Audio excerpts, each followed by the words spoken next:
hate to give the satisfaction asking how you're doing now. How's the castle built of people you pretend to care about? Just what you want it. Look at you, cool guy, got it. I see the partisan diamond. Sometimes when I close my eyes, 6 months of torture you sold to some forbidden paradise. I loved you truly. Gotta laugh at the stupidity, 'cause I've made some real big mistakes, but you made the worst one all fine. I should have known it was strange. You only come out at night. I used to think I was smart, but you made me look so naive. The way you sold me for parts, you sucked your tin into me. Oh, bloodsucker, fame fucker, bleeding me dry like a goddamn vampire. And every girl I ever talked to told me you were bad news. You called them crazy. God, I hate the way I called them crazy too. You're so convincing. How do you lie without flinching? I'm mesmerizing, paralyzing, fucked up to a thrill. Can't figure out just how you do it, and God knows I never will. And for me and I hurt. Girls your age know better. I've made some real big mistakes. I'm sure made worse. One old sign I should have known it was strange. You only come out at night. I used to think I was smart. You made me look so naive. The way you sold me for parts as you sucked your teeth into me. Sucker, fame fucker, blatantly try like a goddamn vampire. What's going on, everybody? I hope everyone's having a fantastic evening, a fantastic afternoon, You said it was true love, a fantastic pre-noon, no matter where you are in the world. I tried to help you out. Now I know that I can't, 'cause how you made the kind of thing I'll never understand.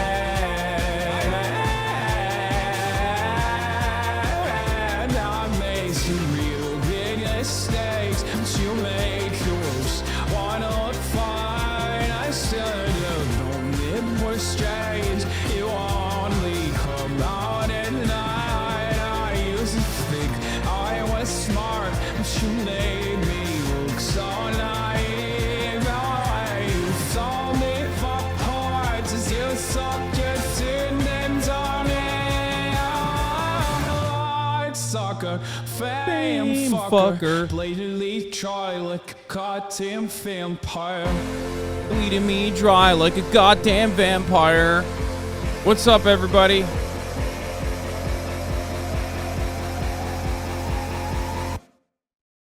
We're live.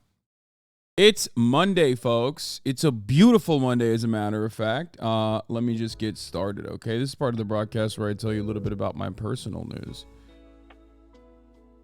Right. I hope all the boys, girls, and MBs are having also a beautiful Monday, just like I am. It's 77 degrees and sunny here in California, Los Angeles, Monday, July 17th, 2023, 11:16 a.m.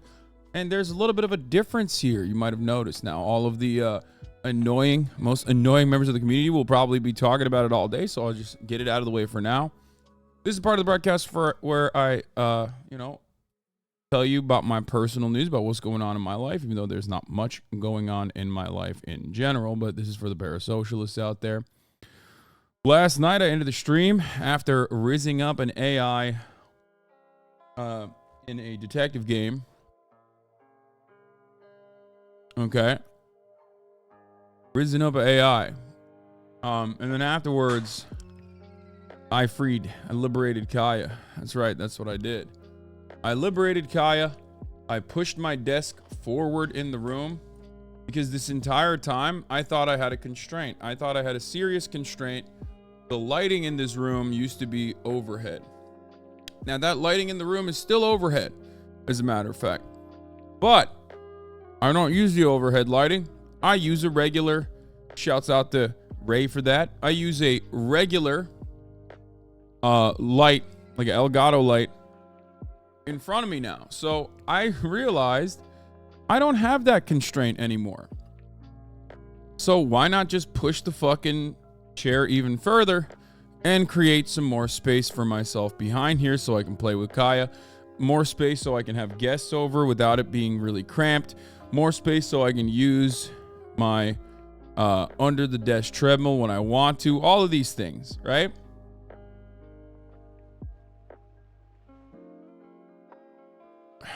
And that's it. It's freedom time now.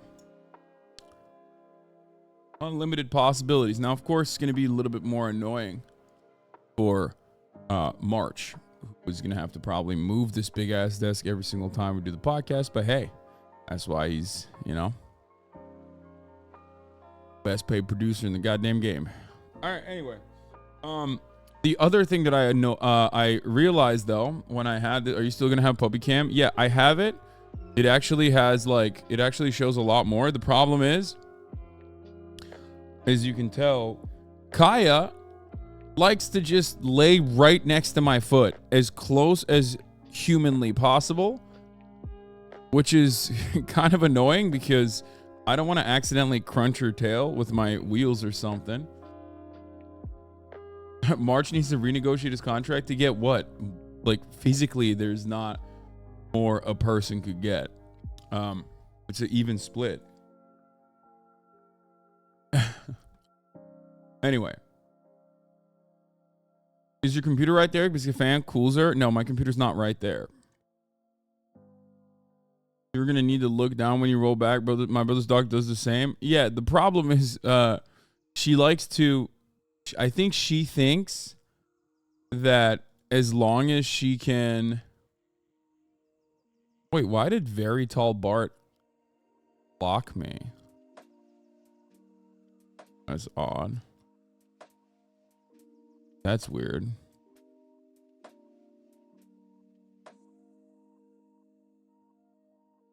I'm a goddamn...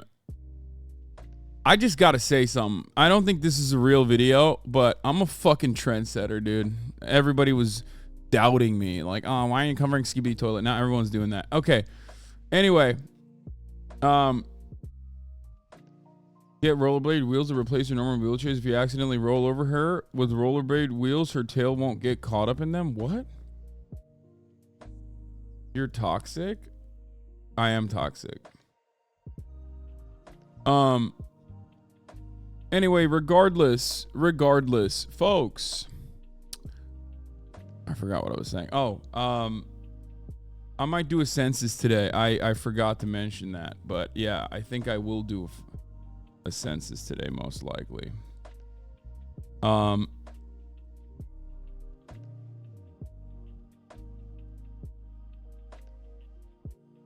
But yeah, the new episode of Fear End is out. Hope you guys appreciated that. Hope you guys enjoyed that. It was an Austin free one, unfortunately. He had some gay obligations. But yeah, this morning I went on a nice little walk again with Kaya. Problem is, the older that she gets, like the more she's moving into her being a toddler, the harder it is to like wear her out. You know what I mean? Kind of. What is that SFPD thing behind you? I don't know. I think it's the San Francisco Police Department. I think it was like props. Murat's friends brought me some police props. I haven't decided what to do with them yet. There's like a thin blue line one too. The Patreon episode of Fear End. The Patreon episode of Fear End, I think, is probably the funniest Patreon episode we've ever done. Because, like, it was so stupid. Cutie out of nowhere goes, hey, let's watch Naked and... not Naked and Afraid, sorry. Let's watch Naked Attraction, which is apparently a show in England that runs on television. And there's just straight up fucking dick and butt. It's the most NSFW. It's the most NSFW episode we've done. But it's also the funniest because, like, it was just, we were delirious by the end of it. I saw so much dick and ass. It was out of control.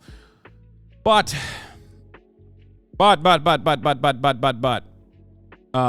Speaking of butts, that episode is out already. But yeah, I spent the night basically reorganizing this entire space so I could have some more freedom to be able to like walk around, do shit. You know what I mean? The pot has changed so much from the original Fear and Molding, but still awesome and even better. I think so too. So you know.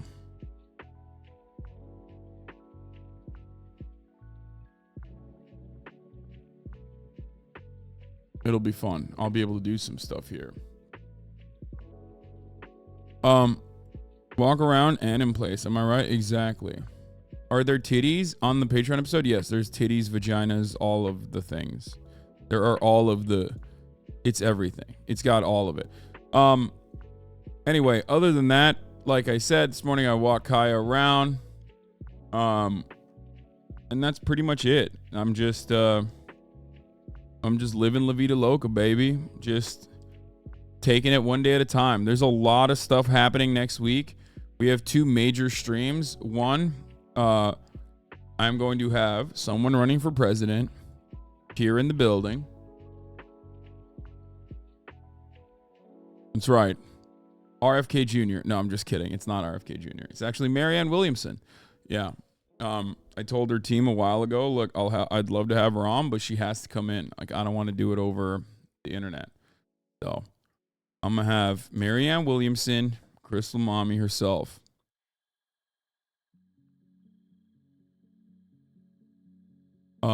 So I'll be asking her some questions.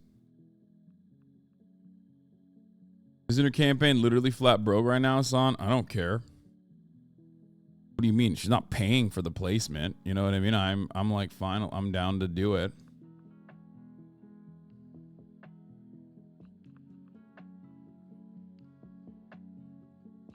Anyway. I thought you said platforming these people is dangerous. What, Marianne Williamson? No. I don't think platforming Marianne Williamson is dangerous. Do you know who Marianne Williamson is? What are you talking about? Why the Tim Pool treatment? Because content.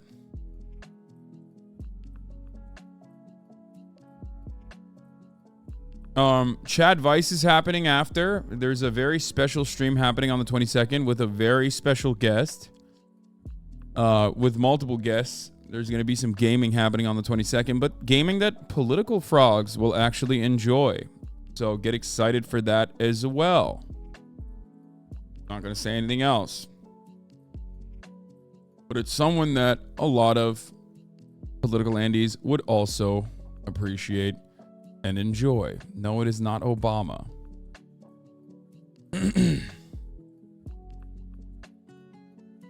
So yeah. There's that as well. Can you talk about this video, please? Dude, please stop spamming this video of police brutality since yesterday, okay? Please, please. I'm losing my fucking mind. I just started streaming. Please stop spamming this video of police brutality since yesterday. You got timed out. Yesterday we were like, what is going on? Please stop.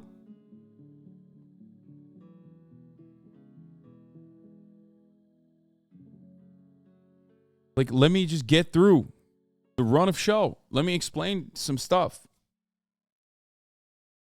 You totally stole your flow from this guy, Hasan. Oh, this is fucking incredible. Oh my God. This is the most powerful guy out there. Anyway. We're gonna talk about the Crimean Bridge. We're gonna talk about a lot of news today. But also, maybe some fun. I have the new 4G Auto Blow that I haven't been able to cover yet, unfortunately. So that's exciting. 4G Auto Blow with Marjorie Taylor Greene.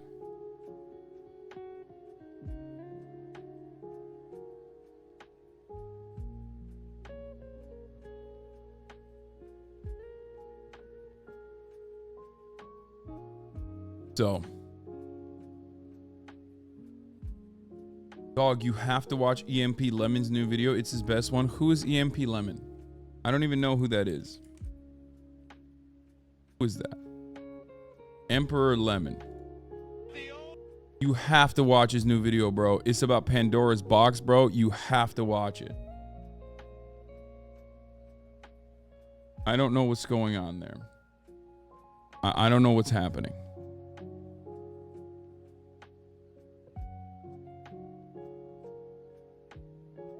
I made a video about wrestling you watched a couple years back. Yeah, he's cool YouTube essayist. Anyway,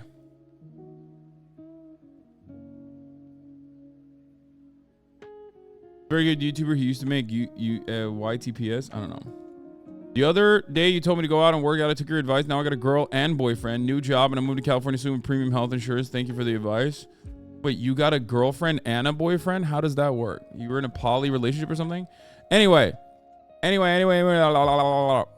heard Lud's idea to drive across Japan with Michael in the motorcycles? Yes, I knew about it already. I've been actually asking Murat to show me the fucking ropes on the dual sport for a minute now. Like, but I've never been like super serious about it. But, you know, I feel like I'm gonna give my mom a heart attack. Anyway, but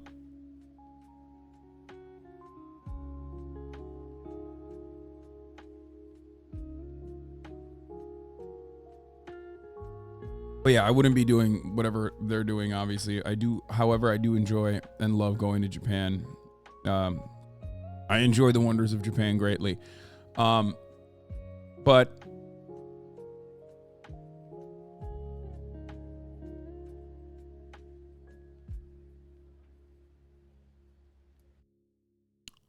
that's it. I mean, I guess there's not really much going on as far as personal news in my life. I'm like very excited to see what happens with the situation, with the new streaming room situation. I hope people enjoy it. Hope I enjoy it, really. Kaya seems to be enjoying it very much by just lying next to me instead of behind me, which is kind of annoying, but you know, what are you going to do? Yeah, no more cage. How has the biometric data from the Apple Watch been? I haven't really been paying too much attention to the biometric data. I mean, when I go on walks, I just have it on. And that's pretty much it.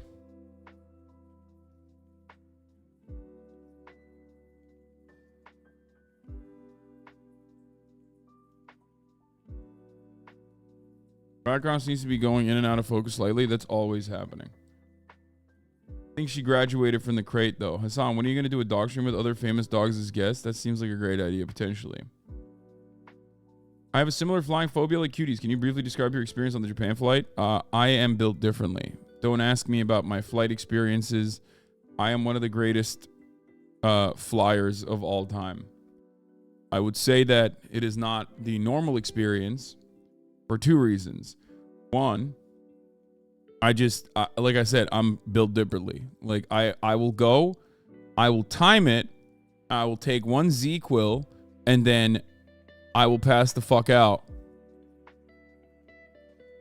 Only to wake up at the perfect time where it's like, you know, the Japanese morning time, and vice versa when I'm coming back.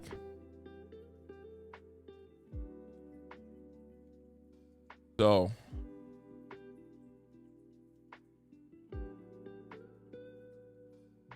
you know, it's literally just treated as a boring room and walking into for 12 hours. Also, the other reason why I'm built differently, because I have a Steam Deck. Let me tell you something. If you have a Steam Deck or a Nintendo Switch with a game you want to play for 12 hours straight, or multiple games you want to play for 12 hours straight, you're set. At this point, it doesn't matter. This guy talks about his motherfucking Steam Deck every day. Yeah, because I play on it so much. I play on it every fucking day, nonstop. I'm playing Yakuza 2. I played one of the side missions that was very cute earlier. I wonder if you guys have played that one, the Kiwami 2 side mission of like, that was more of like a nod to Yakuza 3. It was like the movie director side mission. It was very cute.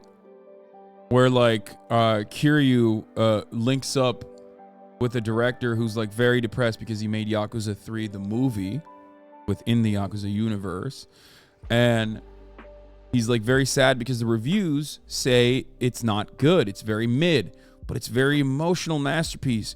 Kiryu goes to a DVD watching area, goes and watches Yakuza 3 to understand more about why people didn't appreciate it. He realizes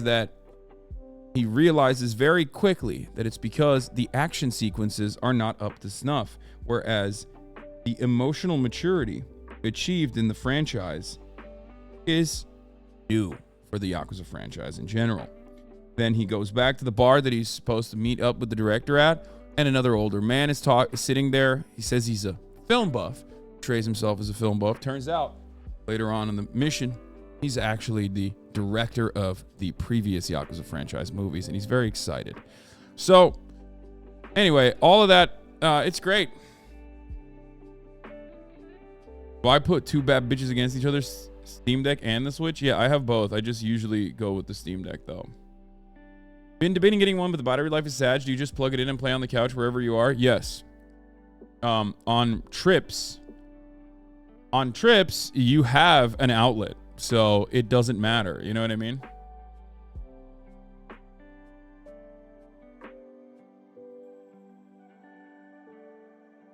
Does yours overheat? Not that much. You keep talking about gaming, but won't play gaming on stream. Yet another 36-month subscriber who is a fucking phony. Okay? This is what I'm saying. Let me explain something to you, okay? Let me explain something to you. I am sick and fucking tired of you big, fat fucking phonies. Okay? I'm sick and tired of you motherfuckers telling on yourselves. You love screaming, when is the gaming happening? Why is there no gaming? Why are we not playing any fucking video games on this franchise? On this stream? What is happening? You've starved the gaming frogs. Well, guess what, motherfucker? No, I haven't. As a matter of fact, I have been feeding the goddamn gaming frogs, and you would fucking know if you sat through a stream and actually was a gaming frog. That's right. I'm sick and tired of the lies. I'm sick and tired of the bullshit. All of you motherfuckers love saying gaming, but none of you motherfuckers actually stay to watch that gaming. If you did, you would have known that I played an AI detective game last night, and it was actually a fucking really funny experience, which made me want to play more AI games on stream, as a matter of fact. That's right. And you would fucking know that if you were a real one, if you were a real gaming frog, but you're not. You just like to say gaming, and then fuck right off as soon as the gaming happens. That's it. That's it. I'm sick and tired of it. Monka W. All right, bro, my bad. I'm sorry. I had to make an example out of you. Oh, this already is like, this game is Hasan Riz's AI in vaudeville game. This is already up. Oh shit! One of the HasanAbi channels, fan channels, like made this, and it's got 1.2k views. Is crazy.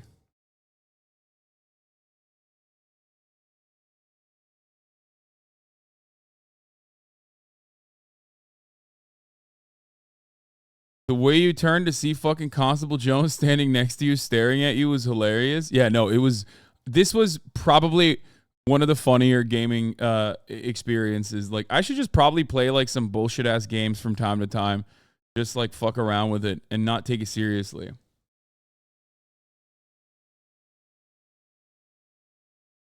Anyway, I'm just kidding, chatter. You're not a phony, but there are plenty of phonies around us. Oh, by the way, hold on one second. Not done yet.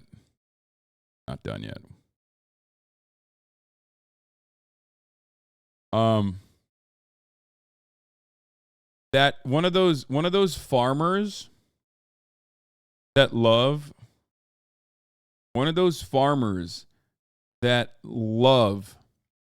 the Twitter game and is trying to desperately get into the monetization game on Twitter, posted a One Piece meme of me. That's right. I forget what it's called. What is it like? One of those Twitter accounts, one of those big ass Twitter accounts. And it was completely out of context. It's everything out of context? Is that what it is? The irony is that it was out of context, even though he called it everything out of context. And it, of course, once again, got a fuck ton of likes. But it turns out, it didn't work in a fuck Hasan situation. It actually got a lot of likes because people agree with me. Because I'm fucking right. Luffy is a terrorist. One Piece anime labeled socialist by Twitch's Hasan Piker. By the way, labeled.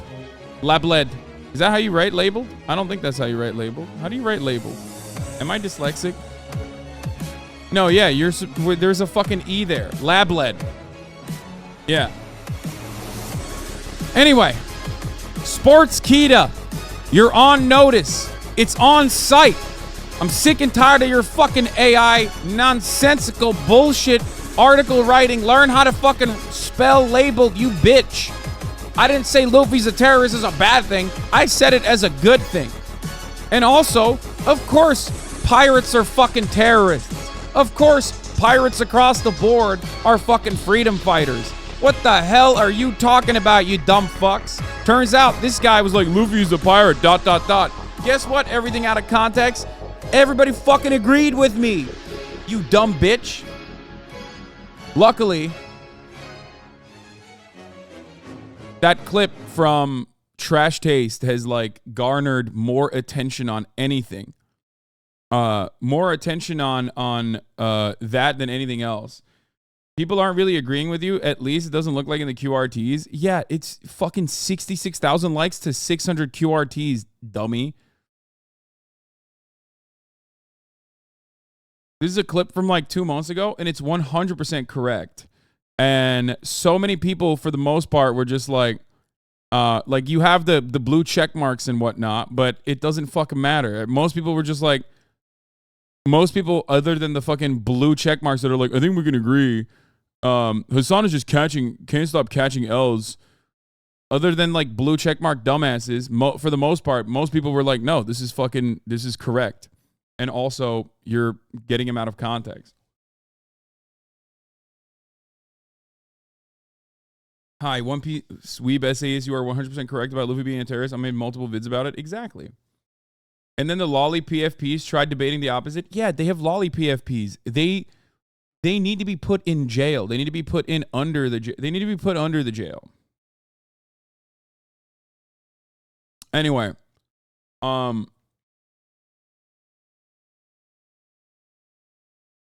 but for the most part, people were like, no, this is actually smart. And I agree with it. I love that long-term community members will look at a situation like this and still go, no, actually, people fucking hate you. You're a piece of shit. And then they're the same people that turn around and go, wait, I don't understand. Why are you so depressed, dude? Like, I looked at this. I saw it. Most people were like, oh, yeah, no, this is actually correct. We've seen the actual fucking... One, I agree, or two, they, had seen me talk about it, so they knew it was out of context. Luffy has a bounty and literally burned a flag for the world government, okay? I'm sorry, if you don't understand what that means, like, I don't know what to tell you. I feel like this is just a cold take, though. I think it is, but when I first said it, it was seemingly was recognized as a hot take. Yeah, here it is. Here, look. Someone even quote tweeted the Luffy fucking video. Is a terrorist. He is. He is. I hate that. You're kind of right. He is a freedom fighter in the most like honorable sense of the word. Quite literally fighting against an unjustifiable, corrupt military apparatus that is like holding the entire world hostage and the Navy. He's literally killing cops. Like he's killing sea cops and motherfuckers are like, no, that's not politics. What do you mean? That's just like gum man having fun. Anyway, Luffy is I retweeted this. Apolitical motherfuckers can't stand when anything is deemed political. I mean, you can't escape politics anyway. Whatever. Next, you're gonna tell me that the rebels in Star Wars are terrorists. How could anybody disagree with this law? Yeah, it's funny because like people will oftentimes, like people that make that art, like George Lucas has very openly said that he tailored this anti-imperialist endeavor off of the Vietnamese war, like off of the North Vietnamese liberators, right? Like those were the good guys in his mind. And he very openly stated that. And yet people still are like, dude, you don't get it. Brad Trammell did a segment on literalists and their out of context interpretations. Yeah, I really like that actually. I really like Brad's stuff. And I do think that I want to look at that and I also kind of want to have him on the stream potentially. What is this?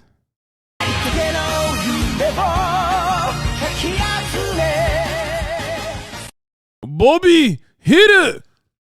That's fucking One Piece Bobby Hill. This is a merger of all of my faves. All of my faves are getting together. Hey, so then is Hank a dragon? Yes, it is. That is true. Okay.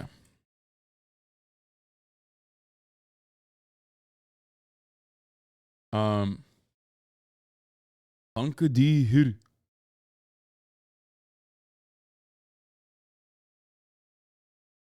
Yeah, conservatives also think that like Hideo Kojima is a reactionary right winger who fucking hates commies or whatever. So the point is just if you want to know what the truth is, or if you want to know how things are, if you want to have better media literacy, then don't be a fucking right winger. If you want your preconceived biases to be reinforced and live in a world where you've made your own reality, you've made your own universe, then be a right winger. That's how it works.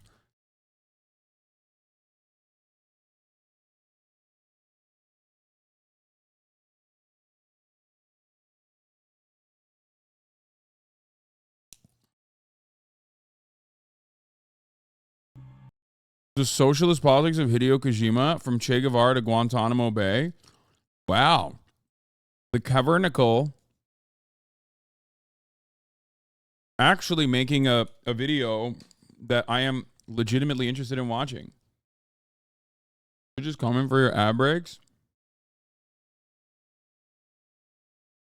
What is this? Starting today, the beginning of the rollout, the experiment with our chat countdown timer. We want to help streamers know when our ad break is about to run. You joke, but Twitch might have done this for me. I'm not even kidding. Like, remember, it's still a relatively small company. And also, I know for a fact that they use me in their outbound communications with marketing for, brands and whatnot. And I know that they use my top of the hour ad break segues, which aren't coming yet, obviously. But no, they use that in their educational seminars on what to, like when they're teaching people, like new streamers, what to do.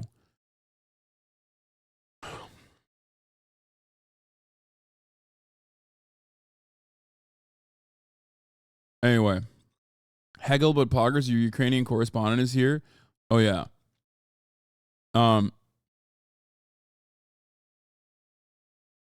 Would you accept a C-suite board member at role if it meant no change to your streaming schedule? No. Why would I do that? I like what I like. I make enough money. I am not interested in like changing my role, let alone my role in a managerial position. Like I definitely don't want that.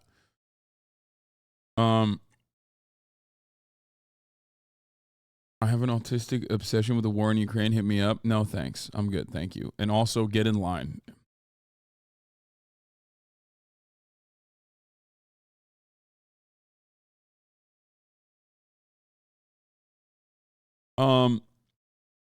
Crimean bridge explosion. Hollywood strikes.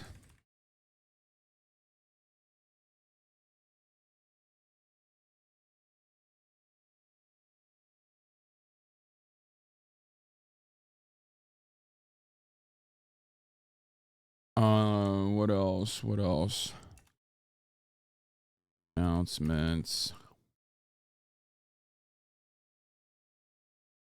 I'm rizzing up AI later. Oh, millionaire jubilee video. Oh yeah, that's the one.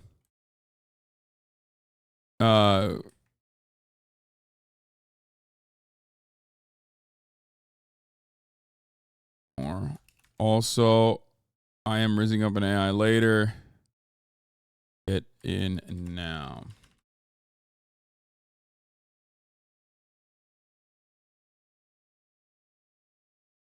Chat census.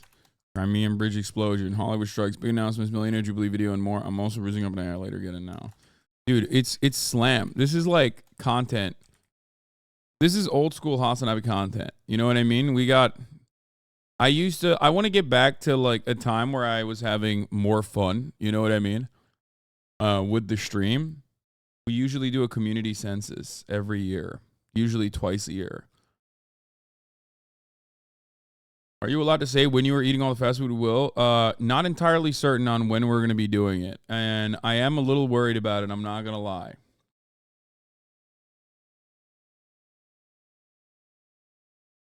Your reviews of non-news media from a leftist perspective is always very entertaining. Unironically, if you made a VOD focused or scripted content about the politics of historical and contemporary popular media, it'd be so fire.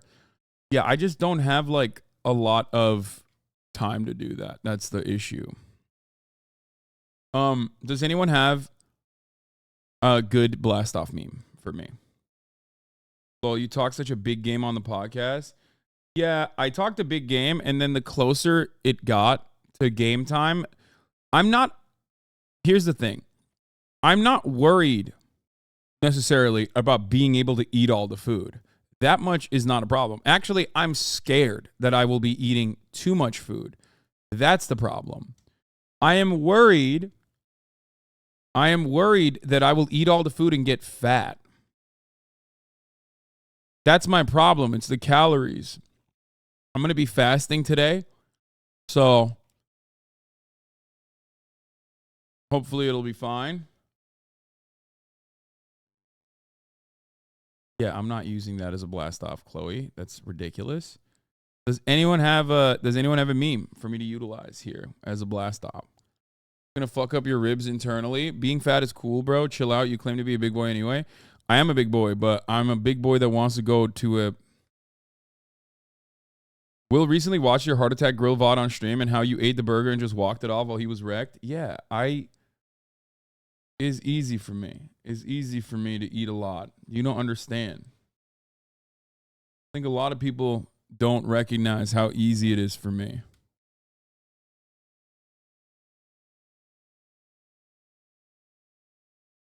It's too easy. That's the problem. Feel me? How easy it is the problem. Okay, Kaya finally left my side, which is good. Okay. Here it is. We're blasting off. Let the people know. Let the people know. Have you ever done a one chip challenge? I have. I don't really like that though. Cause like the main reason why I don't like it is because it gets stuck in my teeth and I hate that. I did it years ago. Wait, the heart attack grill is still a thing? I went there when I was a kid in 2005 and I'm baffled it's still legal. What do you mean? Since 2005, I would go so far as to say the average caloric density of the American meal has probably caught up to the heart attack grill, making the heart attack grill basically useless. You know? Like the heart attack grill thing, the heart attack grill used to be a thing. Like it used to be an anomaly, something that's like fascinating or whatever. Now it's like a healthier alternative to what you can get at an Applebee's. I'm not even joking about that. I'm pretty sure that's like, I do legitimately feel like that is the case. I feel like that is what has happened. There's a grilled chicken salad at Cheesecake Factory just shy of 2,000 calories. Yeah. Not surprising.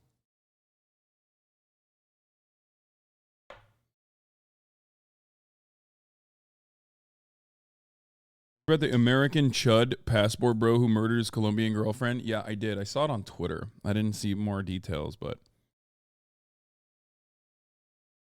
yesterday I found a man on Twitter who's your age, also from New Jersey, and unlike you, doesn't look like a cornball while wearing jewelry. Buzz Aldrin from New Jersey?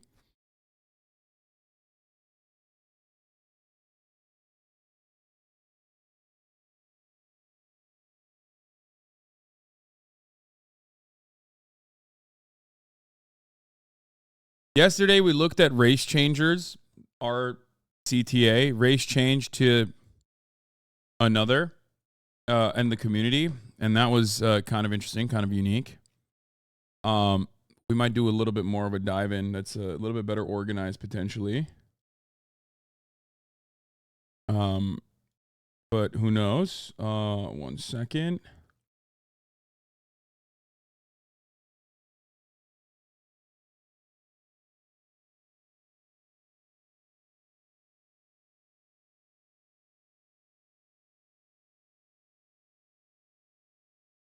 Okay. See the Shabibo video yet? No. And also, this guy's blocked me. I don't know why. All right. Let's get started with some other stuff first. Here's the census. Since Hasan said he might do a chatter demographics poll tomorrow, I would like to remind you how it was last time. Let's figure out what this community looks like now. The It's HasanAbi getting census is upon us, folk. A community full of young white people is now turned into a community of old white people. We're correcting baby. Italian is not a race. Stop asking me if Italian is a race. If you are Catholic, you are Christian. The do you mean, dude? Are you still practicing Islam? When have I ever practiced Islam? When? Chatters be like, I'm actually the one chatter from Antarctica with the men are being attacked on the HasanAbi broadcast. You should separate atheist from agnostic. Vegans up by 1%. That's unacceptable. Man, if you're a communist, just shut the f up and vote socialist, okay? God, like, what about Maoist third world is like, but if you're still in high school, then you write high school. Why would you write anything else? Shut the f up, New Zealanders. You know exactly what the f I'm saying when I say Australia. Shut the f up and vote Australia if you're from New Zealand. No one cares that you're on an educational journey trying to learn more about the world. Shut the up, students. I'm a student. I'm learning. That's what you sound like. Student is the same as unemployed. Why am I even catering to like insecure students, dude? Start it. Just pull, man. Here.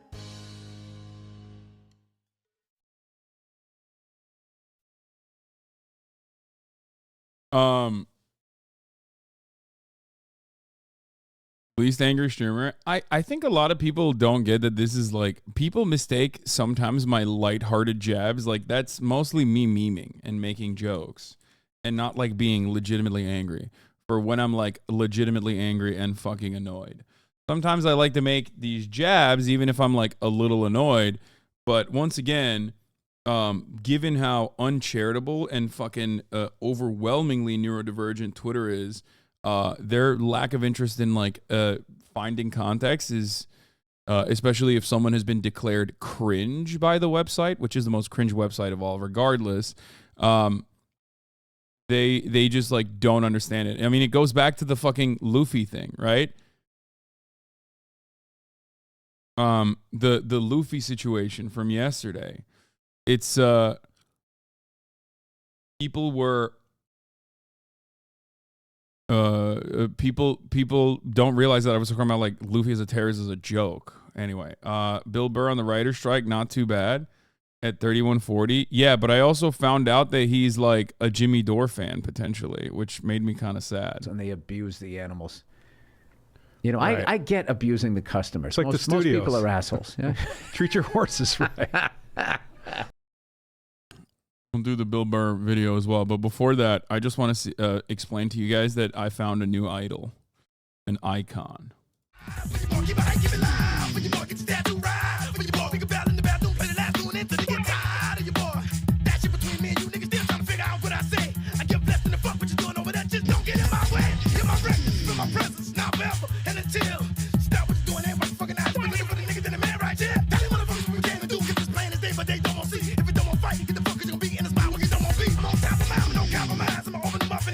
This guy is so sick. I need that. I need that so bad. I need that in my fucking life. So Steven Seagal coded, first of all, you're not wrong, but also Steven Seagal could never. You know what I mean? Like this man in many respects is transcended beyond Steven Seagal. Like Steven Seagal does Aikido. This man does follow Bushido as a code. And is clearly a kendo master. How many bottles do you think Steven Seagal could fucking cut through with Nihon steel? I doubt it. I doubt many. Okay. Dude, it's wild how much he has. He has so much gear, but I love, especially, is he wearing red Vans underneath this getup? It's so funny.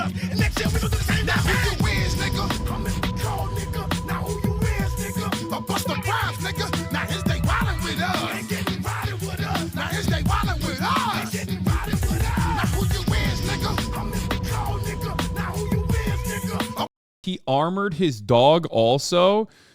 Oh, dude, this guy is so sick. This guy is the sickest. I love that. I love that so much. You need that. You need armor. Like, I don't think you guys understand the devastating threat that he and his dog need to fight back against. Do you think it's easy defending the Emperor? You think it's easy? Like, you think ninjas, assassins are not going to attack the dog as well? No. They will. Yeah, I bet John Wick wished his dog was armored. Exactly. Fucking got him. Son, you need to see these insane tweets. Yeah, oh, dude. Kind of cool how utterly insane everyone is now. It's my best. It's my favorite type of content. Just like absolutely out of control weirdos. Anyway, this guy lives life in a way that the conquistadors used armored masses during the invasion of America. Kind of wild. Wow, did you not just call them shinobi? Okay, sorry. Yes, you're right. Shinobi.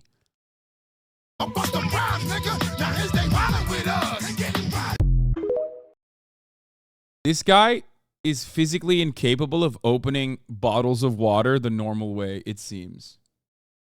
He could finish the video in one slice, but gave us a joyride.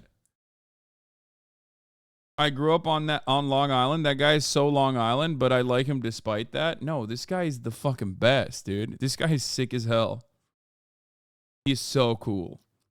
I love him. Okay. I love the way he lives. He's living La Vida Loca. What is this? Tesla is... Oh, thank God. When I'm drinking and driving, I love drinking and driving, and I just want to make sure that, you know, my biggest problem while drinking and driving is I spill all the time because I'm fucking blasted, but it makes me drive better. It makes me drive better. So, when I'm blasted and I'm spilling everywhere, I want to make sure that it's like stain resistant.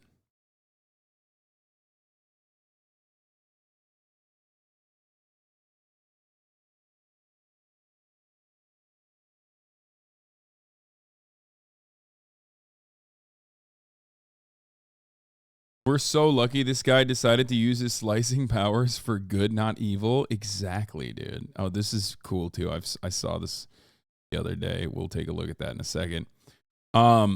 Before we get to all this other stuff, okay? There's some crazy things happening at TikTok. You gotta cover this. A TikTok account dedicated to worshiping Judy Hopps, the bunny cop from Zootopia. just identified a January 6th protester on a conservative dating app who admitted to bringing a hacksaw to murder AOC and Biden. Hello. I made a profile on the conservative dating app The Right Stuff under a Republican persona named after Judy Hopps, the bunny cop from Zootopia. Here's the About Me section of my account. I said I was 24. I said I was a police officer in training. In parentheses, back the blue. 4'2". I want to try everything with you, with a smirk emoji. And then for my hometown, I said I was from Bunnyboro. Since making this account, I have received over 100 matches, and I am here to show you the highlights. Conservatives are so desperate. Oh my I matched with a guy who, in the About Me section of account, claimed that he was at January 6th, and he even had picture proof of him there. So I had to match with him. I messaged him saying, OMG, you were at the January 6th coup. That's amazing. Wish I could have been there. So jealous of you. How was it? And he responded, saying, coup? Little lady, I think you misunderstand. This wasn't a coup. This was a freedom march. I look back on it often as the best day of my life, and I really wish I could relive it. Obviously, there are things I wish I had done differently. Was it mostly peaceful? Yes, but if I'm being honest, I wish it had gotten violent. I wish we had taken America back by the ball sack like God had intended for us to do so. Everything starting off with the little lady is so yikes. Oh my God. He's like, it was mostly peaceful, but I wish it wasn't. That's awesome. And maybe then, we wouldn't be in the mess that we're in now. Just between you and me, I had rope, duct tape, a hacksaw, and a hammer in the trunk of my car. Special tools reserved for only if I was able to get my hands on AOC or Joe Biden. Joe Biden! You're bidding your time, I'm biding my time, if you know what I'm saying, Joe Biden. You better fucking watch out, Joe Biden. Mind your own business.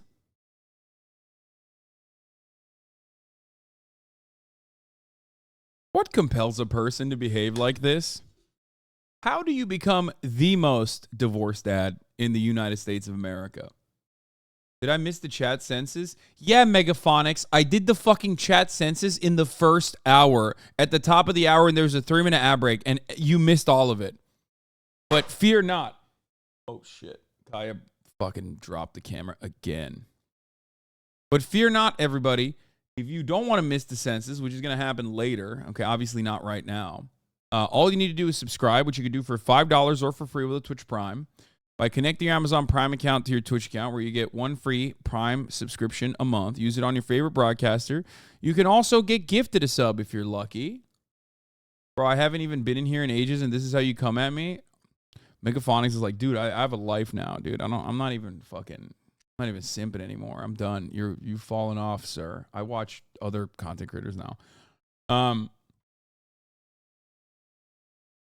Anyway, chat census is when we do like when we ask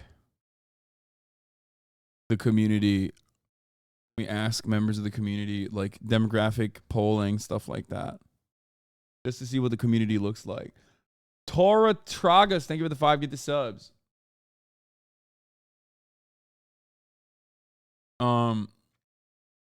You spoken about this yet? Is it the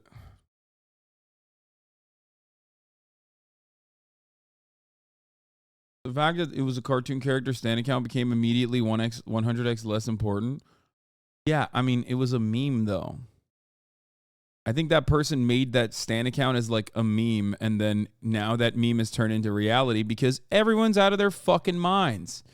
But before we talk about how everyone's out of their fucking minds, or rather, speaking of how everyone's out of their fucking minds, Marjorie Taylor Greene. Lyndon B. Johnson is very similar to Joe Biden. I gotta pee, I'll be back. His big socialist programs were the Great Society. The Great Society were big government programs to address education, medical care, urban problems, rural poverty, transportation, Medicare, Medicaid, food stamps, and welfare, the Office of Economic Opportunity, and big labor and labor unions. Now, LBJ had the Great Society, but Joe Biden had Build Back Better, and he still is working on it. The largest public investment in social infrastructure and environmental programs that is actually finishing what FDR started that LBJ expanded on and Joe Biden is attempting to complete.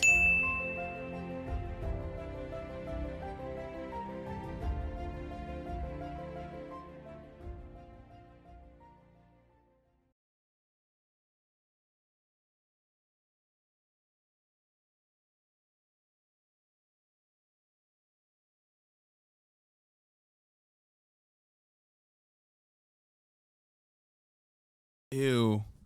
Lincoln Project. Yikes. You got a shout out in Will Sommers' piece in Yeonmi Park. Oh, let's go. I did. Some question her story.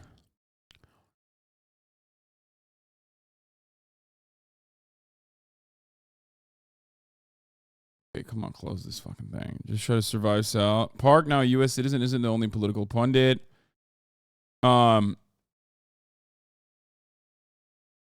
Few of Park's podcast hosts have questioned her stories, but debunking her claims have become something of a hobby for left-wing internet figures such as Twitch star Hasan Piker.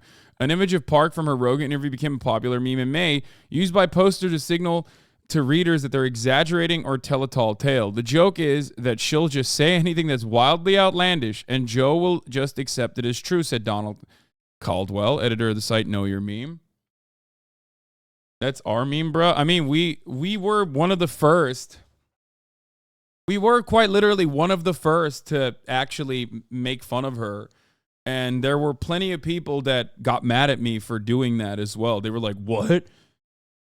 Like, I've been doing it. I've been shitting on Yeonmi Park's ridiculous stories for a couple years almost at this point. And, you know, people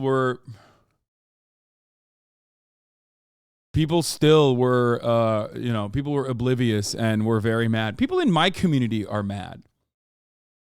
People in my community try to debate me that, like, no, actually in North Korea, they are pulling fucking trains. Like, they're literally pulling trains. Like, trains don't work and human beings have to pull them.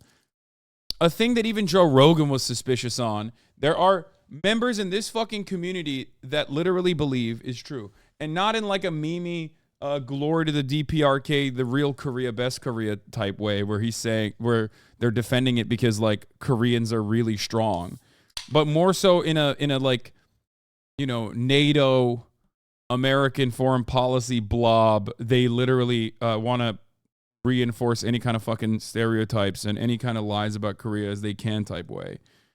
Shame on you. Anyway, don't question me. Yes. Yes. Can anyone become a millionaire? Yes. We're going to do that later. Matt Gates. No, a bunch of you here aren't old enough to drink yet. You were not happy with that Bud Light Dylan Mulvaney thing. But look. Gross.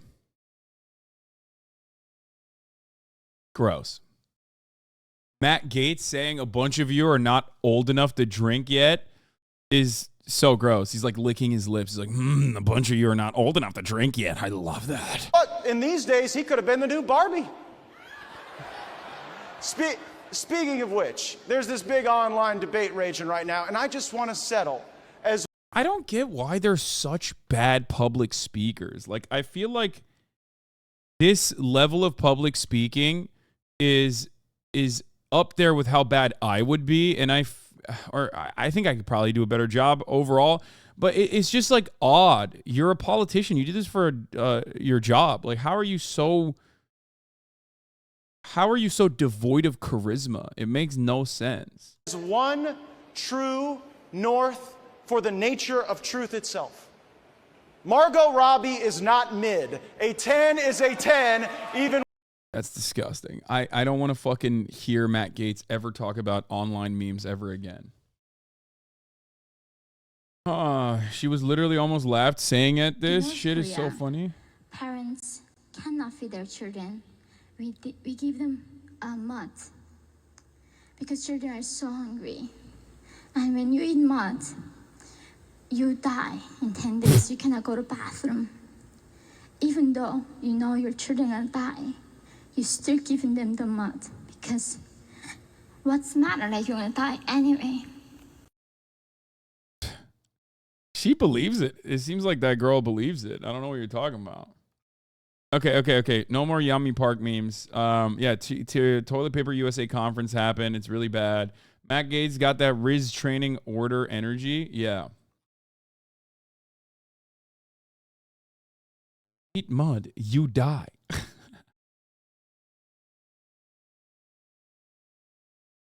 Lamau, he's so mad he's not getting in on the payout, and frankly, he's right to be mad about it. Most, not all, of the handpicked Twitter accounts who were given big checks, not because of their ad revenue potential, but for being teachers' pets and becoming insufferable.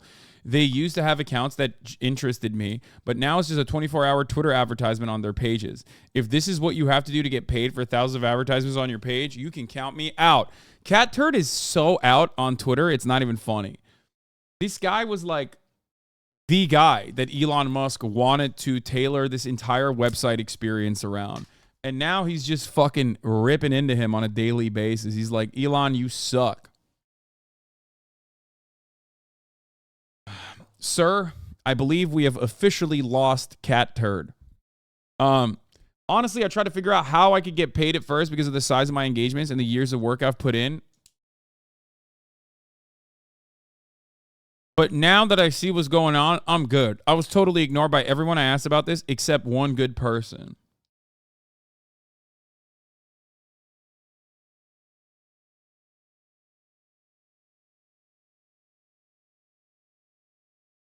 That is something you can say, J Omega Lol B2.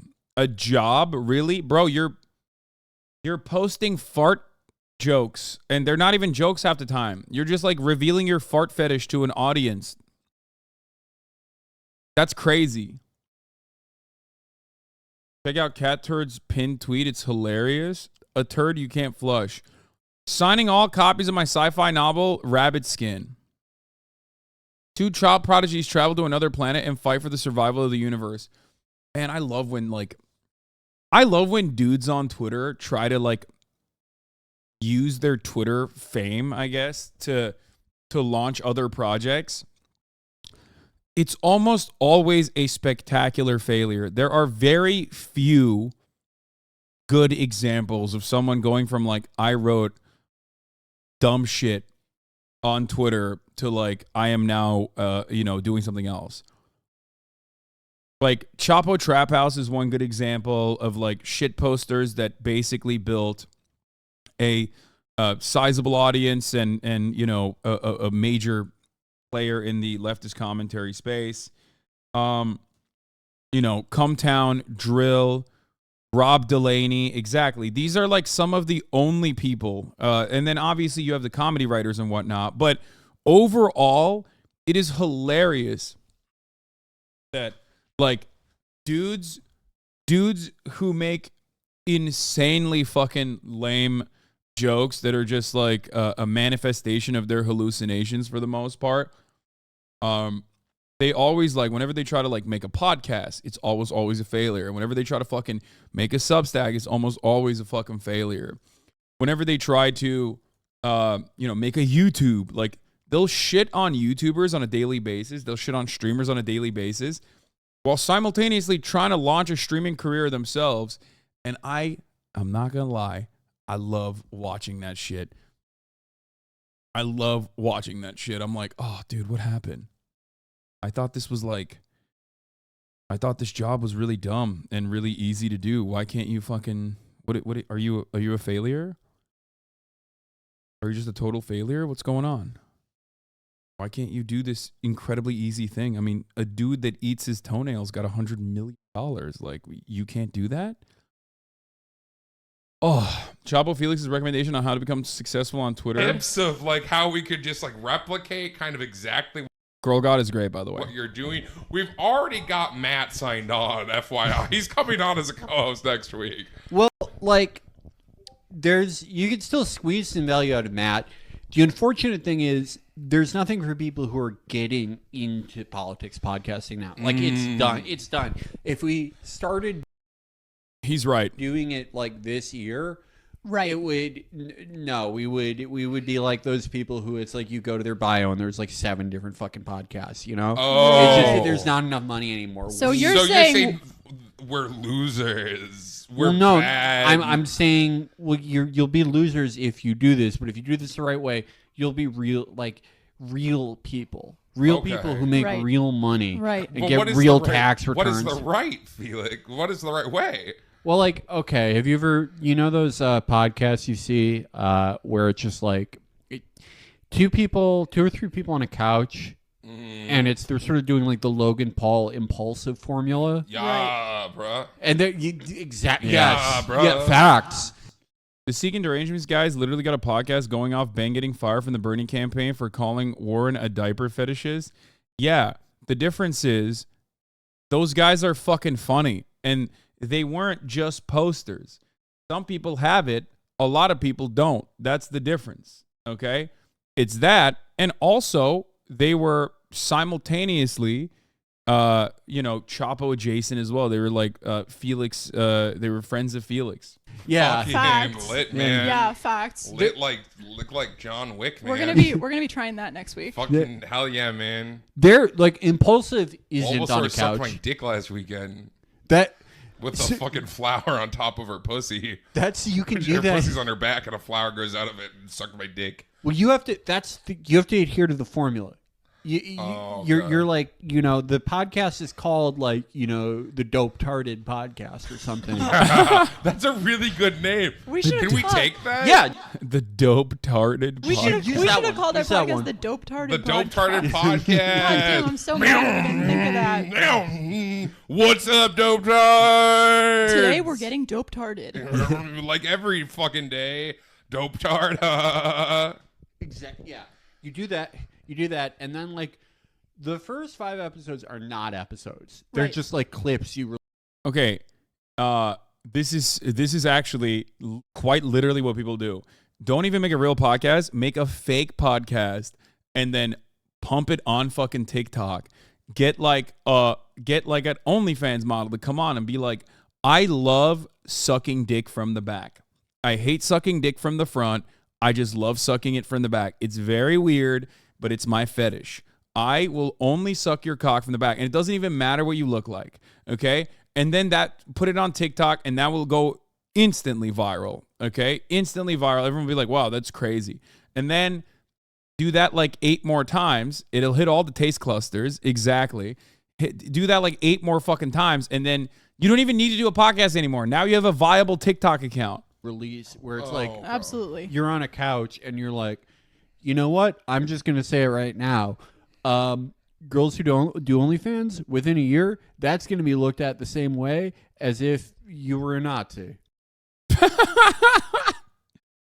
This is postmodern style podcast. Yeah. God, social media is so fucking stupid. Dude, just slow down. I'm trying to write these down. I don't want to do accounting anymore. Yeah. Look, do I think the dirtbag left, industry has run its course? Potentially. I don't know. I think there are always new, wonderful content creators coming out. I don't think it's like a matter of what your political preferences are, but I do think that I don't think people give a shit about politics. Like, they tapped out after Donald Trump. They fucking tapped out after Donald Trump. You know what I mean?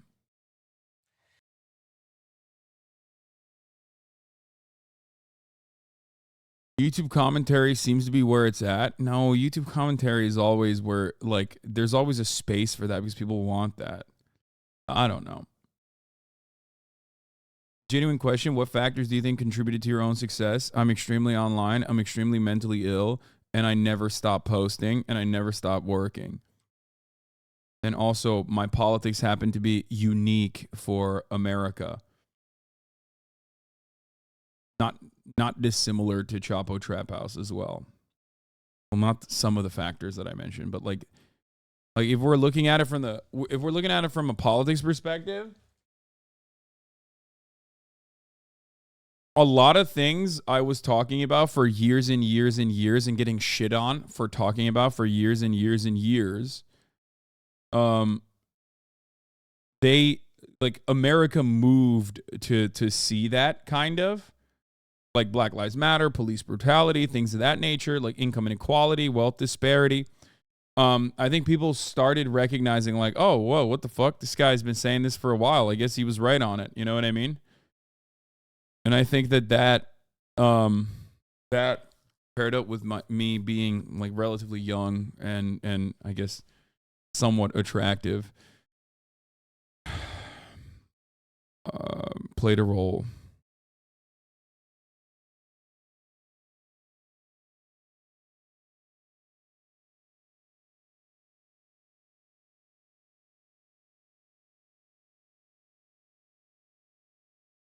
Anyway, not very humble.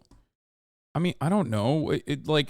I'm just working off of what people say about me. Like you say this, but then also people are always like, you're only hot. That's the only reason why people watch you. So what am I supposed to do? Do you want me to say I'm fucking ugly as shit? Like, I'm not even a humble person, but in this situation, like, how else can I describe what the boundaries are for my success? Like, I think your perception, like the way people perceive you, especially on, you know, I'm joking, haha, I'd rather you be realistic about it. Yeah, that's what I'm trying to do.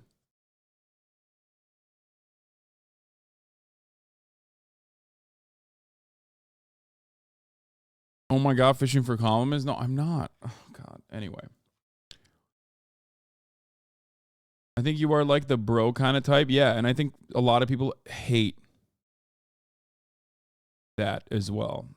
Some people don't like that, but there's plenty who do. So I'll keep doing what I'm doing. It's just me. You know what I mean?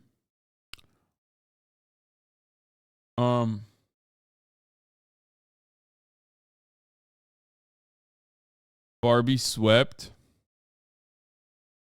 Domestic opening weekend tracking for Barbenheimer. Barbie is at 110 million. Oppenheimer's at 49 million. Yeah, I mean, I want to watch Barbie before I want to watch Oppenheimer. I'll be honest. Like, one, because I don't want fucking permanent ear damage. So that's part of the reason. Shocking that when you heavily sanction a country, their economy will perform horribly. Who could have predicted this? Yeah. Crazy idea. Let's divide a country into half capitals and half communities to check back in on it 70 years later.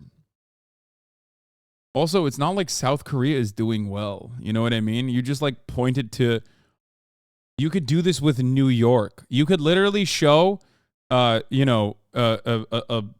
rural area of Mississippi, which has a higher child mortality rate than fucking like Bangladesh. Okay.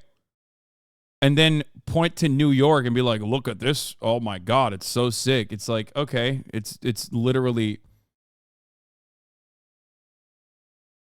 Bangladesh. Sorry.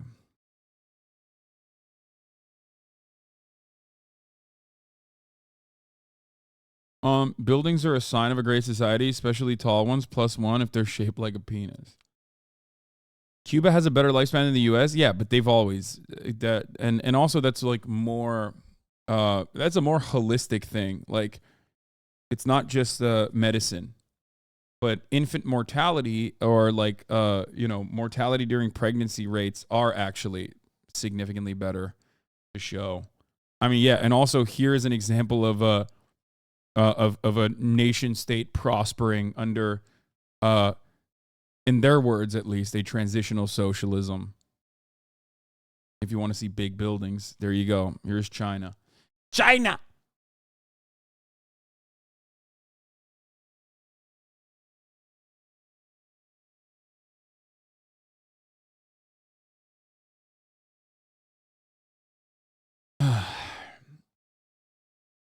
Anyway, this guy said, state communism sucks ass and is totalitarian. Educate yourself. I mean, listen, brother. I'm not saying China is perfect, okay? I just want at this point, any state that is doing more even development, I'm on board with, okay? You got to make do with the limitations that you have. That's why I said, in their own words, a transitional socialist state. Remember how everyone was laughing about ghost cities? That Shanghai skyline was one of them. Now it's thriving. Yeah.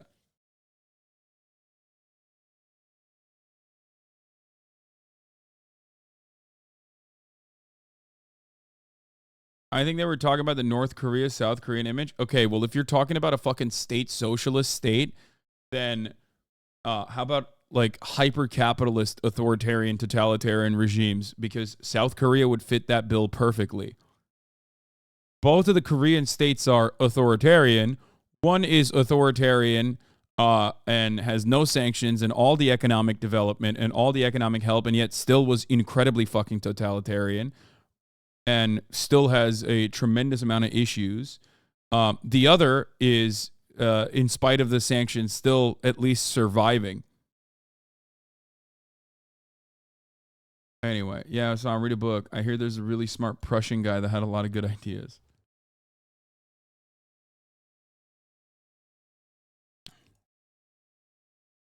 Look at the Philippines, the glory of U.S. neoliberal hegemony. Yeah, or any other South American country that the United States has been involved in heavily and actively.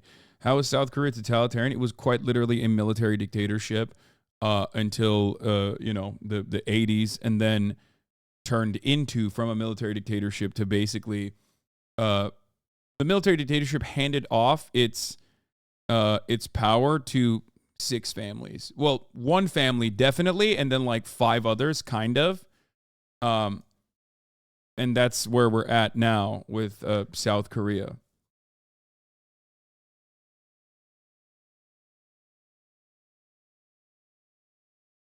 But like all of the development was done in a way that is, at least from a governance perspective, no different than like if you're shitting on China and being like, that's state capitalism, like what the fuck are you talking about? Okay, what do you think South Korea was? How do you think the South Korean economy was developed? At least with China, there has been objectively better even development in a much larger area for a much larger population than South Korea. Rapid urbanization, increasing educational outcomes, increasing literacy rates. There are still many issues, healthcare being one of the primary examples of this.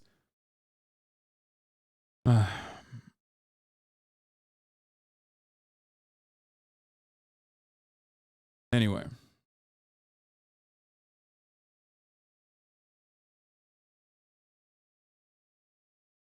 We're not going to do this millionaire one yet. Okay, let's get started. Russia accuses Ukraine of attacking Crimea Bridge, a crucial supply line for Russia. Now to breaking news overnight on the war in Ukraine and a new attack on a crucial supply line for Russia. The bridge to the Crimean Peninsula was damaged and shut down overnight for the 2nd time in this war. The bridge is a vital link between Russia and Crimea, the location of key Russian bases. Charlie D'Agata is in Ukraine. Charlie, good morning. Good morning. We're not far from the front lines. We are meeting with a Ukrainian demining team. It is a critical part of this phase of the counteroffensive, clearing these mines before they can move forward. It's a job that needs to be done on foot, in some cases by hand. The focus this morning is on that bridge linking the Russian mainland to Crimea. The Russian government is blaming Ukraine for blowing it up using unmanned drones overnight. 2 people were killed, they say. Another person was injured, doing damage to the bridge, enough damage that traffic was stopped for some time. The railway bridge is still running, as we understand. It is the main artery for resupply from the Russian mainland to Crimea. The last major attack was back in October. That was blamed on a truck bomb. Again, the Russian government blaming the Ukrainian military for that attack. In this recent attack, they've gone even further, saying that the United States and the United Kingdom is involved somehow. Now, coming back to the counteroffensive, the last time we were here, the village behind us was being fought over. Now, the Ukrainian military has managed to push that Russian front line back. We are still within artillery range. We've heard explosions here this morning. They are making progress. It is slow, but it is steady. For CBS Mornings, Charlie D'Agata, Velkia Novosilka, Ukraine. With us now, first on CBS Mornings, is Ukraine's foreign minister. That's Dmytro Kuleba. Good morning, Minister. Thank you very much for being here. I'll shake your hand. This bridge attack. Crimea is part of Ukraine before Russia annexed it. It would stand to reason in a war that you're behind the attack, your country. Is that true? Well, I learned about the incident from the news because of the time difference, so I don't have any official information. But the truth is that... Bro, this is literally what happens every time. Like, something will get blown up, and then they'll be like, oh, no, of course we didn't do it. But also, it's really good that it happened. And then like 4 months later, the American intelligence will like leak a story to the fucking Western press that they actually gave a stern talking to the Ukrainian authorities and warned them for months to not do this thing. You know what I mean? And it's literally how it works every single time at this point. Why would they deny doing it? Because you can say that it's like a bridge that civilians utilize. Like, people say, well, it's a bridge where like the Russian forces are being supplied, but it's also a bridge that, you know, connects Crimea to the Russian mainland. So you absolutely can consider it a war crime in the same way that when Russia blows up shit on the civilian infrastructure and claims that they're doing it for, you know, military purposes. It's just like bullshit. Not that it fucking matters. They literally blew up the pipelines, dude. They blew up the pipelines that were bringing in gas into fucking Europe. And it went nowhere. I felt like I was eating every crazy pill on the goddamn planet when I was talking about it. And everyone was like, Hasan, you don't have enough information for this. It's like, what are you talking about? You have to look to like who stands to benefit in situations like this, right?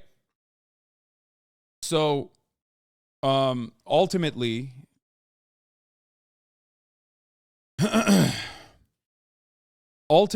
it's ridiculous. And this is what happens every single time. You lack the nuances on. I mean, you know what my perspective is on this, even though you might not actually. You might have just like heard other people speak over me on what my perspective is on this. It's still ultimately Russia's fault because they invaded Ukraine and they shouldn't have done that. Okay? Like,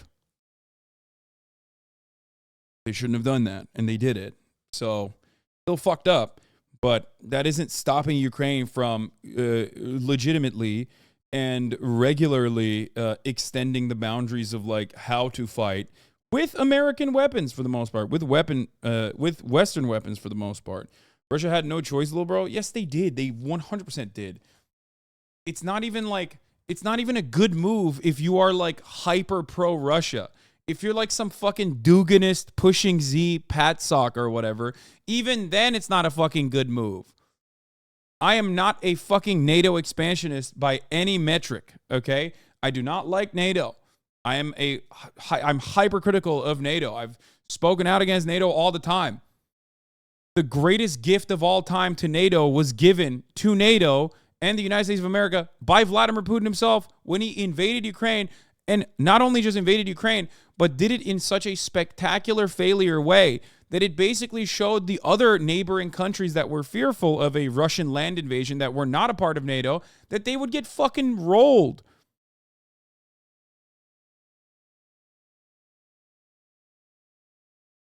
Anyway, regardless, it doesn't even matter.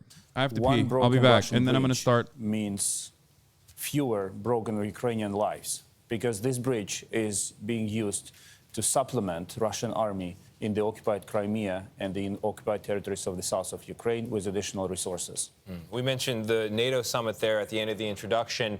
On the one hand, it was disappointing because there's no clear timeline for Ukraine's entry into NATO. On the other hand, the message was that the future for Ukraine is in NATO. So where are you on the question of that summit? Was it disappointing or something else?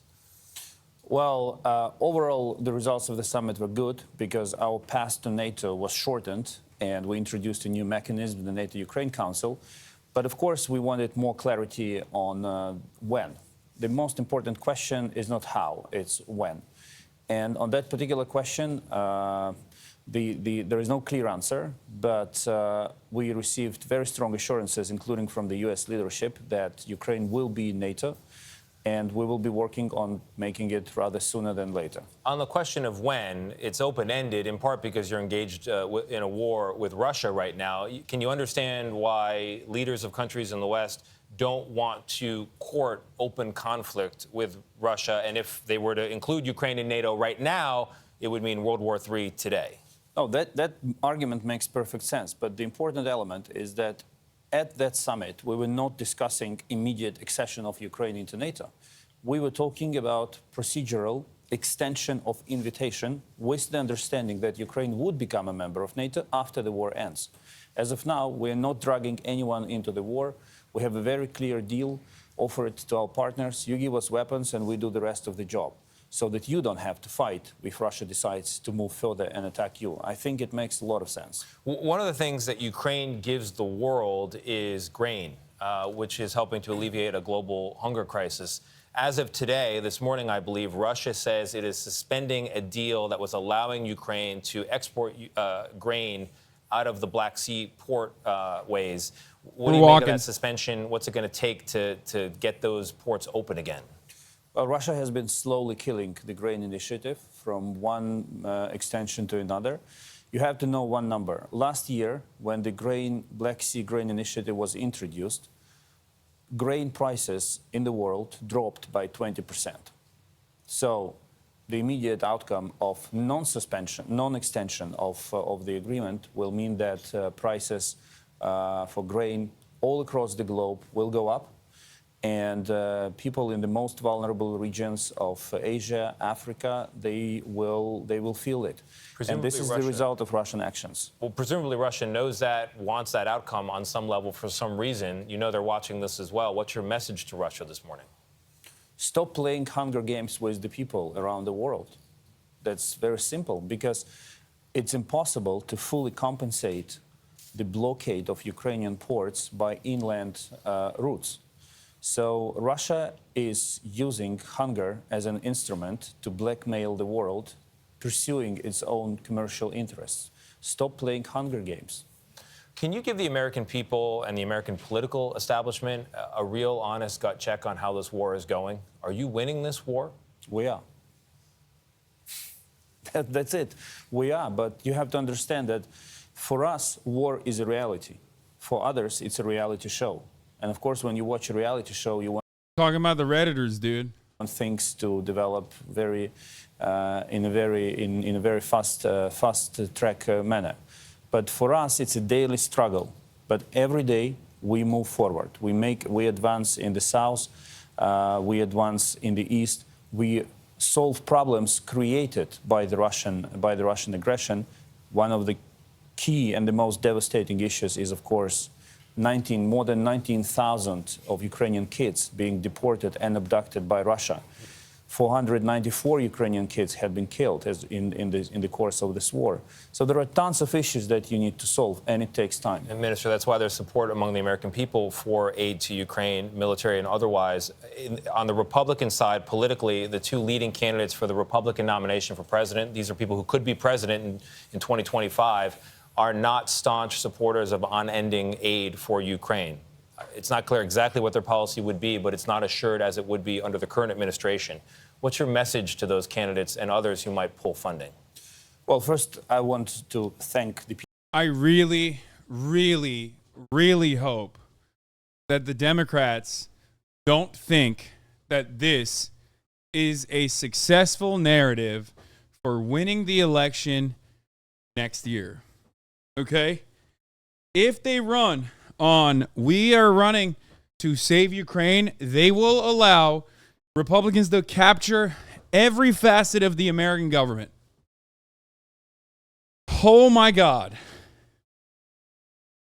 Oh my Lord. People of America for their support, because we feel it. Not only Republicans will literally be like, look at us, we're the peaceful doves. We don't want to give money to Ukraine anymore. We actually want to take that money and nuke Mexico. And then they'll literally, every American will be like, oh yeah, that makes so much sense. They're the peaceful doves.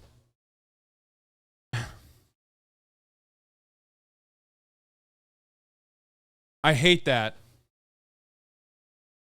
in the decisions that the Congress and the administration are making, but also in the way American people sympathize Ukrainians and wish them to win in this. Some people don't care about foreign policy. Literally, they have no care. As long as Americans die, they won't care either way. Yeah, that's what I'm saying, which is why Democrats running on this as though it is the pivotal difference between Republicans and Democrats would be psychotic.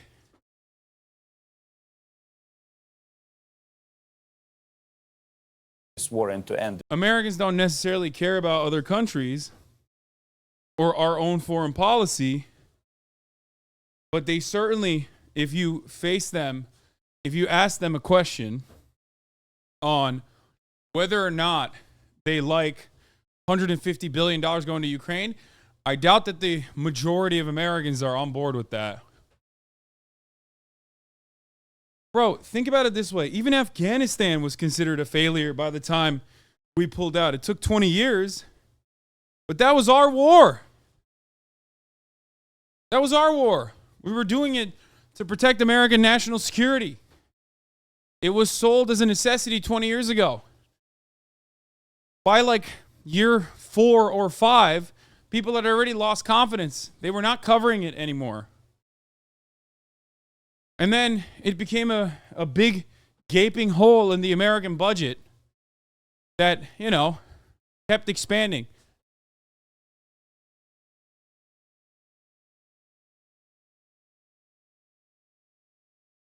The polling shows a majority of Americans support aid to Ukraine. I don't think it'll be that much of an issue. If Afghanis aren't white, if you forget. I think you are misunderstanding my point. Aid to Ukraine across the board is very favorable. It's very, very favorable. Like, that's favorable messaging. Of course people are on board with that. Who the fuck would say no to that? The difference is when Democrats make it their sole mission, if they start messaging around it, and it's no longer just like additional discretionary spending or anything of that sort, as when Democrats start messaging around that, Republicans will say, what the fuck are you doing? You're giving endless money. They themselves are also giving endless money to Ukraine. And it's no longer just aid to Ukraine. Because aid to Ukraine is humanitarian aid. That's the way it's presented.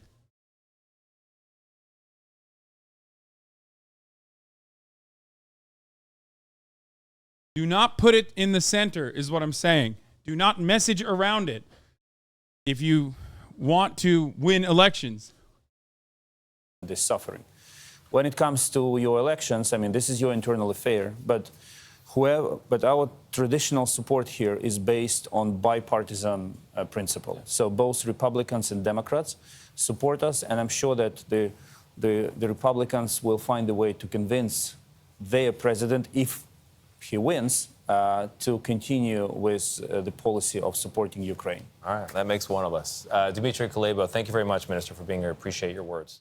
For now, we turn to the presidential race here in the U.S. and here is Trump talking about it. By the way, I kind of want the Maria Bartiromo Trump convo to watch. Yes, I do. You never heard. Here's an insane line from Trump about Russia. Russia. Heard these things being talked about. I knew about them because I'd be with President Xi, I'd talk, and he likes Taiwan a lot, and Putin liked Ukraine a lot. It was the apple of his eye. But he never made a move with me because he knew he couldn't do it. Remember this also with Putin. You know, they like to say, oh, Trump was soft. I was tougher on Russia than anybody in history with the sanctions and everything else. You said you could end the war in Ukraine in 24 hours. Yes, I could. How would you do that? I know Zelensky very well. I felt he was very honorable because when they asked him about the perfect phone call that I made, he said it was indeed perfect. He said it was, he didn't even know what they were talking about. He could have grandstanded, oh, I felt threatened. Well, that's not going to be enough for Putin to stop bombing Ukraine. No, I'm not saying that. What I'm saying is that I know Zelensky very well and I know Putin very well, even better. And I had a good relationship, very good with both of them. I would tell Zelensky, no more. You got to make a deal. I would tell Putin, if you don't make a deal, we're going to give them a lot. We're going to give them more than they ever got if we have to. I will have the deal done in one day. One day. Now, China. I love when people ask him like, okay, how? He always will go, he'll always go, I can't tell you. I can't tell you. It's a secret. Oh, it's so good. It's so fucking good. God damn it. Does anybody have the Maria Bartiromo video with Trump? Because I would like to look at that a little bit.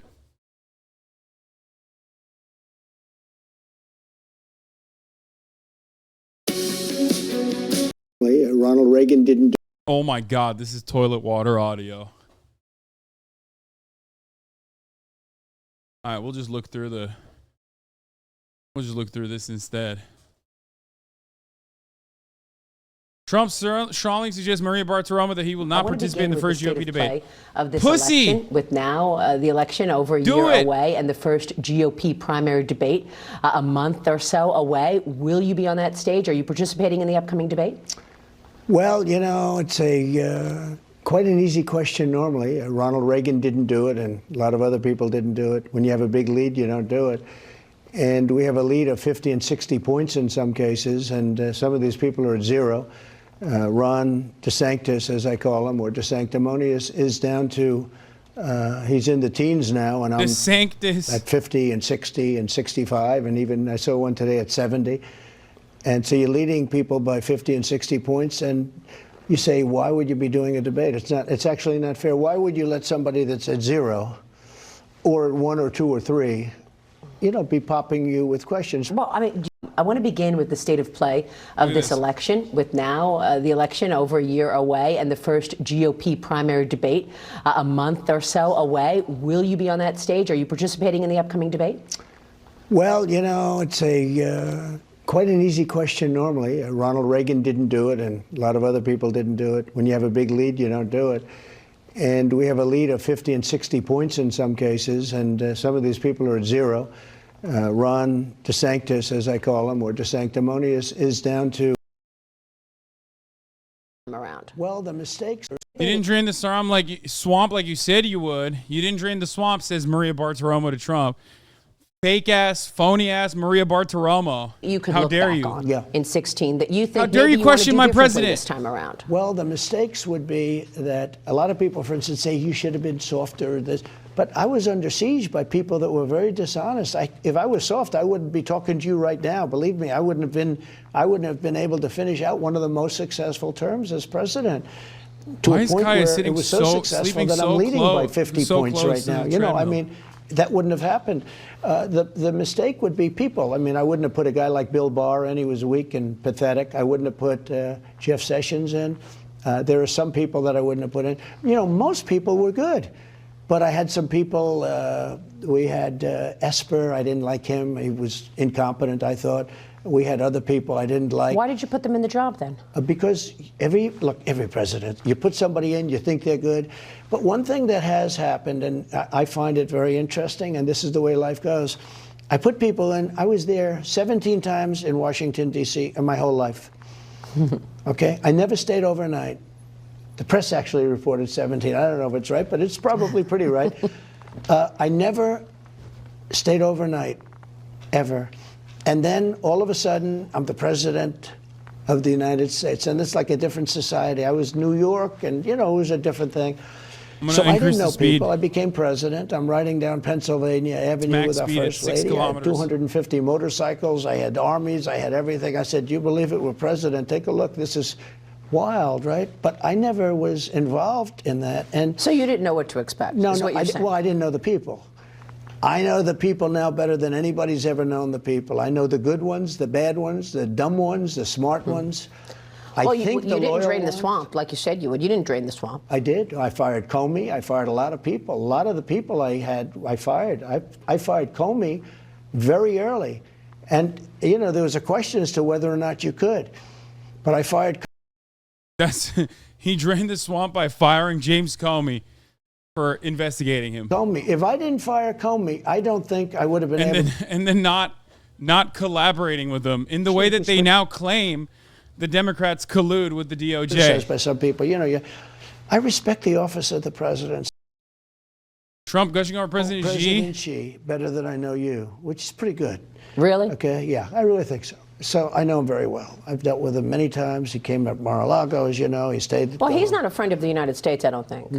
No, he doesn't hate the United States, but he loves China. He wants to take everything away from the United States. He wants to not destroy the United States. He just wants everything. You got to understand, this is a man who's at the top of his game. He's dealing with an incompetent person in Joe Biden. He's never seen anything like it. And I was very tough on China. I tariffed them to a level 25 and 50% everything. We took in hundreds of billions of dollars. He said, the happiest person in the world. He said he loves President Xi. And I got along with him great. But he is all for China. He doesn't care anything about our country.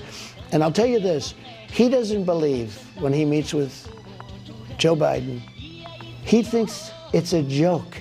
He can't believe, he sees this guy. If you would see President Xi, you can't duplicate him in Hollywood. There's nobody in Hollywood could play the role. These people, these leaders are at the top of their game. It's China. Respect. You never heard these things being talked. War with China? Well, I don't want to say it because if I'm in the position of president, I don't want to say what I'm thinking. If I answer that question, it would put me in a very bad negotiating position. With that being said, Taiwan did take all of our chip business. We used to make our own chips. Now they're made in Taiwan. 90% of the chips Advanced are made in semiconducct Taiwan. chips, 90% are made in they Taiwan. have- If they China make goes in there, everything. they'll be able to turn the world on and off. Isn't that right? If China takes Taiwan, they will turn the world off, potentially. Potentially. But remember this, Taiwan smart, brilliant. They took our business away. We should have stopped them. We should have taxed them. We should have tariffed them. I want to ask you about these legal. The U.S. As far as I'm concerned, I consider it a badge of honor. To be indicted, I would after doing everything right. After doing everything right. I did everything right and they indicted me. I consider it an honor. I did everything right and they indicted me. I love that. Consider a badge because I'm doing it for the country and I'm doing it for the people. The people of our country get it. As far as I'm concerned, I consider it a badge of honor. To be indicted, I would consider a badge because I'm doing it for the country and I'm doing it for the people. I did everything right and they indicted me. I love that. Our country get it. Any other Republican that gets this position will be attacked the same way. These are fascists, they're communists, they're Marxists, they're radical left Democrats. They're sick people. Let me ask you Maria, the point is this. Any other Republican that gets this position will be attacked the same way. These are fascists, they're communists. Yeah, they're all of it. They're all of the above. All right, but the race is still ongoing. The race between Ronald McDonald DeSantis, Mickey Mouse ass DeSantis, and Donald Trump is not even remotely close. However, it's still happening. Let's take a look. A new indication that Governor Ron DeSantis of Florida may be falling short in his effort to stop former President Donald Trump. New campaign finance numbers show that Trump raised nearly twice as much money as his main Republican rival in the months of April, May, and June. Ed O'Keefe is covering campaign 2024, including President Biden's fundraising. Ed, good morning. Tony, good to see you. These fundraising numbers are an early indication of how things are going for the Democratic and Republican races. And President Biden and the Democratic National Committee blew the Republican field out of the water, raising $72 million in the quarter that ran from April to June, far surpassing the GOP field. Former President Donald Trump brought in $35 million. And Florida Governor Ron DeSantis, who trails Trump in the polls by double digits, also trails in fundraising. He raised about $20 million. That's a good haul. But there are signs of trouble for the DeSantis campaign, and that has the former president taking aim.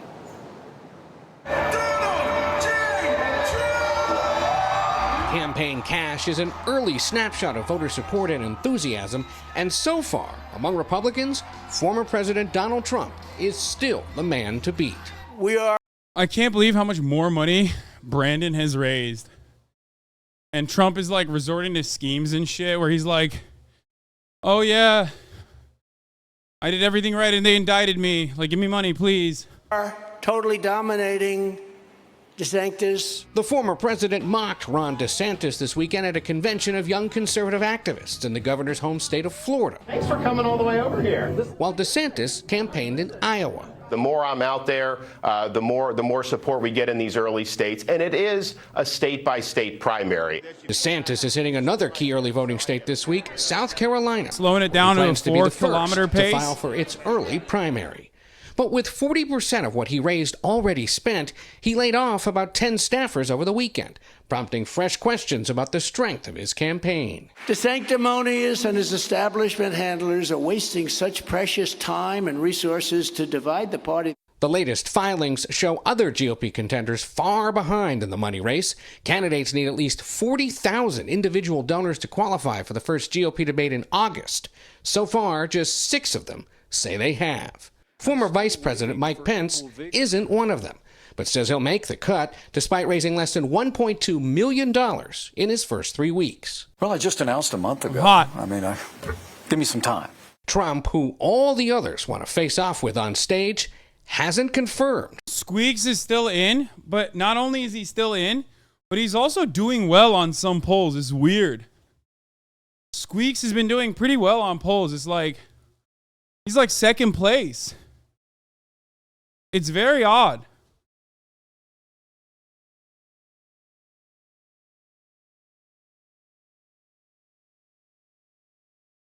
Very, very odd. Twitch streamer Squeaks. Whether he'll participate in the first debate. When you have a big lead, you don't do it. So again, we said President Biden and the Democrats are leading in the money race, and he's doing very well among wealthier donors who can max out to his campaign. Where there isn't as much support just yet, at least compared to past campaigns, is among those that give about $200 or less. Those are the ones you can go back to over and over again and ask for money over the course of the campaign. Nate, all of it aside, he's got to continue to boost enthusiasm amongst his supporters. It's just that he's someone different effects that like RFK Jr. has. I mean, I think all of the second, third people that are like second string, third string, trying to fucking go up against Trump or RFK Jr., Marianne Williamson, like these are not serious contenders. They're not. I don't know how else to describe it. Like this is looking to be yet another identical Trump v. Biden situation. I don't want to speak too soon, but that's what it looks like. You know?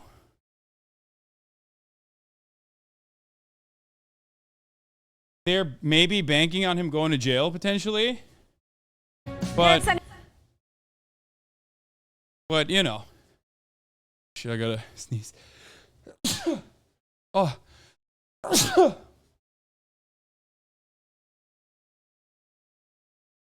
The one real candidate is Cornell motherfucking West, baby. Tim Scott's running for VP very clearly. He doesn't have the Riz. I go so far as to say that the South Carolina governor, what's her name again? I'm forgetting. She has a better shot at a VP ticket than Tim Scott does. Yeah, Nikki Haley. She's hot. She's Indian. So's Kamala Harris. This is the type of thing that like the policy wonks actually look at. They'll be like, oh, look, this is our white version of Kamala Harris. She's better. That's that sort of thing. You know what I mean?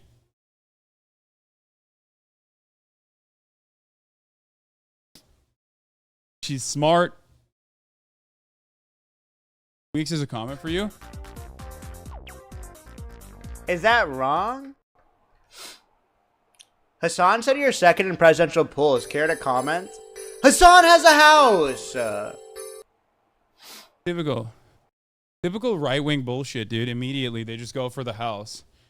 Care to comment that you left your cancer research behind because your company got too woke? Yeah, exactly. That's what I thought. Hasan has a house. The number two in the current Republican race for presidency, ladies and gentlemen. Sunday morning, everyone. Thanks so much for joining us this morning. Welcome to Sunday Morning Futures. I'm Maria Bartiromo. Today, breaking news from former President Donald J. Trump.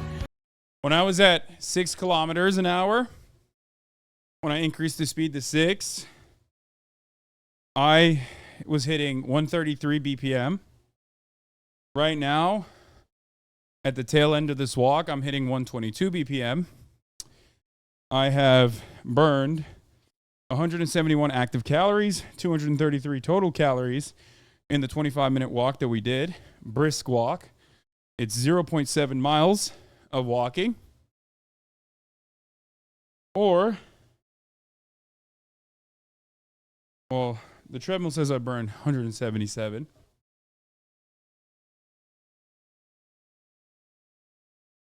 I know he's joking, but you're literally the only person that know which of the words "you have a house" are seen as an offense, Lamel. Trot? Oh, what up, Alex?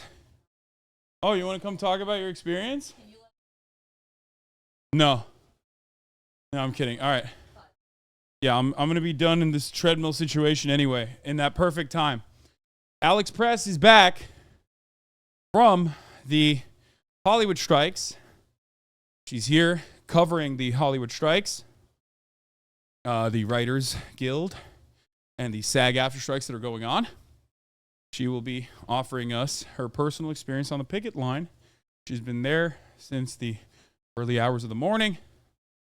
A fellow lady, yeah. What if the culture war lost its fizz and people don't see it as put food on table? Yeah, it won't. That's the only thing they got.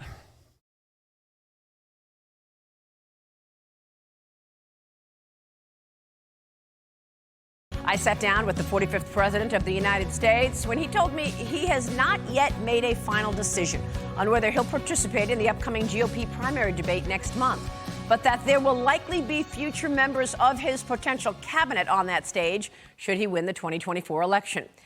Damn, he's already talking like a true leader. He's like, don't worry, I got some homies in there that I'll bring into my fucking cabinet. Remember, this isn't an AI lady, no transatlantic accent, and no weird lizard. Thanks, man. Yeah, my friend, who is a professional peer of mine, I will not be, quote-unquote, rizzing like a fucking AI girlfriend. Dumbass.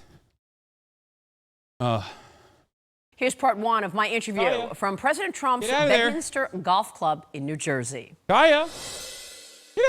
President Trump, thanks so much for sitting down with us. Well, thank you very much. Yeah, it's great to see you. I want to begin with the state of play of this election, with now the election over a year away and the first GOP primary debate a month or so away. Will you be on that stage? Are you participating in the upcoming debate? Well, you know, it's quite an easy question normally. Ronald Reagan didn't do it, and a lot of other people didn't do it. When you have a big lead, you don't do it. And we have a lead of 50 and 60 points in some cases, and some of these people are at zero. Ron DeSantis, as I call him, or DeSanctimonious, is down to, he's in the teens now, and I'm at 50 and 60 and 65, and even I saw one today at 70. And so you're leading people by 50 and 60 points, and you say, why would you be doing a debate? It's actually not fair. Why would you let somebody that's at zero, or at 1 or 2 or 3? Yeah, we did watch this already. I don't think we should watch it. We watched bits and pieces of it. We already saw the highlights. So new let's hear fundraising. what Christopher Christie has to say about Donald Trump, polling at like 1%. You know what I mean? Totals are giving us insight into which Republican candidates are gaining steam. It's pretty sad that Christopher Christie with $1.7 million is trying to fucking come after Trump, polling at like 1%. Not happening. Still sad that Donald Trump is also trying to desperately make the Ron DeSanctimonious thing work, which to me indicates that he's comfortable. He's comfortable like a subscriber at the top of the hour. He knows that there's a 3-minute ad break coming, but he doesn't care. If you want to be comfy like that, all you need to do is subscribe for $5 or for free with a Twitch Prime. By connecting your Amazon Prime account to your Twitch account, you get 1 free Prime subscription a month. Use it on your favorite broadcaster. Hopefully that's me. You can also get gifted a sub if you're lucky. Here's a 3-minute ad break now.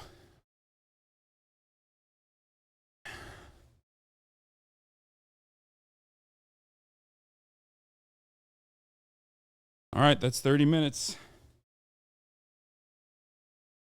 Perfect.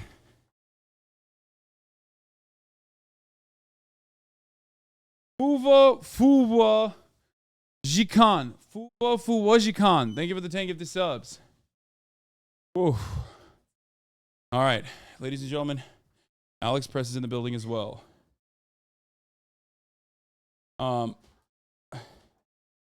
Hey, off. That's bad. Yeah, she knows better. She knows better. That's why she's smelling you. You probably...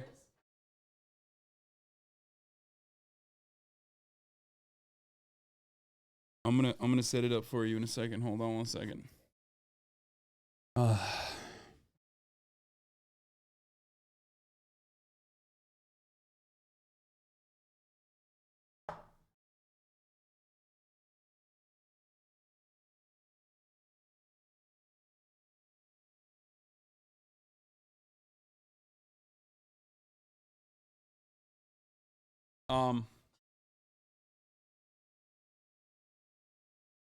Well, she loves you. Hey, Kaya, off. Off. Don't pet her. Don't pet her when she jumps on you like that. Kaya, off. Kaya, off. Girl. Sit, Kaya. Sit.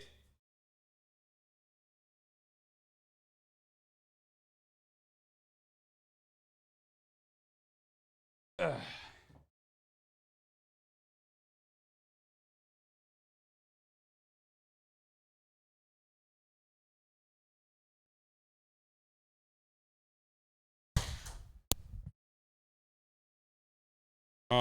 Here.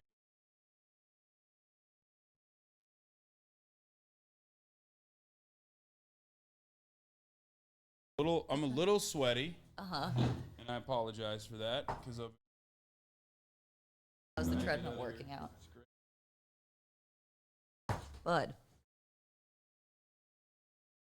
Kaya! Enough.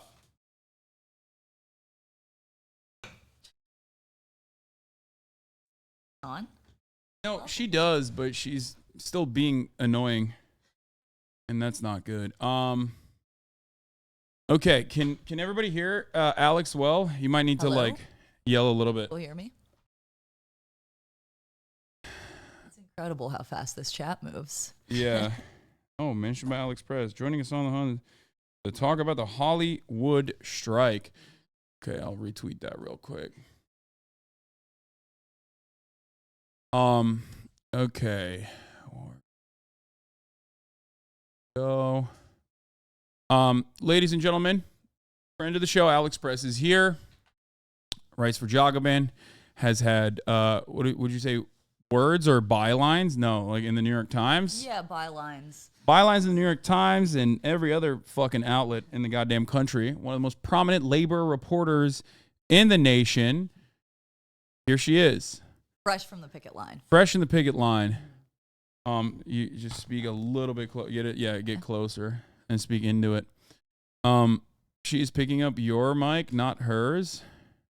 What? I can't turn her gain up. Yeah, no, it's fine. This is every single person has like a different audio, like different voice. So unfortunately, it is. Oh, the noise gate is on. Here, let's turn off the noise gate, and then you should be fine now.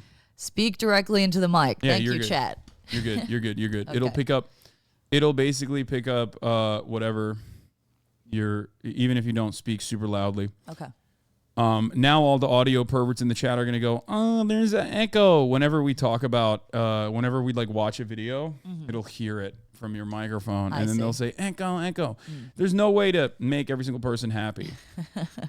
Anyway, Alex, you're here. You came to Los Angeles, hit me up right as you were coming, and you were like, yo, can I stay at your place? Do I still have a place to stay if I come and cover the strikes? And I was like, of course. And you've been writing nonstop. And you also went to the picket line earlier today. So, give us a little taste of what's going on in the streets. Yeah. So I was at the Netflix picket line, which is, about a 15-minute ride from here. Kind of dox me. Yeah. Heart of Hollywood, basically. And it was packed. I mean, I showed up just after it started, around just before 10. And, there were, you see when you get to one of these picket lines, you see sort of roving little bands of strikers who are covering other gates that are in the area. And then you get towards the center of where the check-in is, and there was just incredible music and so much energy, and actors were very excited. It's an interesting dynamic because everyone was saying to me, I was doing interviews with both writers and actors, and everyone was like, people, the studios, the producers did not count on how much solidarity we would have with each other. If the writers are flagging, now they have new life in them because of the actors. And the actors, meanwhile, haven't been on strike in a very long time. Pretty much any actor on the picket line has never been on strike. And so they are walking beside writers. They are learning what it looks like, the basic nuts and bolts. Where do you use a bathroom? Who do I check in with? Like, who gives me a sign? What should I say if a reporter talks to me? And so this energy is incredibly sort of palpable and actually visible on the picket line. And they're right that the studios did not expect this, right? They always expect the writers to strike. The Writers Guild has struck. Those fucking commies. Yeah, exactly. They're like the Wobblies at this point. They did not expect, buddy, you must stop biting me. No, she thinks that you will play with her if she shoves that I'm working. disgusting rope. We're talking about Yeah, don't even pet her. Kaya, Okay, leave, all right. leave it. Kaya, get away. Go. Go. Oh. Go. No. Mm-mm. Okay. If you don't pay attention to her, she'll go away. Anyway, so the energy was very good. People feel very happy to be on strike because, the one thing I asked everybody is, why is this worth it? Because it's a huge amount of sacrifice that the writers have been making, that the actors are about to make, and of course all of the other people who work on shows and movies, as well as the entire surrounding economy. Everyone in this town is reliant on this industry. But people had very quick answers. They said, we haven't been able to make it work financially for many years, so this is not a question of how are we going to get through this strike. It's like, we've been saying this for a long time, and finally we are standing up and doing what we can, which is actually show the studios how much we're worth. Yeah. It looks pretty big. I saw the photo. I mean, this is like an even larger crowd outside of the Netflix studio than the one that we attended and saw when we visited the Writers Guild picket a couple weeks prior. It seems great. It seems like for those of you who are watching, who are unfamiliar, if you didn't watch that coverage, you can check it out on my second channel as well, where we go into like the reasons as to why people picket, and also on top of that, how you are supposed to attend a picket line, where you sign up, all that sort of stuff. But were there, I've covered it so much at this point that like, I don't know what other angles to cover. Like, it seems like it's overwhelmingly positive, the reception. Even trade publications that are normally awful are covering that kids are chanting strike from the school buses. They passed the Fox Studios in Hollywood today. That's incredible. Yeah, it was, you could barely hear over the horns honking. Like, it seems like everyone in this town understands, that this needs to happen. Also, one thing that I think people should understand, and you've probably talked about this, is like, people hear actors are striking and they think like Tom Cruise. They think celebrities, people that you would want an autograph from or something. Most of these working actors are working second jobs. These are people who are photographers and waiters, and they are copywriters, and they have normal person jobs, because this industry for a long time has not been sustainable for working actors. And so the average actor in SAG is not a, you know, the 1% of the membership, but they sort of do all of the work that enable that kind of stardom, right? And so these are regular working class people, and they talk like regular working class people. They talk to me about how they couldn't afford to fix their car right now, how their rent, you know, what their rent is in East Hollywood. You know, these are not people who own mansions, right? And so I think that is important to understand, that this is the vast membership of, you know, 160,000 people. These are workers like any other, right? And I think that was like, that's really important to stress. You know, I'm sure people want to hear about like what celebrities were there. And I didn't see anybody that was recognizable, which was sort of the point, right? Though that said, I met up with Adam Conover from the Writers Guild. And so we spent a long time on the picket line, and, you know, it was incredible to see, you know, he's a recognizable guy for his work, but also now just as a union leader. And it was cool to see that in action, you know, especially with actors from SAG coming up to him and sort of them comparing notes and sort of chatting about what to expect. That was great. Yeah. There are some questions in the chat about what's going on. Have there been any updates from the SAG-AFTRA side of the conversation in terms of negotiations, like what the demands were? And because like right now we have kind of an overview and maybe even an assumption of what the demands were, like stopping the insane practice of utilizing artificial intelligence to like take a snapshot of a background actor and then utilizing their likeness in perpetuity for 1 day's pay. Things of that nature certainly have been discussed. But do we have a better understanding of what the demands are? Yeah, so they want to regulate that technology, right? Whereas the AMPTP wants to do exactly what you said. You know, they offered background actors in one of their proposals, you know, they will get a full day's rate pay to be recorded, and then they will have their likeness used forever without any, you know, residual payments, things like that. Really sort of egregious in that, like, imagine you lose control of your own voice and your own body. You know, I think people palpably understand how terrifying that is. And it also puts an entire set of workers out of work permanently. Yeah. Residuals are another very complicated, big thing. Writers also have this issue that streaming platforms don't provide them anywhere near as much money in residuals as sort of linear or cable used to. And so that's, you know, you wrote for, say you appeared on It's Always Sunny. I was talking to an actor today who was, she's appeared on just about everything you've heard of, right? And she appears, if it's a regular broadcast, you know, every time when it reruns, she gets a payment and residuals. When it's syndicated, she gets a payment, you know, and on forever, basically, right? When it comes to working, whether you're writing or acting in streaming shows, your payment for that residual is very small. It's not based on, you know, you have a hit show, so it's bigger, right? The formulation is just like, it's like pennies compared to what cable was. And so the actors also have a proposal around this. They have proposed something the writers didn't, which is, you know, I got to dig in the details after we get off this stream to make sure I have it right. But, like, you know, they want a cut of the subscription revenue that is being made by these streamers. And that would be an entirely new form of residual. Yeah, and I think it's super valid to ask for that. It's ironic because, like, a space that is not even unionized has and is probably even less likely to be unionized is the space that I'm in. Streamers, yes. Not in the Hollywood understanding of streamers, but like Twitch streamers and YouTube streamers, or even content creators online. YouTube technically gives us, and I believe Twitch technically gives us, a cut of the overarching YouTube Premium revenue.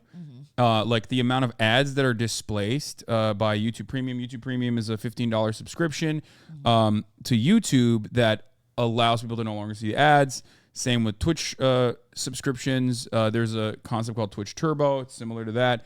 It stops you from seeing ads.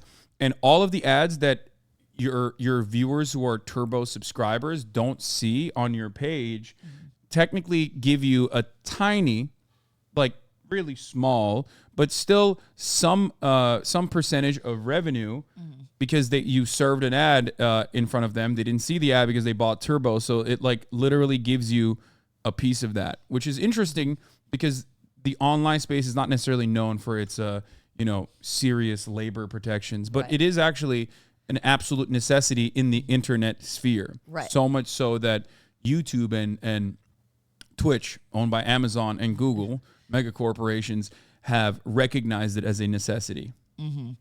I mean, but it's a necessity because you are creating the value, right? And so it is for them, they'd much rather, sort of take the pay cut of whatever the percent they're giving you compared to having to hand over, anything else that, you guys, if you left the platform, right, they would lose a whole lot more money than they're giving to you. And so it's not outlandish to say that, hey, streaming is a different model for these studios, and we all have been going through this transformation, and it's completely changed the model of the industry, and thus we have been creating this new product, this new value, and you're now going to see how much you're losing with this strike, and we should get, they're not asking for a lot of it. I mean, it's very reasonable. It's 2% is pretty much the equivalent of how much they're asking for, 2% of sort of how much they're making off of these streaming platforms. But that is a new form of residual, and it was clear when it came out that they were proposing that at the table that this was going to take a strike to win, because the studios, obviously everyone knows, producers, penny pinching, they're not going to give them any money unless they're forced to. Yeah. And then there's also, they want raises because of inflation. They feel like they're making less than ever on the scale day rates. They want, they have a health and pension fund hole to fill as far as like contributions for the health insurance plan and pensions. So the more nuts and bolts stuff, that's pretty familiar to everyone. And then, AI and residuals, I think, are really the big issues that are similar with the writers, but they're sort of a more immediate threat, especially AI for the actors. Yeah. And it's also the more, like, I guess, interesting part of the conversation from the perspective of like the audience outside looking in. Right. The AI displacing regular parts of the industry is an inevitability at this point. It's already started happening in every field and every sector, and it will continue to happen. And it's not technological improvements that are the problem here. I am not a Luddite, even though ironically Luddites historically were anti-tech for labor reasons. Right. I love technology, but the issue is how power is distributed in the workforce.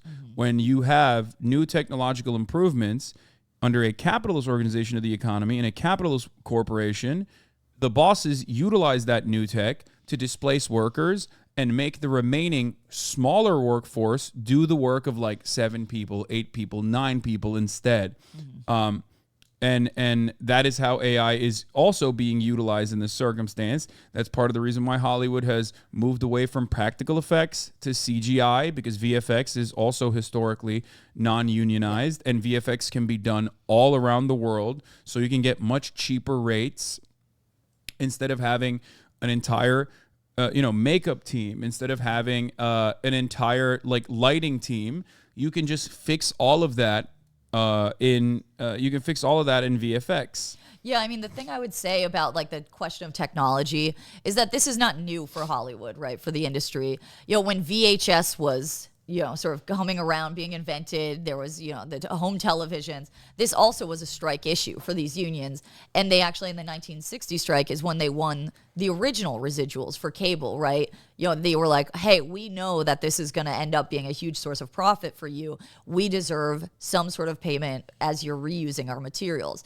And then when the writers struck in 2007, it was the same thing. This was how they won jurisdiction over any of the streaming platforms, period. Yeah. The AMPTP, before that strike started, said, oh, the internet, like, we don't really know how that's going to shake out. Let's just, like, set a meeting to talk about it. And the writers, smartly, because they're not new to this, they were like, no, we need it in writing now that this is going to be union work and that it's going to contribute to, our scale and our pension funds. And so they are fighting for the future, and they've been proven right again and again. And so they are very right to say, hey, we know this technology is going to be incorporated. Let's talk about how to do it in a way that makes us able to make a living as you make an immense amount of profit. And so I think that is sort of the cycle to understand about Hollywood's like incorporation of technology. Yeah. And given how short-term interest-driven, short-term profit-driven companies are, and how short-term profit-driven or short-sighted the broader American audience is, the broader American public is, people don't understand that like these strikes are a necessity. Weirdly enough, they don't recognize the successes from the early strikes like 2008 that yielded necessary returns for those workers in terms of like the value that they're generating. But people don't see that. They're like, whoa, why are you striking about this now? Meanwhile, it's already happening. It's certainly going to get worse in the future as we move further and further towards like a streamer only economy. But it's already a problem. Problem right now. Right. So the poor filmmakers, companies don't make any money. I think you're talking about the studios, right? Like, and I mean, this is the question of like, it is a real question about whether the streaming only model is sustainable financially for anyone. But it is not the workers whose fault it is for any bad investments that these companies made or any pressure they're getting from their shareholders. And revenue is up way beyond what it's been. There have been a huge number of shows.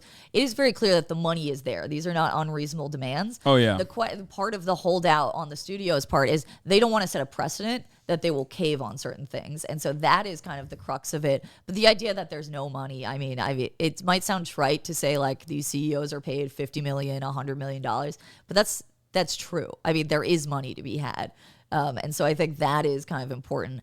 Also, I'm sure people want to hear about like, one thing you'll hear in the news is like, this is going to hurt the whole economy. All of these other types of workers rely on the studios running productions, whether it's a food service, or it's, a restaurant, or it's, the hair and costume designers. But I think it's really important to understand that of those workers who are union, they have been out there supporting these people because they understand that it's the same fight. IATSE and the Teamsters in Hollywood have their negotiations next year, and they know that they need a win here from these other workers to strengthen their own position going forward. And likewise, everybody wants these workers to make enough to spend in the economy, right? I mean, so there has been, on the picket line today, it was very clear. There was just, across the city support. And of course, the actors and the writers they went out and visited the striking hotel workers at Unite here or in the LA area who went out on strike on July 4th weekend, and they're walking beside them on picket lines and they're saying, I don't understand your struggle, but I want to. Let's talk. How can I be there for you? And vice versa. So this idea that like some people deserve more and others are whiners. No one who's on the ground here thinks that, right? I think it's really important to understand that the labor movement is a movement. And so a win one place helps others. And that's the way to sort of think about these things. Yeah, absolutely. Also, here's a fun little quip about Hollywood accounting. The idea that streamers like Netflix, Paramount Plus, HBO Max, and the like are not actually profitable is a silly one for the most part. These are profoundly profitable institutions. Any kind of lack of profit from said institutions is simply an accounting trick in order to, one, pay their workers less, which has been something that is a practice in Hollywood so much that it's actually, it has its own term, Hollywood accounting, where you write it off as a loss across the board in a creative sector so that other products that you have under your larger conglomerate can look better across the board. You can only do this with a tremendous amount of horizontal and vertical integration and expansion and through corporate consolidation. But that's why you get headlines like Variety, The Hollywood Reporter, Deadline, new movie disappoints at box office, also does great. Cost $500 million, but only made $200 million in 3 days. Made $499 million worldwide. Will never turn a profit because it also costs $1 trillion to market. Breaks box office records while sold-out theaters remain empty. Like, that's the reason why you hear so much of this. Right. From both ends. It's so confusing. And it is accounting tricks, right? And that has gotten easier than ever now that these streamers are, these studios are vertically integrated, right? And so they are distributing via their streaming platform things they made themselves and licensing deals and all sorts of things like themselves. This. Yes, exactly. Anytime, make it so hard for any of us to understand. But that is just there is money. It's just moving around a lot in ways that are very hard to understand. Exactly. It's like when you have, when you have Fox selling a fucking product to Hulu, it's selling it to itself. In certain circumstances, the same executive is signing both sides of that contract. Literally, that same person's signature is on either side of the contract. That's why I have used the example of Twitch with respect to Hollywood accounting. Twitch is owned by Amazon. Amazon has AWS, their web service, their hosting service, right? This is like this is almost the majority of the internet. Oh shit, I just ran the wrong ad break here. Sorry. I'll run a 1 minute at the top of the hour later. But this is Amazon owns the servers that Twitch is on top of, Twitch exists on top of. So technically, if they wanted to, even though they consistently complain that Twitch is not profitable, it's not turning profit, the only reason why Twitch is not profitable is because Amazon chooses to maintain Twitch's lack of profitability so they can dump a bunch of losses in there and get tax benefits from that. Mm-hmm. On top of consistently pay their employees less, and also even engage in layoffs when they choose to do so, because they can always go, oh, it's just not profitable. Mm-hmm. Twitch's non-profitable situation, Twitch's profitability is simply a matter of moving some numbers around in an Excel spreadsheet. That's it. Well said, Hasan. Any other questions for me? Yeah, I got some. I took some questions from the chat. Are there still ongoing meetings, or are they just literally waiting for the guild to lose steam and break? Yeah, that's a very good question. So, how this works now that the actors are on strike, which is, shocked everyone on the studio side. They really didn't expect that. This is speculation. It's not like I have like secret sources that are witnessing these conversations. Generally, what happens is they'll wait a week. The studios will wait a week, and they'll see how much damage is being done, and they'll wait, see which way the wind's blowing. Is the public supporting the actors? Are the actors coming out to these picket lines in mass? What is the vibe basically of this strike? And then it's possible that they would reach out to SAG first. It's unlikely, they're going to go sit down with the writers before they sit down with the actors again. But they're going to start these conversations, right? But it's really hard to say. There's nothing on the calendar right now for new bargaining sessions for either SAG or the WGA. And so this is really the best that the workers can do, is just show that they're serious and that they are ready and they know what they just signed up for, and they're going to be out there every day. They're willing to sit down, as soon as they get a call, right? It is not the workers who want a strike. It is the studios that are stonewalling. And so as far as I know, there has been no conversation right now about getting back to the bargaining table. And so, yes, the workers are just waiting. And are the studios hoping the guild will lose steam and break? I mean, if they've been paying attention to how the writers are doing, that's not going to happen, right? It's like they're in month 3 of this strike, and they are still incredibly unified. There's no conversation about like, maybe we should take a deal, we should sit back down. And so I don't think that's going to happen. I think they want to break the unions, and I think they've misjudged whether this is the moment to do it. Yeah. What's your take on the lose their house comment, since that's sort of the inherent goal of the bosses in any labor action? And me personally, I guess in all my years of engaging in labor action coverage, have never seen executives so publicly and openly flaunt their genuine interest in what they want to get out of the strike on the capital owner side. Yeah, I mean, I was talking to people on the picket line today about that. And, I think Adam Conover said to me something like, that story came out the same day as it came out that the studios, the AMPTP, wanted to bring in a federal mediator. And it was and there was another story that day along these lines of, to him, it read as panic, right? That the thing he pointed out to me, that is why I bring it up, is he was like, this is the 2007, 2008 strategy where they would just put their comments, whisper them to the press, to the trades in Hollywood, like Deadline and Variety and The Hollywood Reporter. Those would get reprinted. It would be a scare campaign, not tied to anyone's name. Yeah. But that doesn't work now, right? They thought this would just run in Deadline and that's that. No, now the whole world sees it. Everyone reacts. It only drives further outrage. The members immediately read about it. And so I think that was a panic. And it was, again, a losing PR strategy and a misjudgment of the moment we're in. Yes, this video. Well, this is not the OG video. Hold on. I'm going to find the original video. This is his follow-up and his clarification. But this one, I feel like that one might be it. That looks familiar. No, that's also from him. So, no.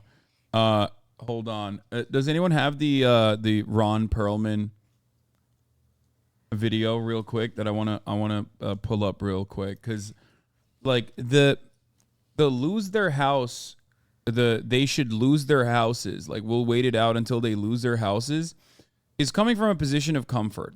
Okay.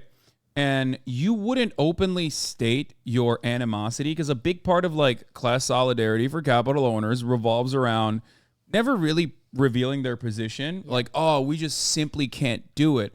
Like the Zaslaw conversation is, or not the Zaslaw, was it Sarandos, the one that went on CNBC and was like, they're just really hurting the economy by not working. That is usually, is it Bob Iger? Yeah, Bob Iger's statements on that is the norm. The idea of like trying to divide pit worker against other workers and say like, well, you don't care about the janitors, like you're hurting all of the other tertiary aspects of this industry, like it's really fucked up you're doing this, is what you normally hear. You rarely ever hear someone go, no, we want you to fucking lose your house, like until you're starving and desperate, right? Yeah. The only reason why I believe that this came out to this degree is because they feel very comfortable about the power that they do have. They've captured the Supreme Court. The Supreme Court has always been historically anti-labor, but even more so in recent years with the supermajority especially, and therefore I think that executives have a level of comfort where they could just like openly state their bloodthirsty desires in this regard. But here was a reaction from a cherished and very famous and relatively wealthy actor, Ron Perlman, which is like a normal way to respond to this. You know what I mean? When you openly admit the antagonism that you feel towards your workers as a boss that is like super well paid, this is going to be the understandable response. But I will say one thing before I get off this. The motherfucker who said we're going to keep this thing going until people start losing their houses and their apartments. Listen to me, motherfucker. There's a lot of ways to lose your house. Some of it is financial, some of it is karma, and some of it is just figuring out who the fuck said that. And we know who said that. And where he fucking lives. There's a lot of ways to lose your house. You wish that on people. You wish that families starve while you're making $27 fucking million a year for creating nothing. Be careful, motherfucker. Be really careful. The $27 million a year for making nothing part is actually really great too, because like this is like, I don't think Ron Perlman is a fucking socialist or a Marxist by any means, but that is the correct analysis in that situation. Even though he's a liberal himself, like he's absolutely correct. These executives are not creating the value. All they're doing is directing others to massage the numbers or trying to suppress wages as best as they possibly can in order to generate higher returns or increase shareholder profit. That's all they care about. That's all they will ever care about. Whereas someone like Ron Perlman, regardless of how much money he has in his bank, is a worker in that regard. He is the one who's generating the value. Same as the NBA players unions. When you talk about these high-paid athletes, like they are the ones that are making. They are the ones that are generating all the value for those corporations. So make no mistake. Whenever you see someone who is a high-paid wage laborer and you go, oh, what the fuck's he complaining about? There is another person that's making billions of dollars off of their labor, you know? Yeah. Myself included. When you look to my situation, you're like, oh, well, Hasan, you make a lot of fucking money. It's like, you shouldn't be advocating for better conditions for Twitch streamers. It's like, okay, yeah, all the money I'm making, Amazon is still making money off of the money that I'm making without actually doing anything, without just simply because they own simply because they own this platform, simply because they own the servers. Yeah. I mean, and to be clear, like, again, when you talk to these workers in these unions, they're glad that the most famous people are on their side, right? I mean, it's a real achievement of the Hollywood unions that they have taken people who could totally hate fellow workers, anyone who is paid less than them, who isn't famous, and turned them into very proud union members, right? It is a real accomplishment, and it's something that the studios hate, right? It's why they don't want this. They want to break the guilds. And so when you have someone like Ron Perlman saying this, I mean, it's true that he has produced so much more value than he is paid. And, you know, the first few days of the writer's strike, I get quoted. I did an interview with this TV writer, Rajat Suresh, who, you know, gave me a sarcastic quote about like, oh, well, you know, it makes sense that these guys get paid so much, you know, the CEOs, because I'm a Zaslav head, you know, and my buddy, he loves Sarandos. I can't wait to see the new Zaslav show. And he was like, no one has ever said that in their lives, right? These guys. No, I have. No, I have. I'm a moderator on the r/neoliberal subreddit, and actually, you're wrong. I do love the numbers crunching that Zaslav did. I'm a big Iger fan. When he lost the contract in India for the streaming rights for the cricket finals, like that was actually a really good move in the long term. Like, because that's ultimately what they're doing. Yes, they're directing others to move shit around. They're not making any product. You know what I mean? Yeah.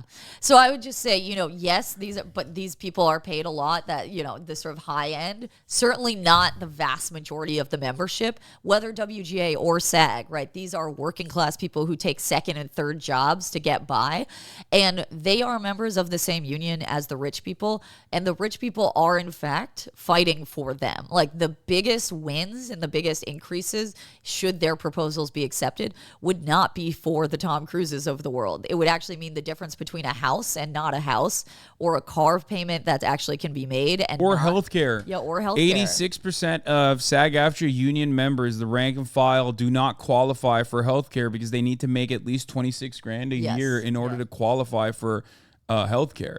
And the reason why they can't make 26 grand a year is not because like, oh man, there's not enough projects out there. It's that there are projects out there, but it doesn't matter because those projects aren't paying them enough. Yeah. And that is a gigantic deal. That's precisely the reason why Matt Damon had that quote where he was like, this is a matter of life or death for a lot of these people. It's not just people like Matt Damon, you know, multimillionaires. As a matter of fact, the overwhelming majority is not like Matt Damon. They're just trying to get fucking healthcare for working in this sector. Yeah, and I'll wrap up because I got to go write an article and eat some lunch. But I'll just say that almost I would say about half the actors I spoke to today also had other jobs, not in the industry, right? And so they almost like, when you ask them, like, what's your relation to other types of workers, or like, how do you see yourself as part of a movement? They'd be like, well, I'm a waiter, or I'm a photographer. Like, these are people who are just like anybody else. And we want them to be able to make a living at the job they love, but they already know that this dream job isn't going to make them a living. And so they work a regular survival job in addition to it. Yeah. And so I think that is kind of the key to keep in mind, and that there's a strategy here that, like, the Hollywood unions are not new to this, about having celebrity members and having the vast majority of working class members. And I think they use, you know, Adam Conover, I think, does this really well, where he has a fairly big following. And so he is being, you know, he sits in a leadership position to make sure that the membership and the public actually can see what's going on in the union. I think that's a very smart strategy. And you'd rather have those people in the union than on the other side. So okay, I want to show you one last thing that I saw that was like really gross. Does anyone in the chat have that CNN video that we watched? A couple different quick CNN sound bites where they were like talking about how, you know, janitors and all these other periphery industries, like they're suffering as a consequence of the selfish workers striking. I'm trying to find that, how the Hollywood strikes hurt others. Maybe, let's see. No, I wonder if this is 2 days ago. Wait, what is this? Oh, there's an insane. Oh, there's also the fucking psychotic conspiracies. If you're gonna leave right now, which one do you want? Do you want the psychotic conspiracies, or do you want this bullshit? Psychotic conspiracies. Okay, we'll cover this bullshit the ongoing later. strike forces that are. Oh, they brought a British person.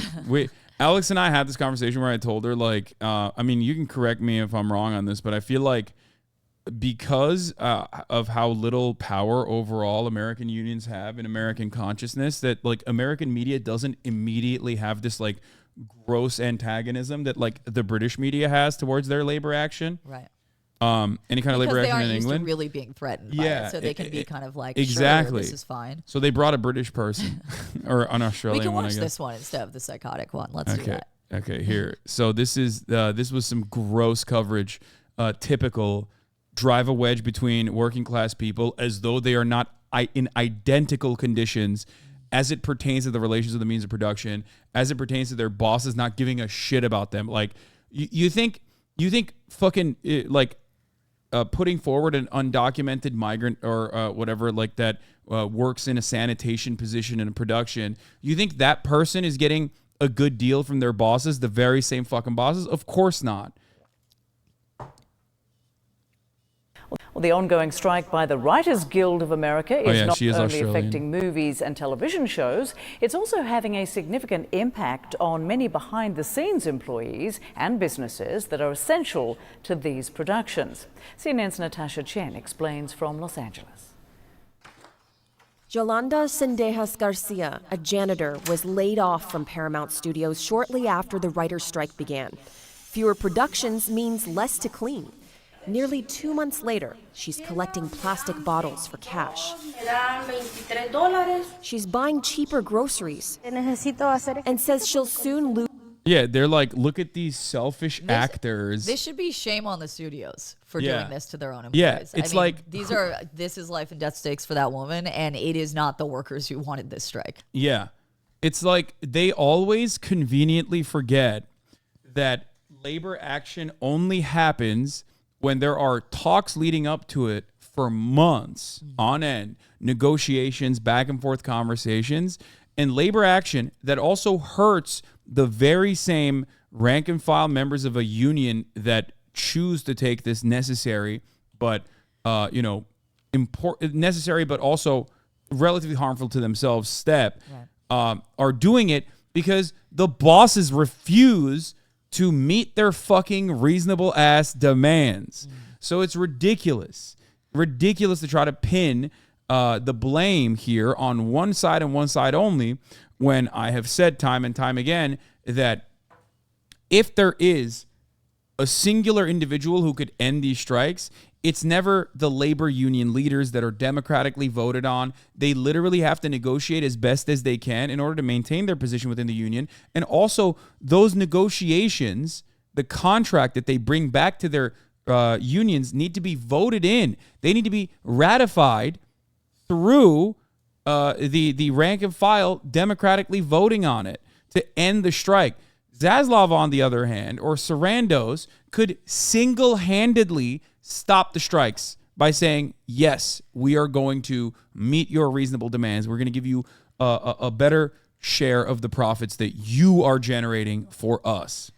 Yeah, I mean, and just in closing, I'll say that you look at that video and it's like, the problem is that there are people who have the power to kick this person out of her home or make sure she can't eat, to make writers lose their houses, their apartments, their cars. I mean, this is the problem. And the answer is that those masses of people actually come together and say, you know what, we're done. No more. We won't take it anymore. And when they do that, that actually chips away at that boss's power for every other worker under their employment, right? So yes, everyone is going through a very hard time right now, and the poorest workers are obviously the most affected. So a janitor at Paramount is going to have this affect her immediately in a way that, say, like a middle class actor isn't. But those actors losing does not help her.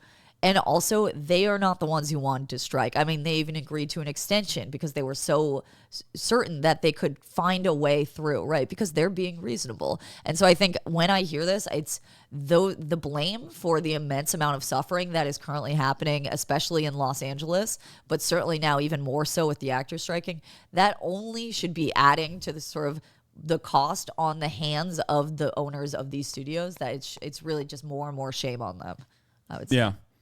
And Absolutely. with that, I'm going to go get lunch and then All right. write an article. So All right. thank you, chat. Thank you so much for Hasan. coming on, Alex. Yeah, This is of Alex course. Press. Bye, everybody. You'll see some of her writing. Where have you revealed that? No, I won't say the mainstream place, but Jacobin will have an article up that I'm writing today, sometime maybe tomorrow or the next day. And I'm on Twitter. I saw people posting the link. Yeah. So enjoy the rest of your streaming. All right, we'll do. Thank you, Alex. All right.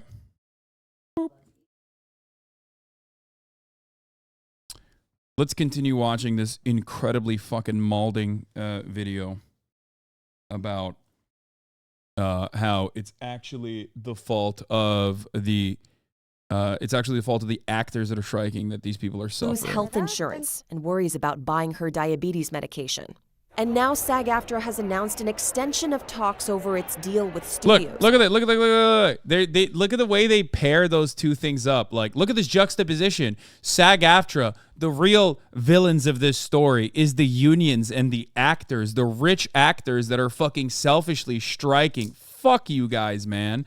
But of course, CNN is owned by the studios. The same people that own the studios also own CNN. So make no mistake, of course they're going to fucking cover it like this. While its 180,000 members have already overwhelmingly authorized a strike, these actors could add to more than 11,000 writers already on the picket line and halt more productions. The few savings that I had are going away. When am I able to work again, or what That's am I crazy. going to do? That's crazy. These two concepts are actually married to one another. And yes, these two concepts are related to one another. But the way that they're covering it is so frustrating. It is such a fucking awful way. It's such an awful way to make this kind of coverage. I hate that. Like, the reporter is basically accusing the other striking workers for single-handedly being responsible for this person's financial demise, when it's her fucking bosses that haven't given her enough of a comfortable nest egg. It's the fact that her sector is not unionized, that doesn't allow her any sort of safety net, that her bosses certainly are not going to give her at times of like economic instability. You know what I mean? But the average American doesn't think about it like this. I don't know how to describe it. Like, it's just, they don't see it. They don't understand it. It's very frustrating. I don't know. A lot of stuff, huh? Mark Meyer Jr. laid off a dozen employees from his set and prop business in early June. This warehouse is usually full of people buzzing around, loading tables, chairs, lamps into 15 trucks a day. But listen, right now in this 89,000 square foot warehouse, it is quiet. Now, we're lucky to have one order returned. King's Deli, down the street from the Warner Brothers lot, is seeing half their business that usually comes from catering for productions. Co-owner Rosie Blosser says even 3 years after COVID-19 began, they've never really returned to normal. Now with the strike, I'm trying to figure out, what can I do today to keep it going? Corey Lavelle does not know the answer either. We're all dying out here. She says she was forced to move her floral prop business to a new location at double the rent just before the strike began. We still have the paper tags hanging on the doors that describe whose office it is because they haven't had a chance to completely get set up yet. She's laid off all but one employee. Dude, it's so fucked up. Look at the profits of these mom and pop business owners, dude. It's really fucked up. They're dying out here. Hey, why don't you ask their workers if they like that? Why don't you go ask the laid off fucking workers if they enjoy being fucking laid off by their bosses as they work, they toil away every goddamn day with no adequate protection whatsoever? Why don't you ask those workers if they were to have the power to also be able to make serious demands and demand that they get a better return of the profits that they are generating for their bosses, if they would take that deal or not? Of course they're not going to do that. That is precisely the reason why they're covering it this way. This is such a LA-centric topic. Like, honestly, if Hollywood never produces another movie, what will change the world? I am going to kiss myself. I am going to kiss myself permanently. I cannot comprehend how fucking baboon-like so many of you dumb apes are in this goddamn fucking chat. This is supposed to be literally the one fucking community where people are understanding of labor action, no matter which sector it is. And there are still absolute fucking morons in the chat that are like, this is so LA-centric. Like, you're so fucking stupid. First of all, it is a multi-billion-dollar sector. They're quite literally showcasing how it touches every other part of Los Angeles and every other part of California. What would happen if one of the states in this fucking nation that has an economy the size of like most nation states, like the 14th largest economy on the fucking planet, what would happen if it just crippled and went nowhere? What would happen to the millions of Americans that live there? Shut the fuck up, you dumb bitch. You fucking watch movies every goddamn day. You love watching that shit. You love watching that fucking slop. And then you turn around and you sit here and you act like all you do is read State and Revolution all day, every day. That's your only form of fucking entertainment. Shut your stupid fucking mouth up. Billions of people watch movies, okay? Entertainment is an understandable facet of people's experiences, people's lives. Shut the fuck up. You're not above it. And even if you personally don't watch a single fucking movie for the rest of your goddamn life, it doesn't fucking matter. These people are not making movies and going, oh, well, you know, it's subjective. You didn't fucking watch it. You didn't fucking watch the movie, so it's not for you. It's about something more important than that. It is about something that is foundational to how capitalism works. If you consider yourself to be a leftist, you need to understand this, okay? They want more of the profits that they are generating, that their bosses are stealing from them. That's it. The same exact thing can be said for the person that was working at the deli. The same exact thing can be said for the person that was working at the warehouse, okay, that was laid off. They all have the same class interest. They want to work the least amount of hours for the most amount of pay. Their bosses across the board, the side that you hear from CNN, also have the exact opposite interests, but the same in their own class. They want you to work the most amount of hours for the least amount of pay. They want to pay you as little as they can get away with. Okay? Do you understand? This has nothing to do with whether you like the Flash movie or not, okay? I watch mostly anime. Do you see me going, I only watch anime, and that sector is completely non-unionized, and they fucking basically kill everyone other than like the voice actors that get involved in a project, and so I don't even care if this doesn't happen. Like, no, I don't give a shit, because it's not about that. It's about understanding that every one of you, because none of you are fucking, you know, corporate landlords or CEOs or executives. Let's be fucking really real. You're mostly workers, and probably not even as highly paid workers as someone like myself, for example. You have more to gain from a situation like this coming to fruition. You have more to gain from grabbing on to corporate power and pushing back and actually clawing back some of those profits that you and others just like you in every other sector is creating for their bosses. This is all that the union action can be reduced to, okay? Oh. God damn it. Have a sense of solidarity. But fuck solidarity. Have a sense of, like, literally your own being. Understand that you are in a similar position. Just because some of the edge cases in that sector are making unimaginable amounts of money and seemingly live like incredible lives doesn't change the reality that the overwhelming majority do not. And you do not. So instead of feeling envy, try to build some mechanism of pushback against your bosses in your workplace. Okay? That's it.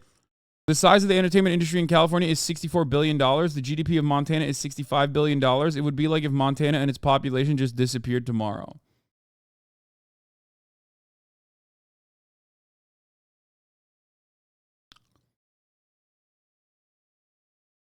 Yeah, it's ironic, exactly. Like, why the fuck am I covering train worker strikes in the UK or NHS strikes in the UK? I don't benefit from that.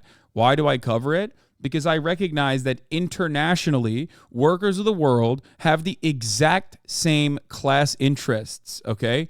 When it comes to commodity production, they are doing the same. Some might have better benefits, some might have less benefits, but ultimately, the same exact principle that I just mentioned, the same exact class interest that I just mentioned exists in every sector, in every country. Okay? That's it. So don't come in here and try to fucking instill some kind of like idiotic class division when this is the one fucking place on the internet where you're not going to get the CNN style coverage. Like, shut the fuck up. Jesus Christ. You love solidarity at the top of the hour and complain when I run a fucking 3-minute ad break, even though this time I'm going to run a 1-minute ad break because I accidentally ran a 3-minute ad break in the middle of the hour. You love that shit. You love getting gifted a sub by someone else who is magnanimous and chooses to allow you to no longer see the ads at the top of the hour. You love using your, mom's or your dad's or your fucking wife's boyfriend's Twitch, Amazon Prime and connect it to your Twitch account to get 1 free Prime subscription a month to avoid the top of the hour ad break. But when it comes down to it, you're like, oh, I can't see anything outside of my own little nose. Okay, I got horse blinders on. How does this work for me? How does it work for me? Here's the 1-minute ad break now.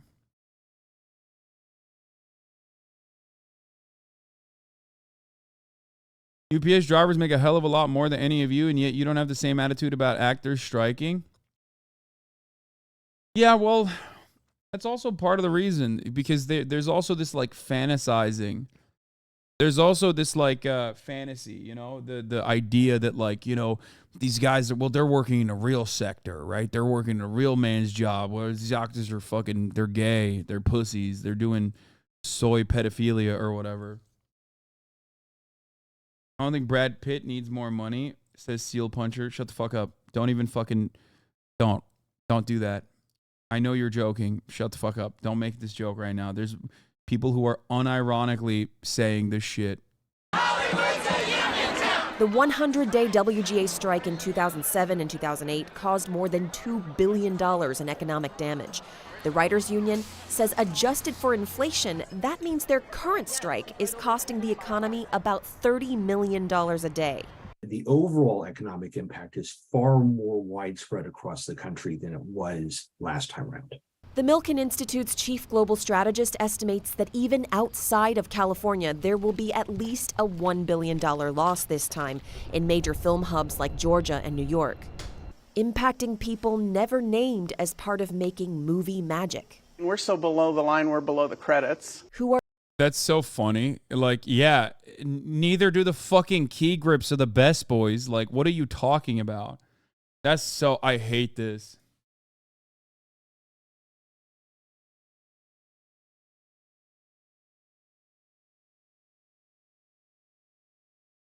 Like, yeah, it sucks. It sucks when an entire sector that's worth $65 billion is shut down, right? It sucks. It absolutely does suck. And then there's also all of the tertiary industries that are like making an additional multiple billions of dollars on top of that. Here's one solution. Make the bosses meet the fucking demands of the workers. That's it. Are essential nonetheless, waiting for an agreement on a contract. If you were not in a similar parallel industry, would you still care? Yeah, because I'm so famously in a parallel industry with the railway strikers. I'm so famously in a parallel industry with the fucking striking coal miners that have been striking for 1.5 years. I'm so in a parallel industry with every other fucking union action that I talk about on a daily goddamn basis. Are you fucking stupid? I'm telling you, my understanding of the situation, or teachers, for example, you know what I mean? My understanding of the situation and the reason why I cover this is not because it directly impacts me. If anything, their strikes impact me in a positive way because I'm a non-unionized entertainment provider that doesn't fit the Hollywood prototype. So if there are less content, there's less content to fucking consume, where are people going to go? They're going to come here. The best the best example of this is fucking COVID. The best example of this is COVID.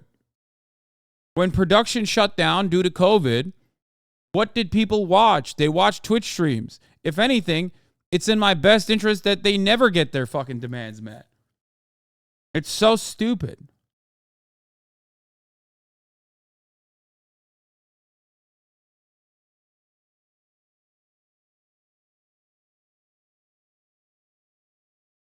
I don't understand how you come in here and you're just like literally asking me to spoon feed you the concept of solidarity and empathy, okay? Empathy for your fellow man. Yeah, remember when I famously am in a parallel sector to the potato chip factory worker, you know? Why do you have to be directly related to the strikes in some capacity to cover it? Or were you perhaps trying to have a stupid little gotcha here to say, why do you cover the Hollywood strikes? Why do you cover the Hollywood strikes? Is it perhaps because you yourself are Hollywood? Is that why? And you haven't covered any of the other strikes? I have.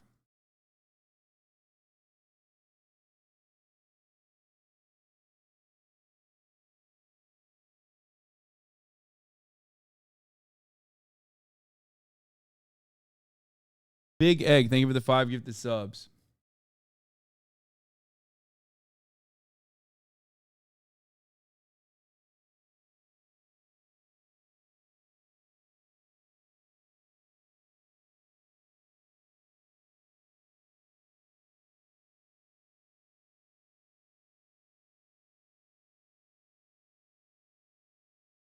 Contract they'll never even see. And action. Natasha Chen, CNN, Los Angeles.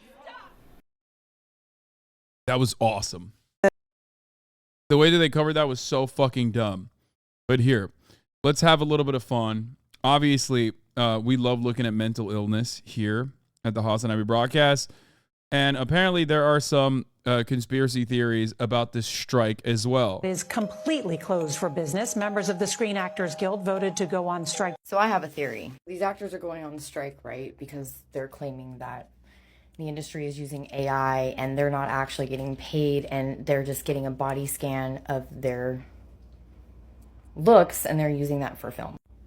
But what if this is bullshit? What if a bunch of videos about these actors doing horrible deeds are about to start coming out? So they do this little strike claiming that people are using AI of them in film without their permission. So when all these videos of them doing things that are oh my God, not so okay with society, they can claim that it's not them. It's just AI.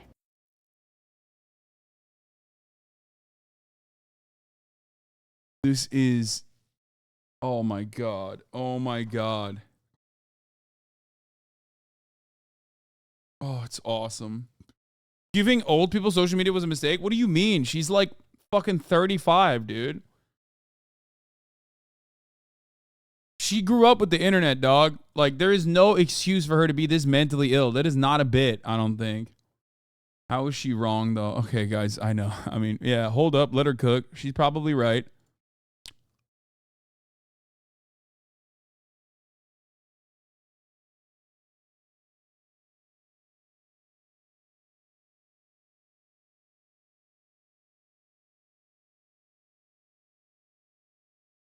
Guys, she's 23 years old. Wait, really?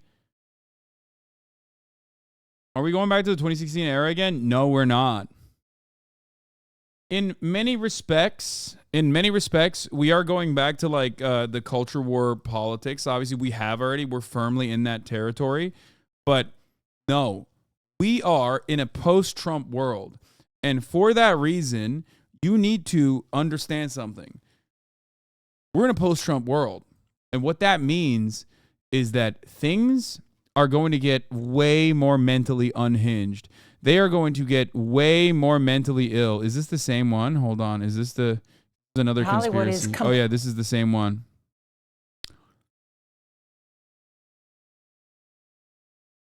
This makes the most sense. Also interesting because Sound of Freedom has just come out, yet they're covering their strike more than the film.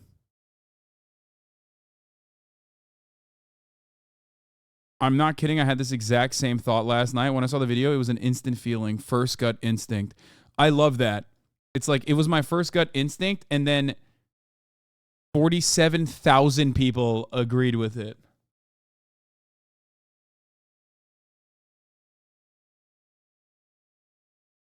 You cannot contend.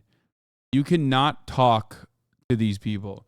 Here, let's take a look at another example. This person says she is not pregnant. She's wearing a moon bump. She can't do hard drugs for decades and then still be fertile in your late 30s. Some woman in Ukraine is carrying a child she will human traffic in months. 5,000 likes. Didn't go far enough. Ukraine's been birthing all the world's babies for the last 50 years. Convenient that they now have a new war with a population decrease to make the books work. Also, new NATO member, new as in Neo, and NATO sounds like NATO, doesn't it? Bro, you're just fucking schizophrenic. Like, we need mental health care immediately. We need comprehensive, we need Medicare for all, and we need immediate, pronto mental health care. We're done. We're so fucking done. We can't continue on with this. Oh, this was another one. Wisdom teeth. They lie about everything. Truth or mum. Trump supporter. Expose satanic pedos. Tranigate Tartaria Ascension Earthing. Sorry for saying the T word. I just read it. Not expecting her to just like randomly be fucking transphobic on her goddamn description. Let's see. Wisdom teeth grow in sideways and straighten out over time. The pain is deliberate to rewire your brain and open new pathways. Your God truly was an intelligent creator. The adrenaline from the pain was a hidden gift. These 4 wisdom teeth are also wired directly to your heart and pineal gland. They are called wisdom teeth for a reason, and this is why they are eager to pull them, to rob you of your power and true potential.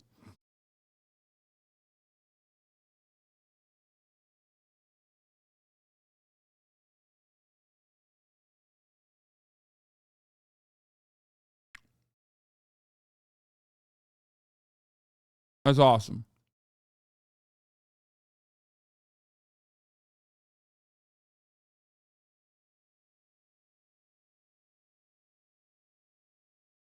My wisdom teeth came in straight and never caused me pain. Why am I never considered in these conspiracies? Was I just doomed to be unwise? Yeah. You unfortunately have no wisdom. That's what that means. Okay? Huh.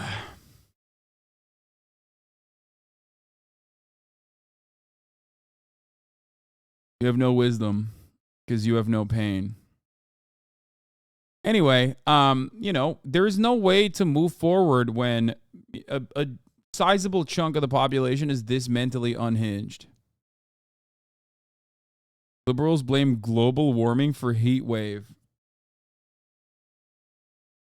That's crazy. I can't believe they're doing that. That's so fucked up. It's certainly a different reason. All right. We're turning now to what is turning into the summer of the strike. Hollywood is shut down. Writers and actors are walking the picket lines right now, and other potential strikes are looming. Kana Whitworth is tracking. I gotta pee. All from Los Angeles. Good morning, Kana. Yeah, George, good morning. This is certainly a consequential summer for organized labor unions across this country. But here in Los Angeles, this is actually the first time since the 60s that both actors and writers will be joining that picket line together. Now, the biggest issues here outside of the earnings are concerns over streaming residuals and the impact of AI technology. 2 things the studios say they addressed in their recent offer of what they called historic pay and the highest residuals in 35 years. Actors joining writers who've been on strike since May. George Clooney calling this an inflection point in the industry. And Fran Drescher, who is also president of SAG-AFTRA, says what's happening to us is what's happening across all fields of labor, George. And Kana, 2 other big strikes looming. Certainly, George. So we're looking first at UPS here. It's one of two possible strikes happening this summer. UPS workers could be striking as early as August 1st in what some analysts say could be the costliest work stoppage in U.S. history, hitting the U.S. economy for over $7 billion. Negotiations are also underway with the United Auto Workers Union as they attempt to secure their futures in a dramatically changing industry. They don't want to be left behind as automakers make the shift to EV, and those contracts are set to expire in early September. And George, certainly all of these strikes have long-lasting ripple effects. Lawmakers are taking note. Democratic Congressman Adam Schiff says he will be here in L.A. on the picket lines later today, George. They are consequential. Okay, Hannah, thanks very much. Well, hey there, GMA fans. Robin Roberts here. Thanks for checking out our YouTube channel. Lots of great stuff here. So go on, click the subscribe button right over here to get more of awesome videos and content from GMA every day, anytime. We thank you for watching, and we'll see you in the morning on GMA. Actors are now reinforcing the writers on the picket line in Hollywood. They're on strike to demand, in part, better compensation from the studios and the streaming giants. The struggle for fair pay being highlighted by the stars of one of the first hit shows from the streaming era. Oh my God, I'm about to be so rich. And you got time. What? That was Kimiko Glenn, who played Brooke Soso on Netflix's Orange is the New Black. She earned just $27 on that residual check. You saw it there. Her frustration being echoed by many of her co-stars. Lea DeLaria telling The New Yorker, "I get $20. I would love to know, how much money did Ted Sarandos make last year?" Well, here's the answer. Sarandos, who's the CEO of Netflix, according to the company's financial statements last year, he received $20 million in base salary, more than $50 million if you include the stock and the options and bonuses.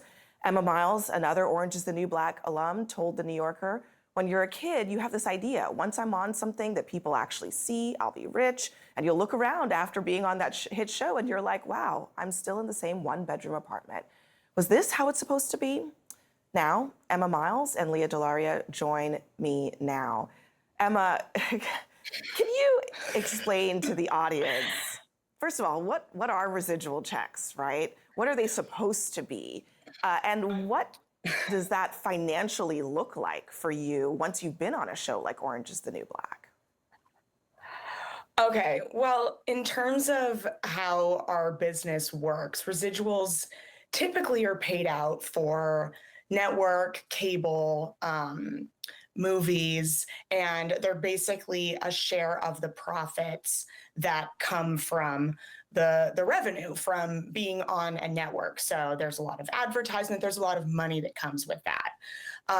So the residuals for network they're a lot higher, like much higher. And we have certain bases in our contract that say that they have to be at a certain percentage. They have to be calculated that way.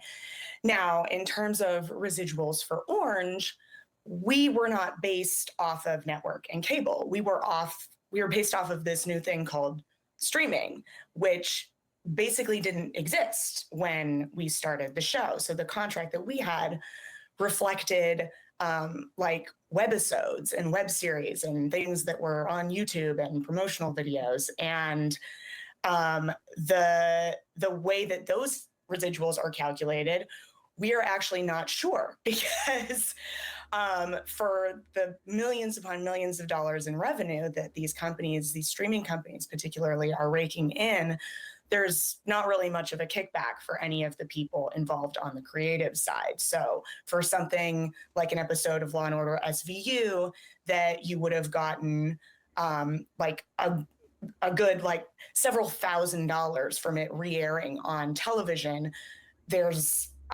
you get about, I don't know, $20 for people to be able to watch Orange, all 5 seasons of Orange in perpetuity. And that's a pretty big discrepancy. Yeah. I mean, the number of people watching on streaming services is sort of like a black box. The streamers don't necessarily want. Yeah, this is a gigantic component of the story is that like Netflix will never reveal their numbers. You know what I mean? It plays a role in like it plays probably a pretty significant role in how they justify underpaying actors and like people who are involved in the production side. You know what I mean? Transparency about that. But Leah, you said that there was this accidental moment of clarity from Netflix CEO Ted Sarandos, because he compared Orange is the New Black, which was a groundbreaking show in so many ways, to the other hit show, Game of Thrones. What did that tell you?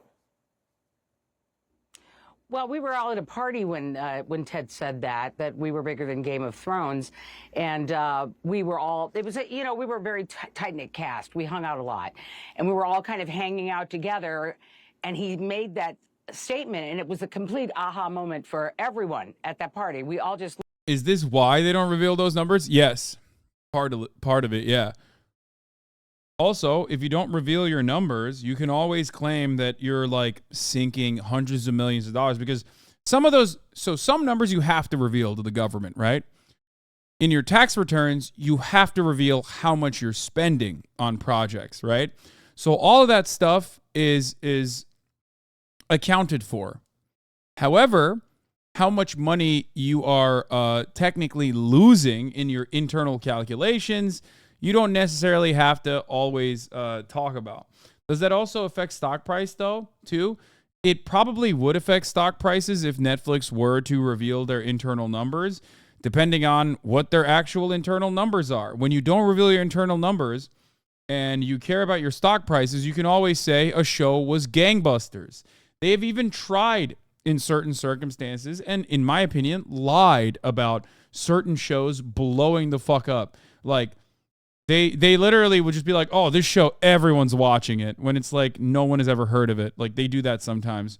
Or in certain circumstances, you have to report revenue, not profits. No, that's not what I'm saying. I'm saying that you have to, things that Netflix has to report is still revenue. Exactly.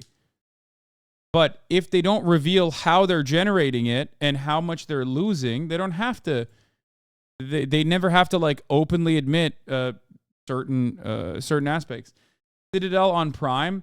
Yeah, Citadel was a demonstrable failure on Prime. I think it was Noah Cohen that actually I saw was covering an article from it, but apparently Citadel blew up in India, but it didn't drive new Amazon Prime subscriptions because everyone pirated it. Yeah, apparently people fucking loved Citadel in India. It was gangbusters in the Indian market. However, again, they were just pirating it for the most part, so it doesn't even matter. Just look at the number one on Netflix carousel on the homepage to know they're lying. Yeah.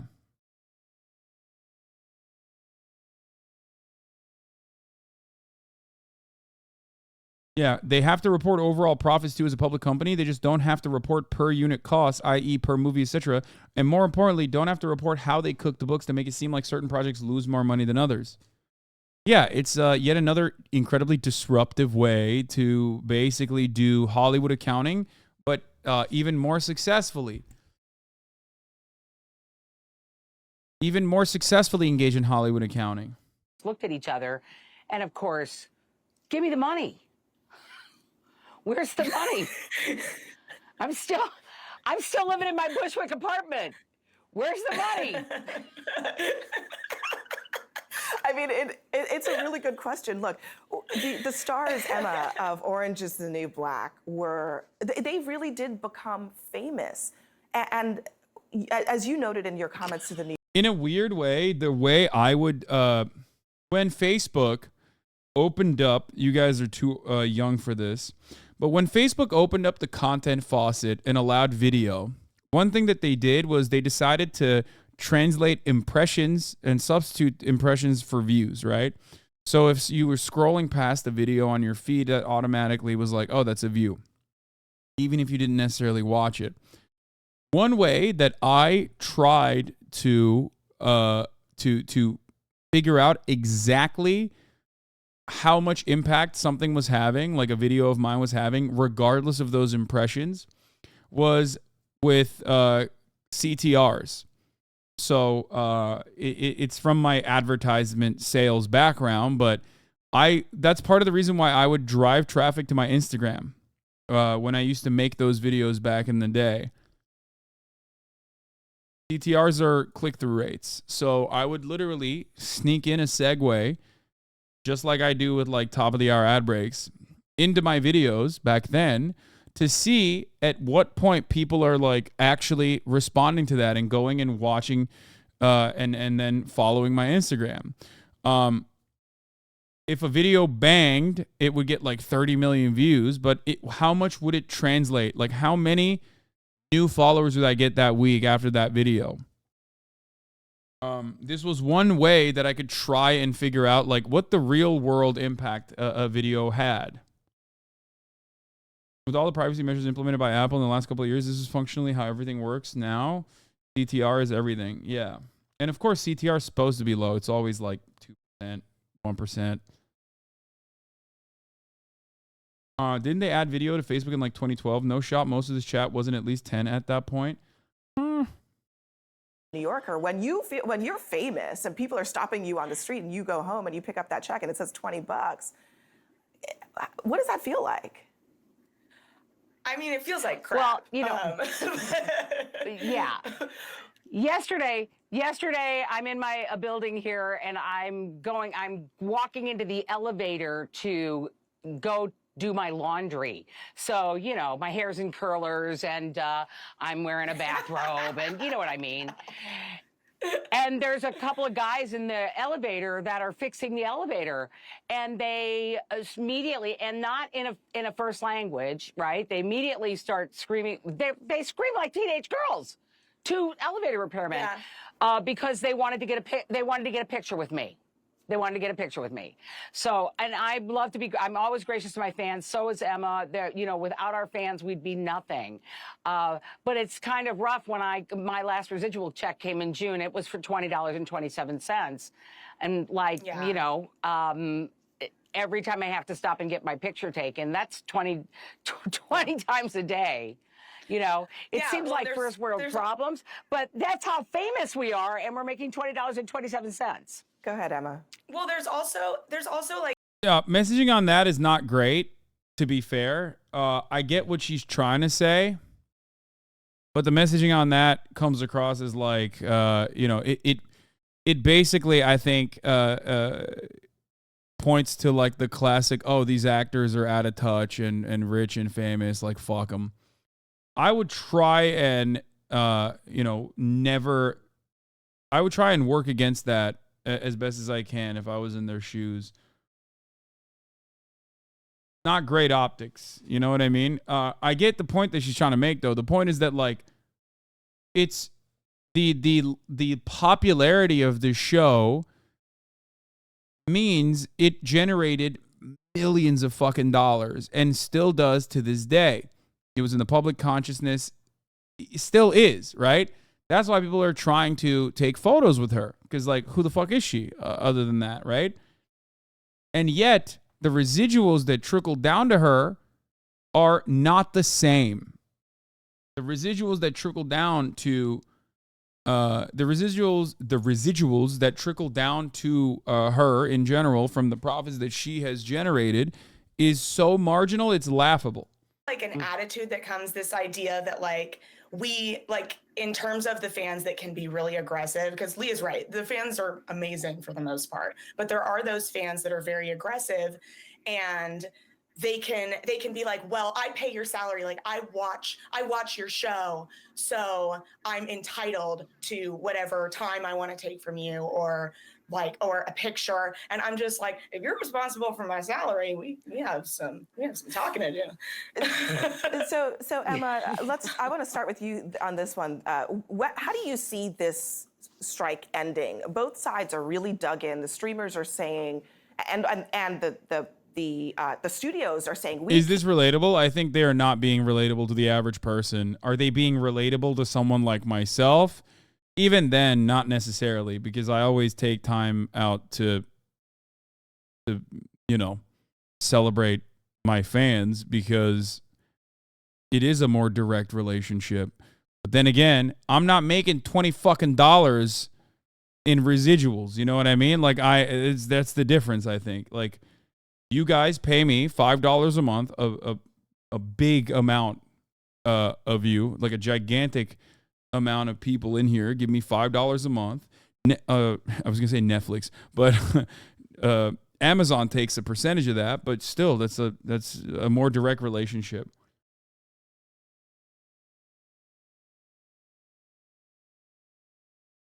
Definitely relate to them as a content creator. I have a million guys acting like I owe them a conversation in my time because they watch me get fucked on some website that barely paid me anything. Yeah, I've paid you $5 a month for 36 months. I mean, we did the math. If you're paying me $5 a month for the entire year, that comes out to like 2 cents an hour is what you're paying for if you watch every single moment of the stream. So still, you know, I think it's pretty reasonable. Can't afford to pay more. How does this end, Emma? I mean, they can afford to pay more. That's completely. They're saying two different things. They're telling all of the actors and all of the writers and all of the creatives that they don't have the money, and meanwhile, they're telling all of their shareholders that they're making more money than they ever have been. So both things can't be true at the same time. How do I see this ending? I mean, I want it to end well. I think that we're not going to stop fighting until we get certain protections in place so that what happened to us on Orange can't happen to any other cast ever again. I mean, we should be fairly compensated. They are making. How does CNN go from doing actual strikebreaker propaganda to interviews like this? Hey, cover both sides and you always come out on top, baby. Making billions of dollars off of work that is being kind of shoved out into the universe, and no one can also support. This isn't even pro-labor. This is just like, as this chatter correctly pointed out, it's not even like pro-labor coverage. This is neutral coverage. This is just covering the news, which is what CNN is supposed to do. Like, how we are so brain fucked that we look at a situation where they even give the dignity of asking questions to the labor side of a strike as like, oh, it's immediately pro-labor. Like, no, that's what they're supposed to do. Like, that's the bare minimum. Support their livelihoods. I don't have health insurance. And of course, there are the issues related to artificial intelligence. These are deep, difficult problems, but I'm just glad that both of you are so famous that people stop you on the street still and demand photographs. She seems like a fan, too. Here, let's talk about, instead of Hollywood revenue, let's talk about the revenue of someone else. Elon motherfucking Musk, the greatest, the billionaire, the smartest billionaire, the greatest billionaire. Oh, God, he's so good. He's so brave. Guess what? Elon Musk, if you guys recall, was forced by a commerce court in Delaware to actually purchase Twitter. He didn't want to purchase Twitter. He wanted to. He claimed he wanted to purchase it for a meme at a laughably high price, but then he wanted to back out, and it didn't work out, and he ended up having to purchase the goddamn company. And now he's out $44 billion. Now, of course, because he is the smartest, sexiest, most intelligent billionaire in a sea of other billionaires, or at least that's what their fucking fanboys are telling me, I expected Elon to immediately yield tremendous returns on his investment of $44 billion. Except, no, that's not what happened. Oh, no. Twitter's advertising revenue has halved since Elon Musk took over. Relatively new owner of Twitter, Elon Musk, has revealed that it's lost more than half of its advertising revenue since he bought the platform last October. Twitter currently has around $13 billion worth of debt, which is due to be repaid by the end of July. It's also facing rising competition from Threads, which launched earlier this month and now has 150 million users. Well, we're joined now from New York by our North America business correspondent, Michelle Fleury. Michelle, Musk can be remarkably candid at times, can't he? How serious is this loss of ad revenue, do you think? Well, I think what we're seeing here is a sort of casting of doubt on a statement he made to the BBC, to one of my colleagues earlier this year, in which he said that most of the advertisers had returned to the company after he'd purchased it. That perhaps may not be so true if this kind of loss of revenue on that kind of scale is indeed happening. And it poses a problem for him because this deal cost him $13 billion in debt. He has to keep financing that. And so, as he said in a tweet, over the weekend, they don't have the luxury to focus on anything else but getting cash flow. We've seen past attempts trying to monetize on the idea of people buying blue ticks. But the problem is there hasn't been enough of that, it hasn't generated enough revenue. And so it's a real challenge for Mr. Musk, but also for Linda Yaccarino, who's the CEO he appointed to come in and try and shore up the business, and whose background comes from the advertising sector at NBC Universal. She is reportedly in sort of conversations with influencers, with celebrities, trying to encourage them and also trying to sort of encourage the creator kind of class, if you like, to come on the site and kind of post videos and content. And on top of all those pressures, the Facebook...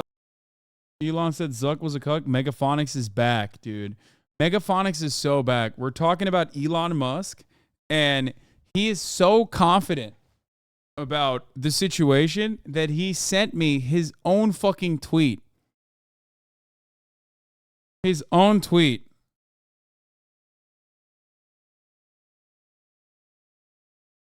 That's crazy. Megaphonics is popping. An example of a great interaction between brands, McDonald's and Axe. Oh God, it's so funny. It's so funny, man. Look, he's trying to glaze up as many people as he possibly can. Like every corporate advertiser, he's like, oh, it's great. It's so great. Please. Please, guys, please. Please stay here.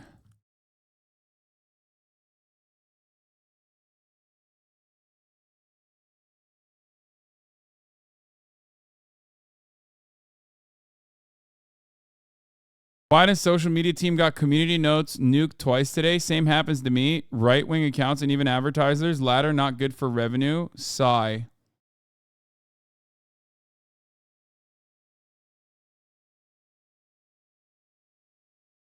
Super close to realizing that a fact-checking system ran exclusively by disgruntled ex-Redditors isn't actually a good idea. I think it's great. I think it has been a tremendous improvement. It's probably the only good thing about Twitter has been the community notes. Not gonna lie. I'm a fan. It's probably the only good thing he's brought up. Oh, speaking of which, hold on. Let's cover his losses, and then afterwards we'll bring in, a big business expert. Obviously, I am a fucking dumb socialist, commie, grifter, hypocrite living in a fucking $7 gazillion mansion in West Hollywood. Instead, what do I know about business? I know nothing. Instead, we need to bring in a big, brave, bold, beautiful capitalist who's never actually succumbed to NFTs or any sort of grifts, like real grifts. Gary Vaynerchuk, Gary V is, of course, who I'm referencing. We're gonna go to him in a second. Facebook owner Meta trying to eat Twitter's lunch. Launching its own version of Twitter, Threads, 150 million signups in just the last few weeks. How are we any the wiser now as to just how much of a threat Threads poses to Twitter? Look, I mean, there are a couple of sites that kind of track usage of social media platforms, and Twitter does appear by those metrics to have taken a hit since the arrival of Threads. But, there's a shiny new object, as it were. People are excited about it. The question is, does that continue? And I think that's going to be the key issue, certainly for Twitter going forward. Does that bleeding continue, or is it just kind of, a momentary thing, in which case it'll recover and be fine? You have to remember that Twitter is a very vibrant social media platform that is very hard and difficult to replicate. Threads, because of its inbuilt connection with Instagram and that audience, kind of gets off to a big start. And so people are seeing it as a potential real challenger. But again, I think we have to wait and see how things develop. Do people stay with it? Do they continue to use Threads?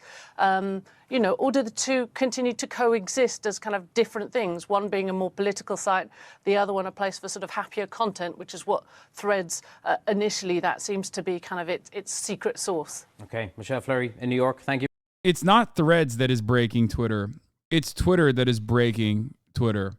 It's Elon motherfucking Musk breaking Twitter. But what do I know? Like I said, I've only been right from the jump that this was going to be a gigantic fuck up and a failure. But of course, I was not alone. There were other equally dumb, stupid, not corporate understanding, woke socialists out there who was saying the same thing. So let's hear from a different side. Let's hear from a guy who is bold, who is brave, who is brilliant.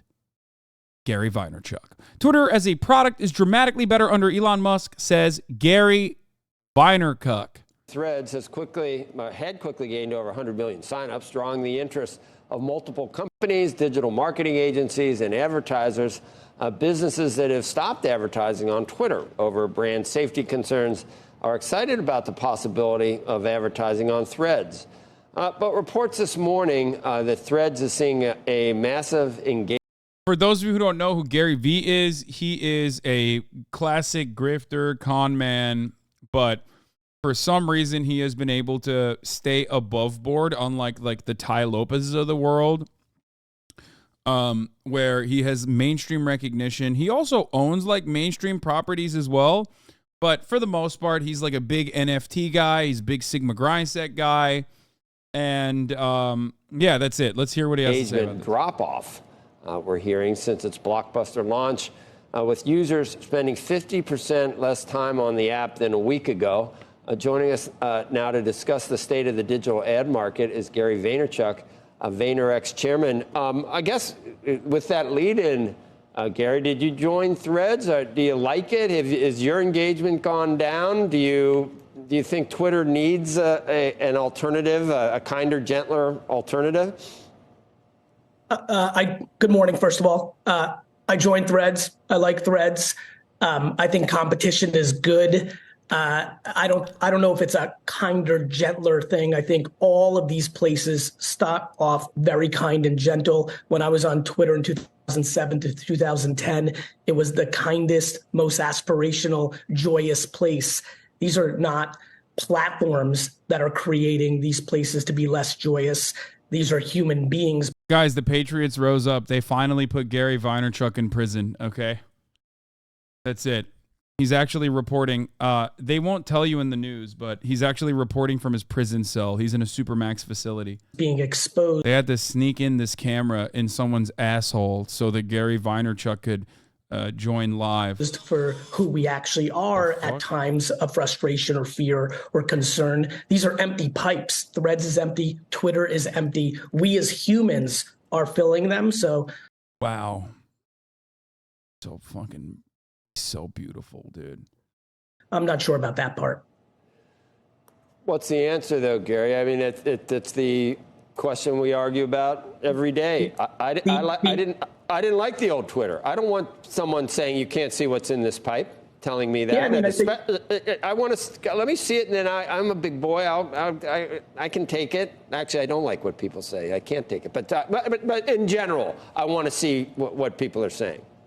Well, you can. I mean, this is the new Twitter. I couldn't on the old Twitter. I couldn't see anything about Wuhan and the origination. I could. Yeah, I want to know about Wuhan, China virus, dude. What the fuck? What the fuck? What is he saying? I couldn't see anything about that said something about. Huh? I could not. I couldn't see the Babylon Bee. I couldn't see. You could follow. My man said I couldn't see the Babylon Bee. He's like, how am I going to get my fucking content, you know? How am I going to get my good ass content in the form of Babylon Bee? Ay, ay, ay. These guys are such fucking freaks, man. Holy shit. And you want these algorithms that people love to complain about, you have much more control over them than you think. You can click on anybody's file. I barely am able to I'm not on Threads because I'm not sure how I would do it. I've never been on Instagram, so it's my fault, maybe. Joe, this is the big punchline, brother. We love to blame platforms and we hate to blame ourselves. When you said earlier, what's the answer to a kinder, better place? How about parenting? How about civility becoming a bigger part of our conversation? How about the people in public forums knowing how to handle someone seeing the world slightly different than them? This is not about apps and tools. This is about humanity and where it sits and where we are as a society. Oh, geez, Gary. I mean, to hope for a higher standard is, you could be hoping for a while. I'm not sure that's going to happen. By the way, that's fine, but then let's stop pointing fingers and let's start pointing thumbs, right? Like, I can tell you right now, my Twitter and Threads experience is phenomenal because I choose to be practical and optimistic. I'm not delusional. I'm not in fairyland, but I choose to see the opportunities. I choose to be entrepreneurial. I choose to be on the offense. I choose to not dwell on stuff that I can't control. And I definitely have no interest in tearing down other people or other operations or CEOs or businesses to make myself feel better. There's two ways to build the biggest building in town. One, tear down everybody else's buildings. Two, just be good enough to build the biggest building. I choose the latter. Do you think dude, this is the problem. When you ask Gary Vaynerchuk to like answer for anything, it still turns into, because he's like a con man, it still turns into him glazing himself up. Like, it's just like pseudo-intellectual, supposedly inspiring nonsense. Like, it's just, yeah, it's exactly. This man is perma TikTok podcaster speak. Yeah. The only other kind of permanent TikTok podcaster method of speaking that doesn't revolve around how like everything is owned by BlackRock and Vanguard and it's all pedophiles. They're doing pedophilia through your stocks. If you own a piece of Vanguard, that means you also are technically, without realizing, supporting pedophilia through Vanguard and BlackRock, the Rothschilds. They're doing woke ESG. They're doing woke ESG, BlackRock and Vanguard. We said that advertisers were excited about Threads because they're not excited about Twitter, or they think advertisers weren't excited about Meta 12 months ago. You know that. You guys covered that extensively. Advertisers love to posture in headlines, but in reality, advertisers, if they were smart and actually understood where consumer attention was, they'd be advertising. Threads doesn't have an ad product yet, but it will. They'll advertise on Threads, they'll advertise on Twitter, they'll advertise on YouTube and Snapchat and Facebook and Instagram and the emerging fast channel OTT providers, what Roku's brewing on. Wasn't that your same argument with XQC going to Kick? That's awesome. I said Kick is owned by pedophiles? Is that what you think I said?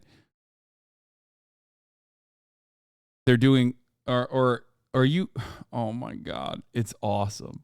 Dude, you are so dumb.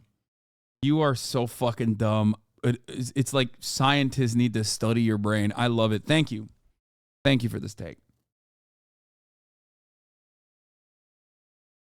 Yes. BlackRock and Vanguard owning a piece of everything, or at least like taking your money and putting it into other corporations, okay? Like pretty much a piece of everything, just a small piece, never like a controlling interest in many circumstances, okay? And then supposedly implementing a woke ESG policy, which is quite literally, one, not really true, and two, completely devoid of the profit motive, is the same thing as a crypto gambling casino creating a streaming platform after they got banned from Twitch for marketing, so they could basically dump their marketing budget into creating a streaming platform with maybe some returns on investment in the form of additional people going in gambling. That is identical. Indirectly correlated.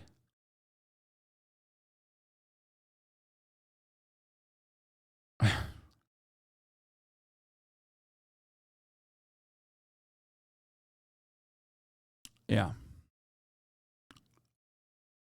Bro is in 4th grade. I know. On their ad front, if advertisers were smart, I think I'm talking to a 12-year-old in that situation. Majority of their money on modern social platforms where actual consumer attention is, and they would rethink running commercials on television, print, outdoor, and other places where they waste extraordinary amounts of money on potential. American leftists are the biggest gatekeepers. No one is revolutionary enough for people who literally cannot even organize in their workplace. I mean, awareness I think those versus people are dumb. actualized reach. All right, so this Elon Musk bought Twitter. It's better now, or he's ruined it? The product is dramatically better. He's innovated the product more in the first. Explain how. That's like the whole point of this fucking video. Wait, God damn it. We got clickbaited. Listening to Gary V for like 5 minutes glaze himself up. Year than it had for a long time. How? I think the reality of the product versus the reality of the conversation are two different things. Not to mention, I don't know how a single person that actually spends time on Twitter doesn't realize that the temperament is a heck of a lot more calm and chill than it was 3 years ago. Gary V's like, bro, you don't understand. Twitter's so much better now that end wokeness, the fucking, the open white supremacist account end wokeness is getting paid directly like $100 grand by Elon Musk. You don't understand. Like, I love seeing just unfettered, unrestricted transphobia and white supremacist racism on my timeline. It's so much better now that all the neo-Nazis have been unbanned and all the pedophiles have been unbanned. Oh, and by the way, preview alert, it's not going to be common. By the way, preview alert, I love watching fight videos on my timeline, especially when the title is equal lefts and equal rights, equal opportunity. These hands are equal opportunity. And it's like a dude, just like a big dude beating the shit out of a tiny woman, you know? I love those videos. It's so much better now. Chill next year because it's a presidential election year, and everybody who's watching this, 90% of them are going to be on tilt and emotions are going to run high, and that's the reality of how it works. This is the reality of how it works, okay? This is what it's about. This is what it's truly about. Just kissing your father, just giving a nice little smooch directly on the lips to your father. That shit scared you, bro. You must have mentioned it like 10 times now. Scarred you? I mean, dude, that's literally what Twitter is all about now.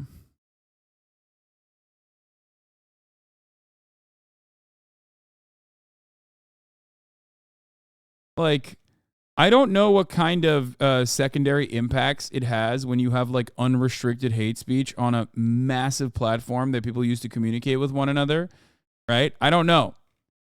But what maybe it has a radicalizing component. It probably does. But I would say from my own personal perspective, it just like kind of sucks. It just made the platform really, really shitty. That's it. Does that make sense? Like, I'm sure it has a normalizing effect on a shitload of people, especially when it's like tied to Twitter Blue users getting elevated to the top of the pile, and they're always the dumbest and the most racist fucking idiots.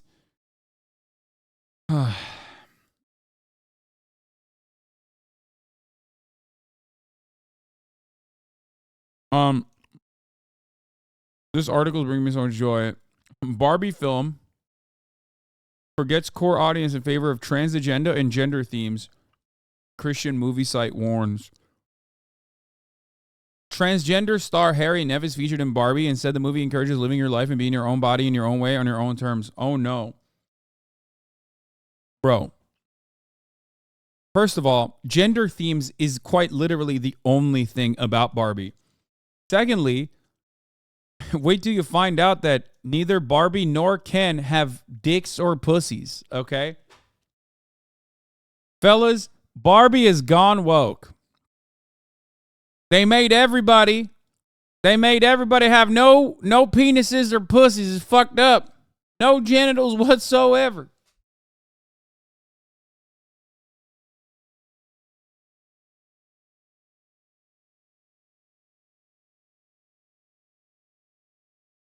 Anyway, delayed flight full of Swifties on SLC on the way back from Denver.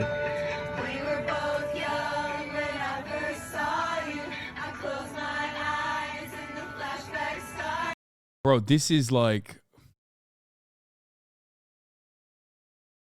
This is why I always say, any movement that can channel the energy of white women will win in America. Okay? It's just true. White women are some of the most powerful, is probably the most powerful constituency in this country. When they are united.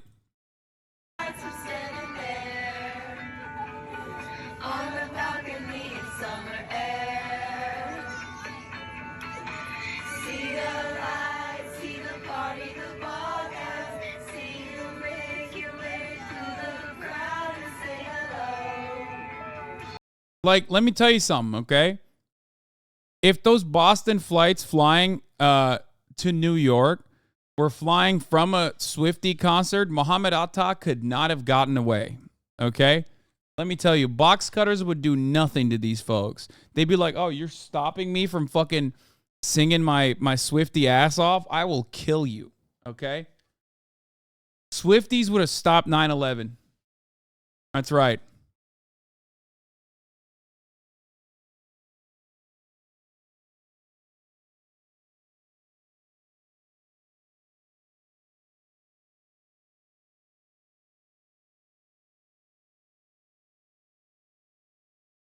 Should I say that?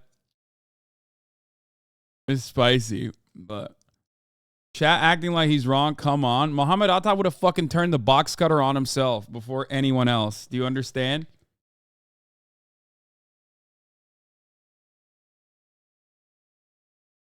He would have just been like, no, this is too much. Most slept on demographic? I don't think so. I think they are everywhere. Okay?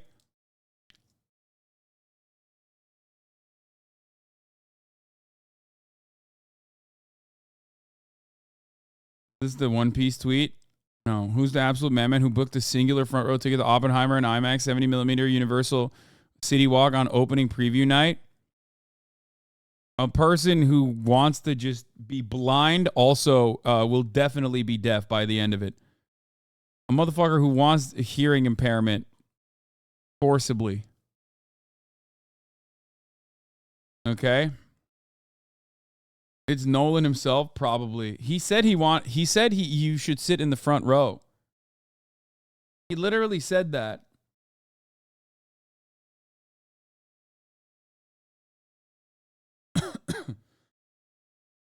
One Allahu Akbar and I could immediately change the vibes. That's pretty funny.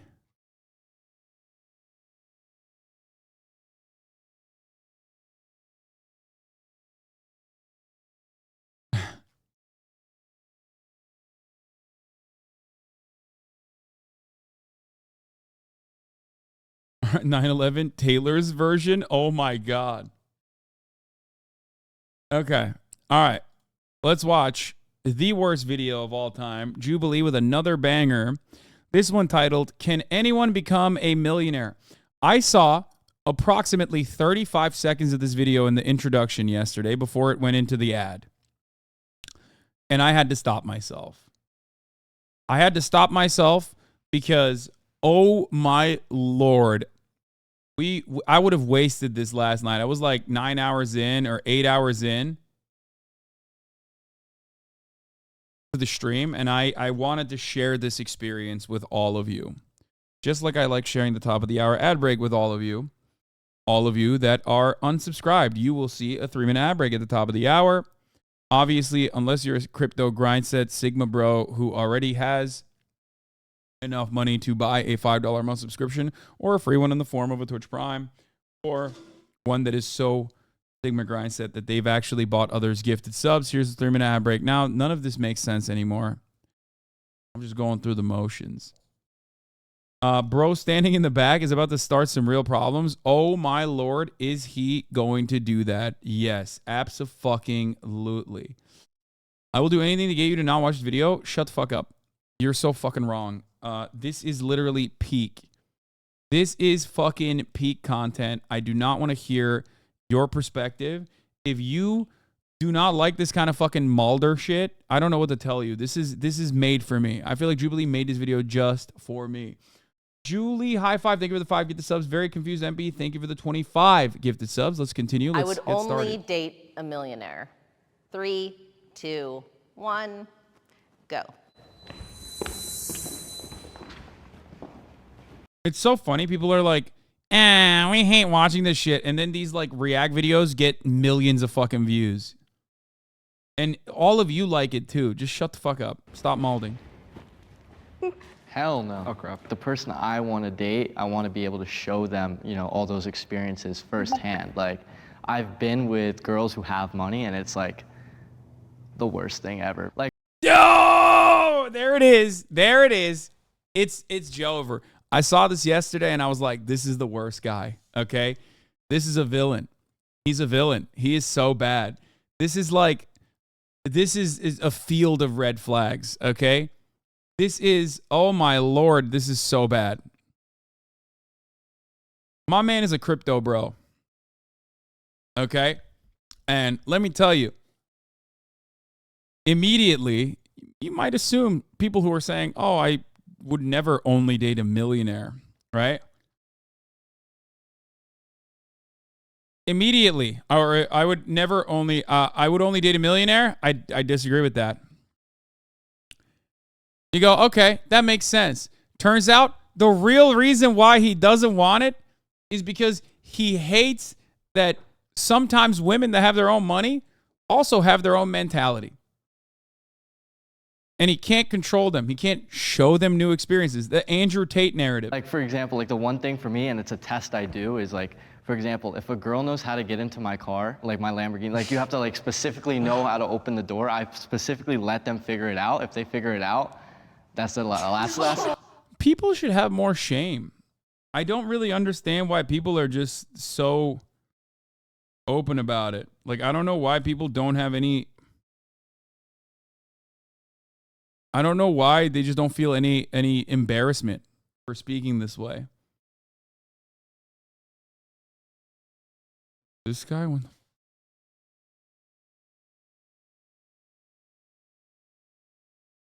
Oh, she's pulling the sinews off the fucking thing. I was like weirded out. My brother's already straight out the gate talking about his Lambo. I know. This is a person who has nothing, okay? This is a person who has nothing. When you have nothing, all you have is the things that you own. So you immediately have to be like, listen, I might look like a fucking chode here, but make no mistake, I definitely am a chode. I'm going to tell you that I have a lot of things that I own. My Lambo. Okay, chill out, Hasan. He's a child. I don't give a fuck, dude. Would have given this dude a wedgie so fast. That's the last date. Seriously. That's the last date we're going on. I want my husband to be like a really good dad and be like morally correct. And if he doesn't have a lot of money, you know what, that's fine. I don't know if men really are comfortable with that, to be completely honest, from my... It's the reverse Camry strat. Yeah, the Camry strat is good. It filters fucking annoying people that only care about money. Okay? And also, it was out of convenience for the most part. That was just a secondary thing that happened with the Camry strat. For those of you who don't know what Chatter is talking about, Fidelis Castejole is talking about how I, for many years, had a very old, and still actually own, a busted-ass Toyota Camry. Sport edition with leather seats, of course, with heated seats. So make no mistake, it was a V6. But it was a Camry Sport Edition Toyota from the year 2010. Now, I had that car until 2 years ago. I think I've had the Porsche for 2 years now. And very reliable. It's still a great car, okay? Even though there are holes in the seats and also the steering wheel leather has like eroded. However, from the outside, it doesn't look great. It looks like a very busted car. And there was a lot of jokes that were made about it for many, many years as I owned it when I could have bought a significantly nicer car. You know, Maya once, I think my turning point was when Maya got in my car and said, I thought you were an Uber for someone else. That's when I was like, okay, I need to get a new car. And then right before then, I went to like 100 Thieves shoot, and they wouldn't let me into the VIP area where I could park because they were like, "You're not one of the hosts." And I was like, "No, I am one of the hosts on the show." But like things like that used to happen all the time. But regardless, I had the car and I kept the car, and I still have the car as a matter of fact, because one, it's a good car. Two, I can be bothered to get a fucking new one. And last but not least, Will said it smells like farts. Is that true? I'm fucking hate that he says that. No, it's not fucking true, dude. It's so fucking annoying because it's like the one thing that like you can just lie about, and there's no way that you will be able to check it. You know what I mean? This is classist as fuck, lol. Wait, what? No, I'm explaining it to you. Anyway. But when I would go on dates in LA, it was a very materialistic place. If I picked up my date in the Camry, and they made like they made a stink about it. If they were like, "Oh, this is your car," or something like that, which didn't happen all the time, but if it did happen, then I would make a mental note about it because I was like, all right, this person is maybe not someone that I want to spend a lot of time with. But fear not, chat. All of your moms did not care about me driving a busted-ass Camry. They loved it. My personal experience, they're not. They want to be the ones providing, which kind of sucks. But, personality and morals and like their mindset is way more important than money. I feel like money doesn't define a person at all. Like if I'm going to date you, it's for your personality, not your looks, not your money. I don't care. From personal experience, money has absolutely nothing to do with a relationship. So I agree with you guys, but as a woman, I don't want to be the one paying the bills and taking care of their house. And so for me, like, you don't have to be the richest person in the world. I think but if I'm going to be a millionaire or multimillionaire or whatever it is, I at least want to be the person that encourages you to do the same. But I don't want to be, I've had it done before, and it's been the. Are these people all? No, 6? Wait, no, it's got to be like a mistake, man. There's no fucking shot. But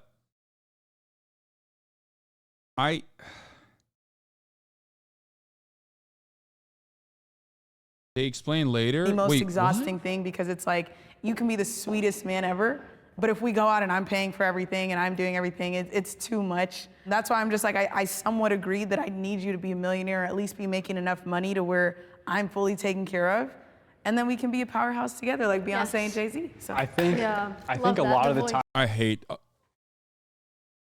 most of these people. Like a lot. I'm not gonna lie, I have bad feelings in my heart for many of these people. Like, these are just awful people. For the most it's part. different from a girl's perspective versus a guy. I think girls want to be taken care of. I think that's a beautiful thing. I've always just been the one to take care of girls and pay for everything. I think as a guy, you should be doing that. But I mean, on this topic, my point is you brought up something saying, oh, if the girl doesn't know how to open up my car door, I wouldn't even date her. But I feel like, I feel like it's ever so selfish because you feel like, oh, I want to get happiness by making this girl, spending money on her. But at the same time, I feel like the only binding factor in your relationship is money at that point, right? Because if you stop providing money to her, then she gets used to that lifestyle. Then she's like, okay, I'm gonna find someone else. The reason I say that is because I wasn't looking at it like a sense of like that, but more like getting used for it. Like, girls will want to go on dates with you because you can take them to that dinner. They want all of that. No, girls would normally, in a normal planet, girls do not want to go on dates with you because you can take them to a nice dinner, dumbass. Girls should want to go on dates with you because of who you are, like as a person. Who you are as a person should have nothing to do with how much money you have. Oh my fucking Lord, dude. Like, that can be a fun little secondary bonus. That can be the bonus hole of the story. But ultimately, it should not be the primary thing. That's so dumb. These people have dude, Sigma grindset capitalism bullshit has basically created a system where people unironically think no, you don't understand. I don't have any personality. You don't understand. I do not have anything. I only own things. The things that I own and the access that I have make up my entire persona, make up my entire personality. It's the only thing I'm good for.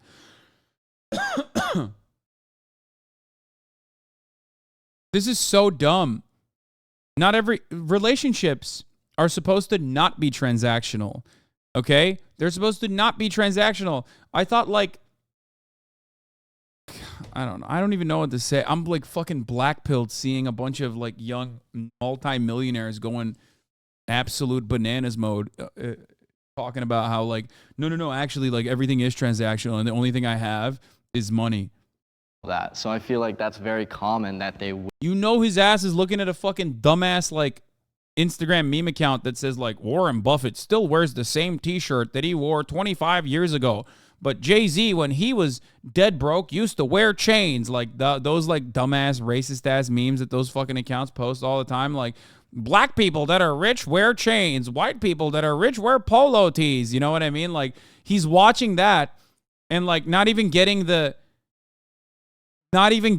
the main point of that beyond the obvious, like, you know, not so subtle racist components. But the main point is like, it's real rich people are humble because they try to portray themselves as the everyday man because they are more than just the numbers on a Excel spreadsheet. Will use you for that. And it's like it's a thing I'm scared of, you know, like it's happened to me many times. So it's like, I said it like that and it sounded kind of crazy. And everyone was like, oh, what the hell? But like, you know what I mean, you know, like, it's common. Girls will only come to you because you have the Lambo, because you make the money, exactly, and they don't care about you, you know? So that's what I was kind of going at. I like a girl who just doesn't care about money at all. That's a lie. That is directly the exact opposite of what you just said originally.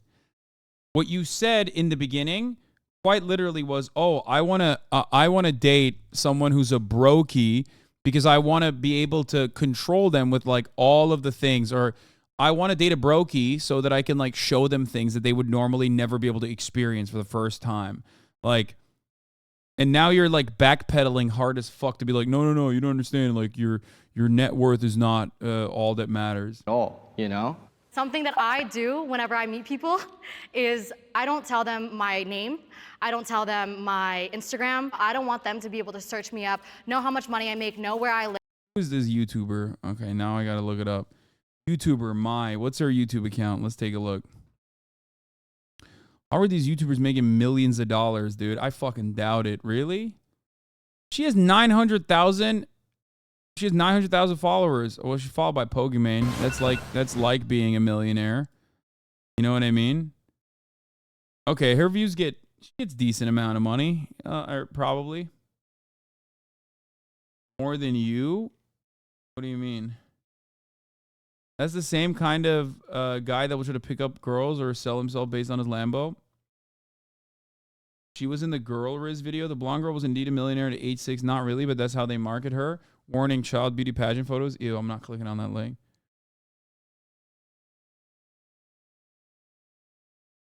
Anyway, let's continue. I don't tell them my Instagram. I don't want them to be able to search me up, know how much money I make, know where I live, and know the lifestyle that I live, because that's how I avoid people using me for money. Yeah, I have 2 different Instagrams. So like, What? Me too. Me too. I have one Instagram I'll send to them, and like, if, you know, it's kind of test, you know? If they look through it, there's... Bro, stop saying a test. Stop. Your tests are bad, man. You're not going to win the crowd over with your tests. No cars, nothing flashy. It's like me and... That's also a lie. You just literally said you fucking... Oh, God. He literally said he tests people if they know his Lamborghini. Oh, God. My mom and like Marshall's clothing. I'm going to go pee. I'm losing. With that, like, then we go on, you know? Yeah. No, I actually have a rule. If you know who I am, you're officially like off the list. Like I cannot talk to you at all. Because oh my God. What happens is Poor guys. in the past, like when I've met guys and they know like what I do, we'll go out and I'm like, okay, we're going out to dinner. You know, I look nice, everything. And then they're like, so do you know if you could teach me how to trade?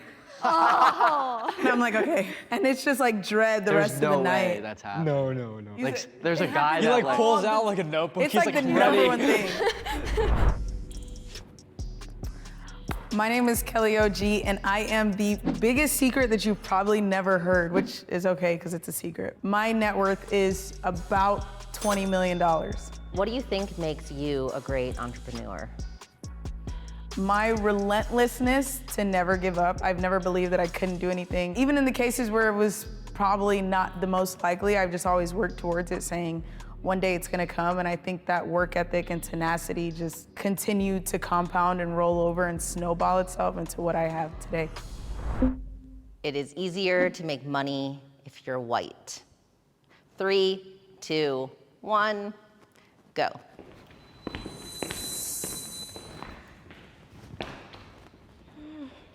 My mentor is not white, and he's worth $204 million.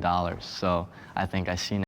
Bro, oh God, there's no better demonstration that like money doesn't equal fucking anything, and especially not intellect, than this dude who is basically Andrew Tate, but like kinder and not doing sex trafficking. So not like Andrew Tate at all.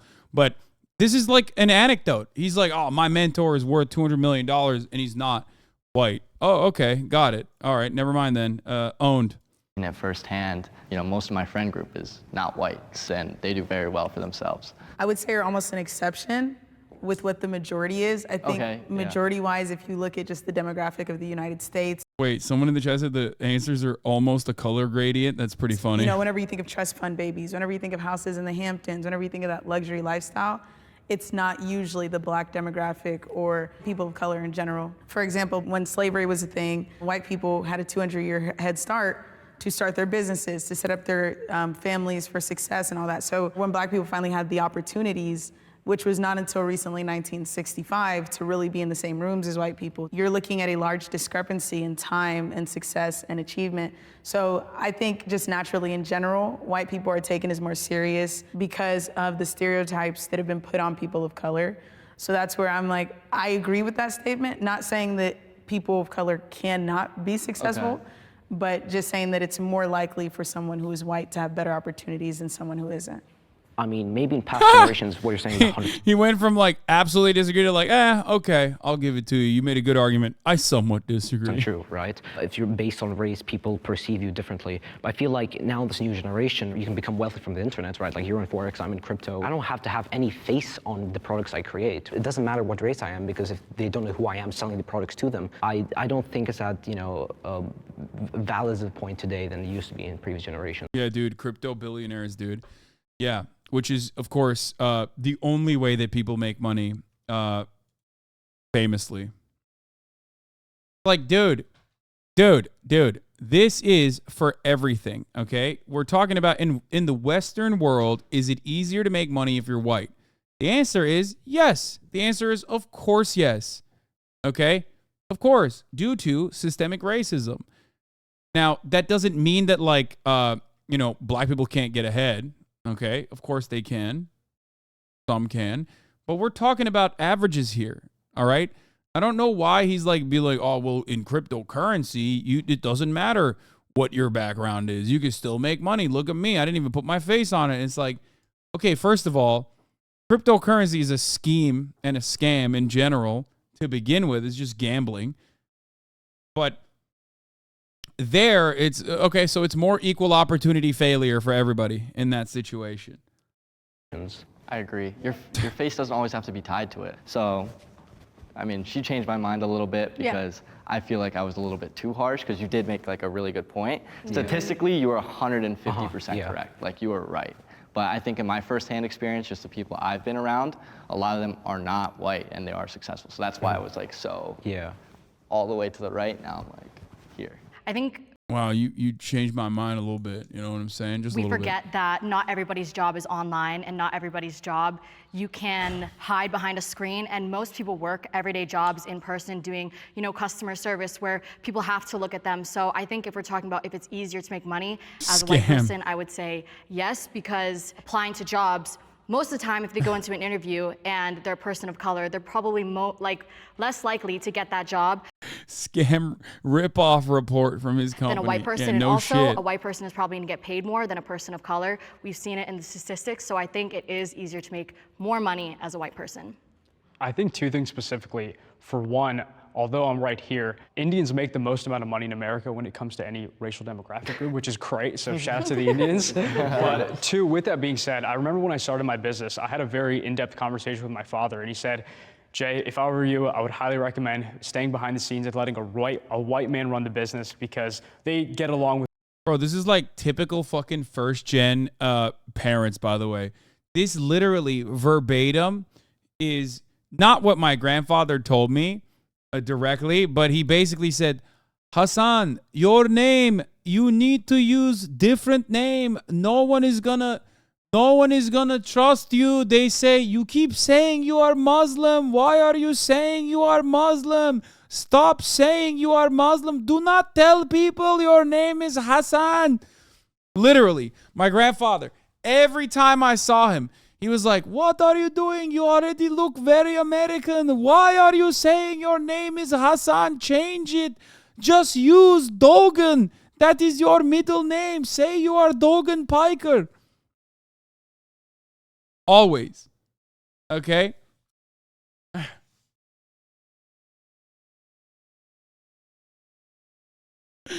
And I didn't do that.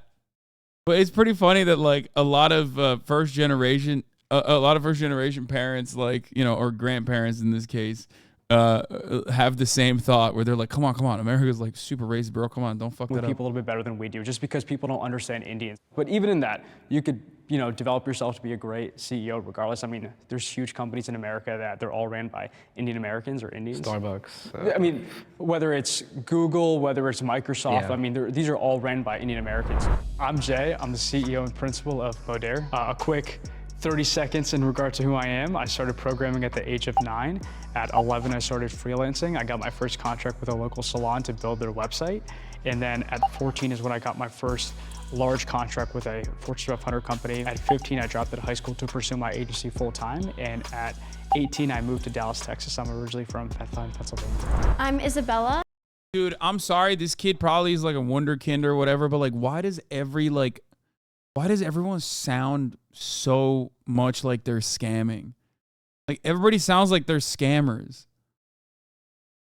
Like, what he's describing could be a very legitimate business, but also could just as easily be like a Gary Vee style or a Tai Lopez style. Like, oh, I watched a bunch of Tai Lopez videos and then I went and like took advantage of fucking boomers and promised them that like there will be more foot traffic in the restaurants if I can make their website on Squarespace. You know what I mean? And I am a designer, entrepreneur, and reality TV star. I started out on reality TV on the show Toddlers and Tiaras. I was 6 years old when I was named one of the youngest self-made millionaires, and I really loved fashion, so I created my first brand, which was a suit and blazer line, sold that to JCPenney for private labeling, started a jewelry company where you wins accomplishment bracelets. I created House of Bready, which is now my global business, which has made me more than $1 million now. And I'm also writing a book called A Teen's Guide to Business to show people how to become who I am today. I have flaunted my wealth. 3, 2, 1, go. I was bullied as a kid, so flaunting my wealth. Yeah, we could tell, dog. Was kind of my way of saying, hey, I made it. And kind of looking back at it, I wasn't as satisfied as I thought I would be. Like, I thought, like, oh, I got the Lambo. We know he fucking flaunted his wealth. He literally still talking about the Lambo. He brought up the Lambo again. Oh my God, I'm gonna throw up. Lambo, and like, everyone's like, oh my God, you know? I agree, and like— This is who everybody on Twitter thinks I am, okay? Like, all of my haters on Twitter think I'm this kid. And then some. On top of that, I'm also like grifting for socialism. They're like, oh, remember when you flexed that you fucking bought a Porsche, dude? Yeah, totally. Like, I feel like That's why I I was doing it. flaunt it, but like, I've worked very hard. So if I want to post my nice car, I'm going to post my nice car because I made the money to buy that. If I want to post me buying something at Gucci, I'm going to do that because I worked hard for that. It's not Oh my flaunting. God. It's more of like self, you know. You're proud. Yeah, I'm proud of it. Exactly. Do you ever feel guilty doing that? Because sometimes I Yes. do. Yeah. In my like, yeah. Oh my. I agree with you on the I used to get bullied like crazy. I just feel guilty because I'm like, some people just they won't have this opportunity, or maybe they will, but I just like my mindset around it. I feel bad sometimes, but at the same time, it's not like we're trust fund kids. We worked for it. Anyone have a trust fund? I wish. No. No. No. Okay, continue. I definitely remember when I first started making a little bit of Cap. money, I would have those little corny Instagram flexes on your story. I won't lie.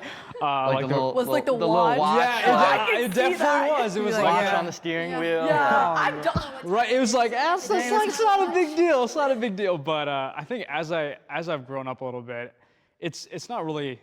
I don't do it as much. I've just posted a video flying first class. Almost every single one of my thumbnails have NYC penthouse in it. So I do, Thanks for the I'm in views. strongly agree because I do flaunt it. But for me, the reason why I do it is, first of all, it's clickable. Everyone wants to, see how did she do that? But also people can go back and see how I started and see how I grew myself up to there. And I get a lot of comments all the time being like, wow, it's so cool seeing you grow up from living in your friend's basement to now a penthouse. And I think the difference for me, instead of feeling like I'm showing off and stuff, is because I'm showing people how I did it in hopes to inspire people that aren't living this lifestyle, that maybe live the lifestyle that I used to, that it is achievable, and that if they want to live this lifestyle, potentially. It's so funny that you guys are like, bro, where's a nuke when you need one? When in like the grand scheme of things, one, I probably make more money than all of them. Remember that. And two, these people are nothing. They're literally a blip on the fucking radar. Okay? They're not even a blip on the radar. There are 18 million millionaires in the United States of America alone.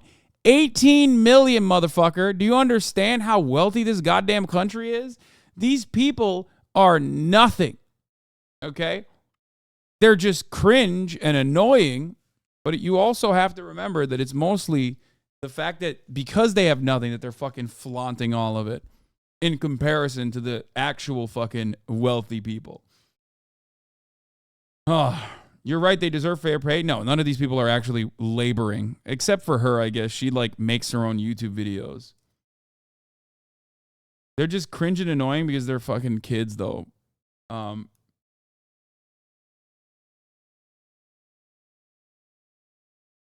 It's their personality would legally prosecute them for this. That's true.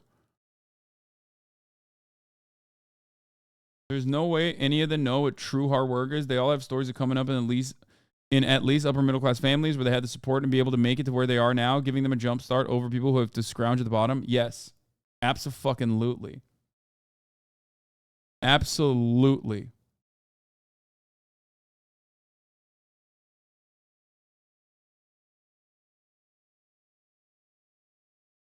Oh. They have no understanding of how fortunate they got, how lucky they got to get to the position that they're at. You know what I mean? They have none of that. Potentially they could. My name is Mai. I'm a So did YouTuber and Hasan. I'm also I the don't even founder know of what my you're clothing talking line, Alchemy. I'm 20 years old now, but I made my first million when I was 18. I've just been doing YouTube for a very, very, very long time, but I feel like when I was younger and I wasn't making that much money, I learned how to budget my money a lot. So honestly, what drives me to do what I do every single day is just to be able to provide for the people around me and to be able to inspire as many creatives as I possibly can. Like, that is my main motive at this point. It's not for financial purposes anymore. My name is Yusuf, and I'm a crypto entrepreneur. I was learning stocks and investing at quite a young age, around 10 years old, and I go into dropshipping. Then after around maybe like 20. Bitch, what were you investing with at 10 years old? Like lemonade stand money? The fuck do you mean, bro? He's like, oh, I was already drop shipping at 12 years old. It's like, what kind of upfront capital do you have as a 12-year-old man? Like, that makes no fucking sense. 20 attempts of failed stores. I hit one really big hit. And then in 2018, I bought Bitcoin, Ethereum. What is drop shipping? I've always wondered. Drop shipping is when you go to a website like fucking Alibaba and then get it for like 10 cents on the dollar and then sell that same product on a website without actually producing it at all in the Western world for $10 instead. That's just how it works. It's when the USB man kicks my box to my door.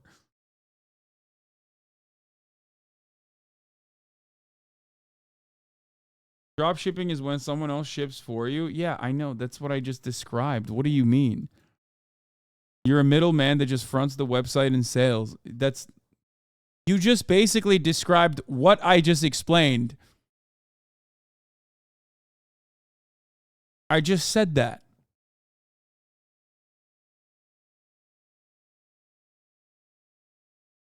You said they buy inventory from Alibaba? No, I didn't say they buy it from Alibaba. Sorry. I said things that they're selling for at 10 cents on the dollar at Alibaba, they sell on their website for $10. They don't actually buy it. They don't put anything up front. No, you described arbitrage. Yeah, that's what do you mean? Drop shipping is when you're a fucking drop shipping is when you're basically a scalper without actually buying the product itself. Okay? Other altcoins like Zilliqa and VeChain, and in 2021 I created my own cryptocurrency and I started helping other people by building their cryptos for them. Oh God. It was like, you know, it was a level up system. I did this, then I wanted that, and it just kept progressively getting better, I feel. We should do a group trip to St. Bart's. No, like please. Yes. We should actually. Can you that'd be please do a group trip, y'all? You're paying, right? Of course. Liz, are you free next week? We're all going to St. Bart's. We'd love for you to come. Oh, yeah. I'd love to. Let me just like we'll book collect all my credit cards. Oh, we should actually. You know how crazy that would be? We should. Dude, we'll go here to Miami. Dude. All right. We'll make it happen. All right. Let's get serious, guys. This What do you trip's mean? going We are right out of serious. this chat, y'all. Yeah, we're being serious. Jokes. I would be a different person if I didn't have this money. 3, 2, 1, go.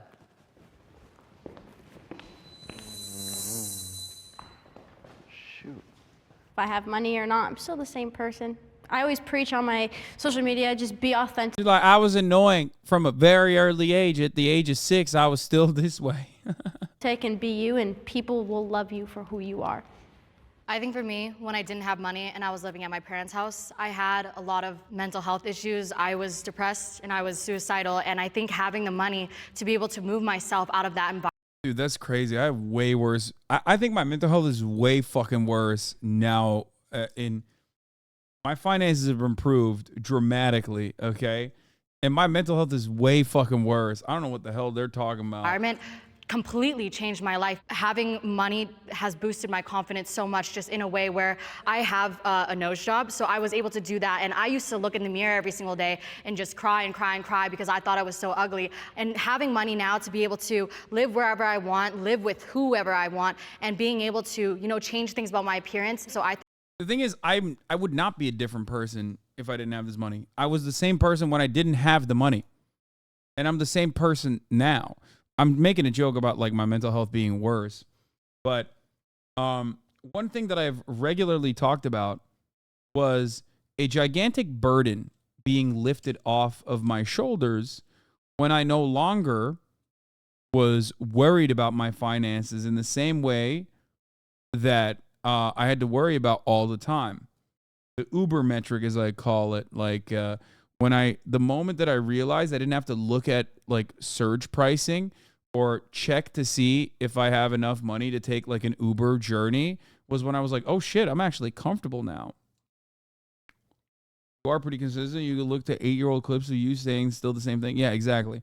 My personality didn't change. My financial circumstances did.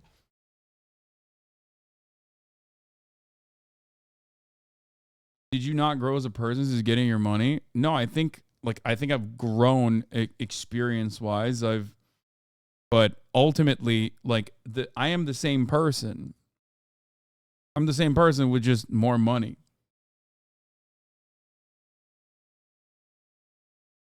They're under the delusion that they're fully responsible for their success rather than the reality that they were extremely lucky and only able to succeed because of a privileged position.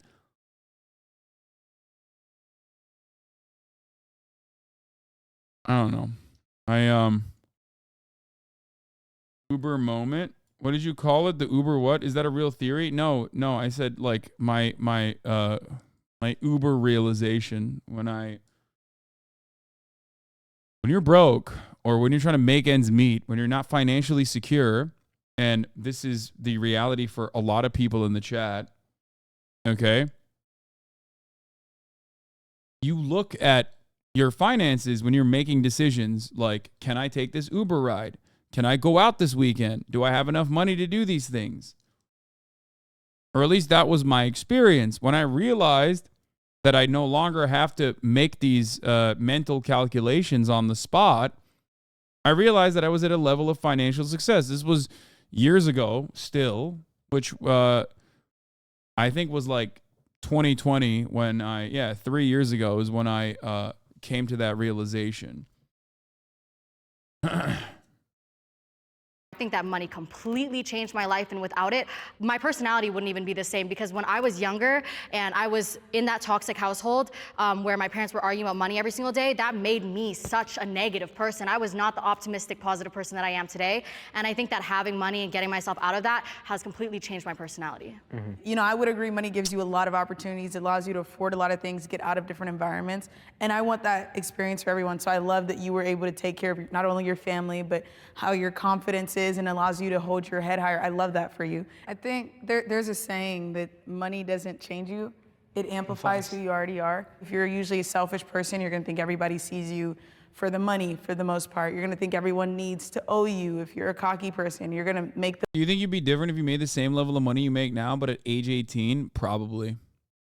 I think I would be a different person. I'd probably be a fucking major asshole. Yeah. 100%. I think these guys are victims of their own success in many respects. I am very fortunate. I developed as an adult, and I wasn't famous. You know what I mean? I developed as an adult. I had fears of not being able to make ends meet at the end of the month. I had to sit down and like budget out my meals. I had to do all of that stuff. And I think those were, at the time, it was fucking awful. And only now do I recognize how awful that situation was. But it was good for me to have these formative experiences. But I only can say that because I already have crossed that boundary. You know what I mean? I'm privileged enough. That's why rich people always say, oh, money isn't everything. Money isn't everything. Yeah, money isn't everything, but not having it is. When you don't have money, it is everything. It literally is everything. You know? The money define who you are. Just to kind of piggyback off of what you said, I genuinely feel like I'm the same kid as I was when I started programming at the age of 9. Like, just a hardworking kid that wanted to make something out of himself. I feel as if I was just in college right now, I would still be like working hard at school, trying to improve myself. I'm still the same guy. I might dress a little bit nicer and eat better food, but fundamentally the same kid. Yeah, I 100% agree with what you're saying, that, you know, your fundamentals stay the same. But to say you were the same person when you were 9 till you were now, right? I mean, like, I feel like, I don't know, maybe there's an alternate version of yourself that wasn't successful. If you go look at that, have a conversation with that person, you can't say, oh, me and him are the same. I feel like to be strongly disagree is a bit too harsh. I feel like, you know, experiences have definitely shaped your being, right? Yeah, I'm trying to think of where I feel like this Yusuf guy might have been banned from this chat. You know what I mean? Giving debate lord energy too. would be at. Like, I feel like, yes, I still am the same. That's very fair. Yeah, I feel like I still am the same person. Like, I still like the same things, but like, they're not even going to fucking same bars. They just said that as a flex, dude. I mean, that's like that in and of itself. And then they like flexed on the fucking producer who was who's putting on the show too. Like that in and of itself is like pretty fucked up. God, that fucking bull. Bad. Like he said, experiences 100% shape you. Like the people you're around, Oh, yeah. that rubs off. And right now, my best friends in high school are like cracking like 100 beers a day and like posting on their Snapchat story. It's like, I would be with them right now. So I would 100% not be the same person. You know, now I'm doing different things. That's a really good example. So I feel as if although the experience would be different, as an individual, I genuinely feel I'm the same guy. Always worked hard. I mean, I have immigrant parents. So I always had a little bit of a burden on my head. It transitioned very organically for me to become an entrepreneur. Yeah. And I think that's the difference. But that's why I also had to go to disagree in terms of, actually, maybe I'll go to somewhat disagree. I had a question. You've been talking about work ethic a lot, but do you think that it's changed your confidence or the way you view certain things? Like, aside from work, do you think it's changed you? Work ethic, I think, is single-handedly the most important thing when it comes to any success in life. Like, I used to be a very chubby and overweight guy. I got my shit together and dropped my ignorance, did all the research, and I ended up getting into really good shape. So that all really just comes from your work ethic at the end of the day. As a society, the number one thing we chase is money, because money is what all of our problems kind of lie under, what the bills lie under, what just living a life lies under, what eating lies under. And so for a lot of people, they don't have the opportunities, they don't have the freedom, they don't have the breathing room. So every single day is just chasing money and living paycheck to paycheck. When you do have money, you can take the step back and be like, okay, all of that's taken care of. Let me focus on me, let me focus on my relationships, let me focus on repairing things. So I think that's a really big privilege that I think we do have. And I think it's subjective to all of us. Like, we all have different experiences. So I think money has changed people, but I think the connotation is always a bad thing. And that's why people fight so hard for, no, money hasn't changed me. But I think even when money does change you, it can be for good. Exactly. You know, and so I think it's just subjective to how we feel individually about it. I feel like all of us are very like open to conversation, and no one's arrogant or like being rude. So very happy. I was a little scared walking into this. Were you guys? Was anyone else scared? I was like, Little, Oh, there was SFX going on in my ear going, "Da-dum, da-dum, da-dum." That was my heart. That was my heart. I was nervous, 100%. I was like, agree. Mom, I'm I agree. nervous. I'm not shy, but I'm like scared of what other people think of me in a way. Overall, it's been pretty great so far, so excited for the rest. So far, reset. you're like, girl, we ain't done. Don't do that. I'm Fiona. I'm a founder and CEO. I'm also a YouTuber. So I started making money at the age of 8 from acting and modeling. Then I started making more money at the age of 10 from YouTube. By the age of 18, I became a millionaire through YouTube. The bull penis smells fucking unbearable, dude. I think it's like giving me a headache. That's how bad it smells. AdSense, sponsorships, my brand, and now it is expanding The a thing lot. that so Kaya is it's growing chewing quickly, on. which is really insane. And I'm still 19. I'm still a teenager. I am lonely. 3, 2, 1, go. Oh man. Forget y'all. I think, like, in a work aspect, no, I'm not lonely. Yeah. In a personal aspect, absolutely. Like, a lot of my friends, we don't do the same things. I love them to death. They have great morals. They're great people. But, like, mentally wise, it's very different. And, like, I just feel different. I feel lonely. I prefer being kind of alone. Oh, me too. I've grown to like it. I enjoy it a lot. I enjoy to alone be honest time. with you. Like sometimes I literally just want to go out at night and just drive alone or just be in my house alone. I'm Oh my god, dude, this is fucking sad. This is so sad. kind of an antisocial person because I was forced to be like that as a young kid because people did not like me. They bullied me. They did not want to spend time with me. So I guess that kind of molded me into being like preferring to be alone. It's hard to find like-minded. Bro, Lambo Kid is like, at first I was hating on him, and now it's like everything he says is like a cry for help. You know what I mean? Like he basically is just like openly being like, dude, I need help. I'm so lonely. Everything is awful. 18, 19, and 20 Right. year olds. And actually, I was going to say, being in this room right now, that completely, I was like, That's like the you know first what? time I don't feel lonely. Like all my friends are 24, 25, 26, Yeah, 27. Same. Oh my god. They're all about to have like kids, and I'm My like, friends are getting married. yeah, you I'm know? like, what the? And like this is like the first time I've been able to have like a educated conversation with someone my age. Like usually an 18, 19-year-old's like, yeah, dude, college party, man, tonight. Like, let's. Brother, there are definitely plenty of smart, talented, clever, creative 18 to 19-year-olds, educated 18 to 19-year-olds. The problem is most educated, smart, creative, talented 18 to 19-year-olds are going to avoid you, okay? Because you start off the conversation with your Lamborghini, okay? Like, it just immediately signals that you are an asshole. Why the fuck would anybody be like, oh, yeah, dude, tell me more about drop shipping, brother? Like, I love that. Let's go, like, you know, No, but I this feel is like lonely in that cool. sense too. I think when it comes to actually having friends,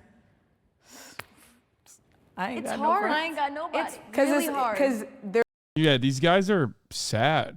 It's so fucking sad. Goddamn, I'm so fortunate. You should check his vlogs. All his friends despise him. Shit. Spent a ton of money on it. Hopefully the quality comes out good. I needed to purchase a camera. I made it happen. I got this Sony A7 IV, I don't know, some expensive shit. Spent a ton of money on it. Hopefully the quality comes out good. So I'm gonna take a hint. But yeah, we're about to head to this crepe spot. Alright, so we're on our way to the garage. Ethan just called me. I actually have to call a client right now. I'm calling him Caleb. I think I hear the 488. Yup, that's the 488.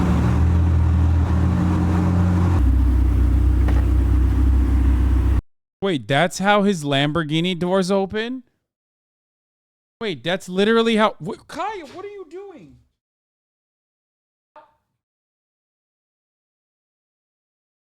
Goddamn you did. Kaya, no. There. Oh, God.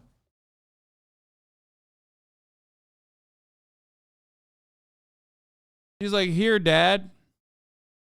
Look, do you want to play with the bull penis yourself? It smells awful.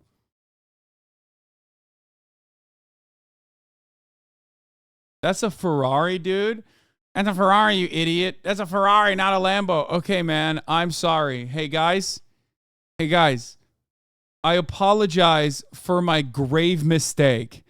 I didn't know that what he was getting into was a fucking Ferrari and not a Lamborghini. How stupid of me. I am such a broke boy.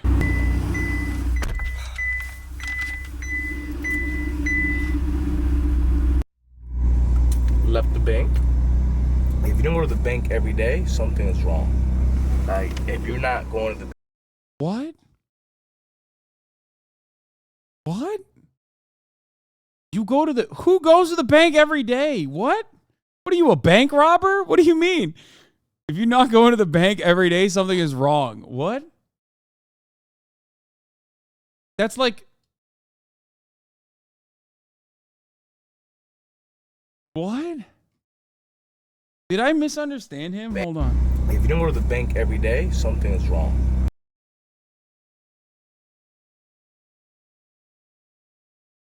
Bro's a teller, dude. He's saying, if you don't go to the bank every day, something is wrong. It means you've lost your job. I'm a bank teller. Does he know you got apps? Like, Bank of America has an application. You don't get him. He's planning a heist. Like, if you're not going to the bank every single day. Like, my least favorite experience of all time is going to the fucking bank, brother. What the hell? I want attention. That's what she wants. She wants attention. That's what she wants. She's like, come on. You don't go to the bank every day, something is wrong.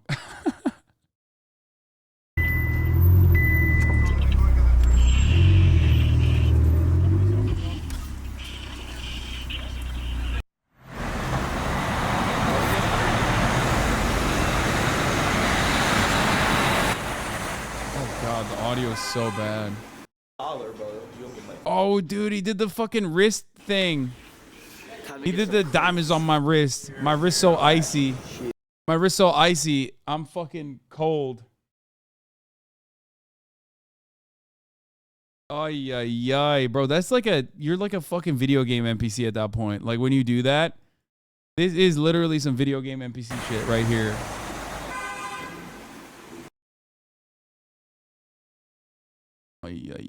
I can't watch the rest of this. This shit is fucking ass. There's always a difference. I mean, if you're talking about, it gets to the point if I want to hang out with my friends, then I'm the one paying for everything, and it's a really difficult position for me. Like one of my biggest prayers that I've been praying for like the last year is for God to introduce me to girlfriends, like friends that are girls that are doing the same thing I'm doing. They're doing really well. I think it's awesome that, you know, we're all in this room. After this video, we're gonna do the census, the town hall. We're gonna do it. We're gonna do the census. I'm happy that we all this. did this. Yeah. So wait, you guys aren't lonely? Like you don't like to be lonely? Yeah. No. Like what the hell? I feel like I thought Like, you were gonna be like you're a crypto trader.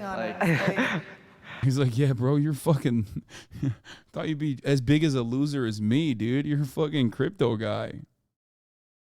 I mean, like, I enjoy my own company, you know. I love just spending time myself, going on walks, etc. But like, have big networks of other like-minded crypto people and different traders.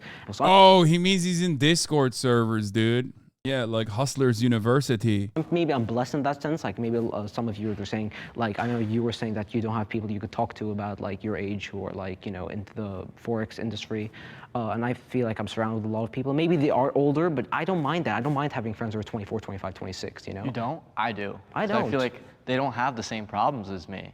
Like, you know what I mean? Really? Like, I I'm think like still trying to find like my first girlfriend that's gonna last more than yeah, a but year. they were you 17 know? once, right? Or they were 17, 18 once. So Yeah, if but you talk to them, then they it's would not. have... It's different when you're not in the same because they look at you different. You know, They they look look at at you you like as a like a son or like that's Yeah. my relationship with Oh, my seriously? older friends. Like they're my mentors. I look up to them for business advice. So there's a little bit of a personal disconnect that I feel. You know, and I'm Yeah. surprised you guys don't feel that. That's It's why very- I'm so shocked. Do you guys think you had a childhood? No. Yeah. What was that? Yeah. What was that? No. Not really. I don't no. think I had a childhood. No, I also think I feel I like I forced myself to not have a childhood. Because I was just always like, I need to become somebody and I need to take care of my family. So like, It was and wasn't that's my just choice. always me. I mean, I think I always had like an underlying pressure being from an immigrant family to always like try to succeed. But I mean, I think I had a great childhood. I mean, I have two older sisters that I spent time with. I played basketball, did track, did the whole 9 yards. And then I think my childhood really ended probably when I was like in 7th grade. After that, I just was focused a lot on business. Yeah, no, I'm grateful for the childhood like I had, but I don't think it's traditional whatsoever. Oh, like agreed. it's so different. Like I put like every element of myself online for people to judge, and it was hard. It was really hard, but I still had fun. Like I definitely did stupid things, yeah. which I'm so grateful for. I look back and I'm like, yeah, okay, I had fun still, which is really what matters to me. Would you trade your money for your childhood? No. I've thought about it. No. Really? I've thought For about me, I didn't really have very much of a childhood thought because about my it, yeah. parents were working from morning to night. So that's why I went online to seek a community and people to talk to. I would play games on my PC and stream that to talk to people, and that's where I am today. But that's Yeah, I don't know why like they're talking about their childhoods when like they're still children. Like you're still like a child. You're like 16, 17. You're still a child. also at the that reason point. why my mom lives with me now is because I feel like she never got to raise me and I never got a mother figure in my life. So that's kind of why I'm mending that relationship now, so that we both feel like, you know, I've she thought was my about it. parent. I've thought about it, Yeah. though. Like, definitely. Like, sometimes, like, when I call, like, my friends that are in college and they're telling me, like, their biggest problem is, like, their history test, I'm like, dude, like, please, bro, please make that my problem, like, my biggest priority, you know? So sometimes when I think on that standpoint, I definitely consider it. Like, yeah, the money's great, everything. Like, bro, my life is so busy and so bad. You know what I mean? I fucking hate being a billionaire. Or, I mean, a millionaire, dude. I mean, this is like, dude, money has like, money at such an early age, I think, has completely eviscerated these guys' brains, okay? It's turned most of them, with some exceptions, into like just lifeless husks. You know what I mean? Very odd. Yeah, we saw the ripoff report, chatter. Aaron Grant Venture e-commerce promised passive income and revenue and did not deliver anything. Took the money and ran. Scam alert. Profits through Shopify automation. The guy's clearly had some success with e-commerce, or whoever is owning his accounts has access to does. He constantly shows videos of stores pumping 5 figures in monthly revenue. The caveat is that you can't see if it's profitable or not. I'd guess that it isn't. E-commerce revenue and exotic cars will lead many people to believe that this kid is the real deal, but he's not. Once he gets a whiff of a client who may be interested or to invest, he goes into a friendly, I swear I'm not a scam mode. He talks and pretends to be your friend to get you into wire over 5 figures at a time to invest into his company, Venture Ecom. Known for his TikTok videos, a purchase verified account, he has amassed a following showcasing his lifestyle of exotic cars and making money online. He's eager to get money into his account and will text and call you every day until you do so. Once you send the money over for your automation store, he becomes much less attentive. Sales may or may not start, and if they do, they will sell products at a razor-thin or negative margins to show you that they can produce revenue, while also advertising fast shipping times. They cheap products from China that are sometimes not even what they're advertising. This is where he's getting his revenue-generating stores from. False advertising trending products he knows he's selling well online and then copies it and sources an inferior, crappy product from China. Then runs ads talking about fast shipping time or buy one, get one free. Many people do not receive their free items. The revenue posts make it hard to detect this elaborate scam. Buyer beware. Yeah, Fizz is right. If anyone is dumb enough to send this guy 5 figures, you kind of deserve it. Like, you were not cut out. You were not going to make it out, okay? Like, this dude is, I mean, not exactly the most charismatic guy, you know what I mean? Everything's great, but again, we all kind of talked about like how much do we value money. Like sometimes I do value the other things as well, like the actual personal experiences. You know, I wouldn't mind being with my friends right now in the basement, you know, watching sports and, you know, hanging out. Like I would not mind that at all. Like, but you know, we make the hard decisions. That's the thing. We all made the hard decision, and you know. I mean, we're all faced with very tough challenges and problems. Yeah. But we also get the other half of that, which is all the success and the money and the notoriety. Comes with it. Bro, even their problems aren't real. What the fuck is happening? They have no like real issues. Like they can't even come up with something creative. Like, what's happening? Just talk about how much of a loser you are, honestly. Like that is like, that'll develop some sense of like, I don't know, some sense of sympathy from those who are watching the video. Like, yeah, they're all actually just Kendall Roy, but the difference is like Kendall Roy was fucked up from his father and fucked up from his father's success. These guys fucked themselves up, it seems. By the way, if you're fucking rich and your job is being a business consultant entrepreneur, just go to college if you want to go to college. Like, you're still absolutely in the college age, okay? Like, oh man, I wish my biggest problem was my history lesson. Okay, park your fucking assets and go to college right now. Go to college tomorrow. Nobody's stopping you. There's no gun to your fucking head. Hi, I'm Aaron. I'm an entrepreneur in the e-commerce space and a business consultant. For a great entrepreneur, you definitely have to be a kind of a to your own. You know, you have to be a person that is able to motivate yourself. Being able to be alone, a lot of people aren't able to not be social. So antisocial, I think, is kind of with it. Like when I see people that are entrepreneurs, if they can't be on their own, they are gonna struggle. Anyone can make themselves a millionaire. 3, 2, 1, go. What? Really? Oh, I think so. There's so much free advertising, YouTube. I mean, the reason why. What's your argument to say that not everyone can make themselves a millionaire? Is it the like non-equality thing or like resource? Dude, people are fucking insane, okay? This amount of people said, yeah, no, anyone can do it. I'm losing my fucking mind, okay? I mean, I was expecting it, and yet it's so unimaginably delusional that like I still am shocked. Sources. If you really look at the likelihood, you have to make $1,000 1,000 times, which is just insane. Like, that's the difference, okay? Here's the big difference. This is wild, okay? That's the difference between someone like myself and someone like these guys, is that I understand how much luck plays a role, whether it be your financial circumstances early on, or even if your parents aren't super fucking wealthy, the fact that you don't have any other issues, right? Like you don't have the issues of like being severely impoverished when you were growing up, or even if you were severely impoverished and you basically made it out, you are still profoundly lucky in that situation. Luck played a significant role. Sure, you probably worked hard, you worked smart, but luck played a significant fucking role in your development. Like, I think everyone can try their hardest. Called a work ethic, Hasan. Man, that's so silly, man. That's so silly. Awful take. Brother, come on. You're talking to someone. Again, like you're already talking to someone who has made it. You know that, right? Like you recognize that, right?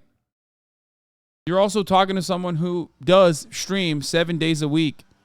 In comparison to many of my peers, that is an unimaginable amount, okay?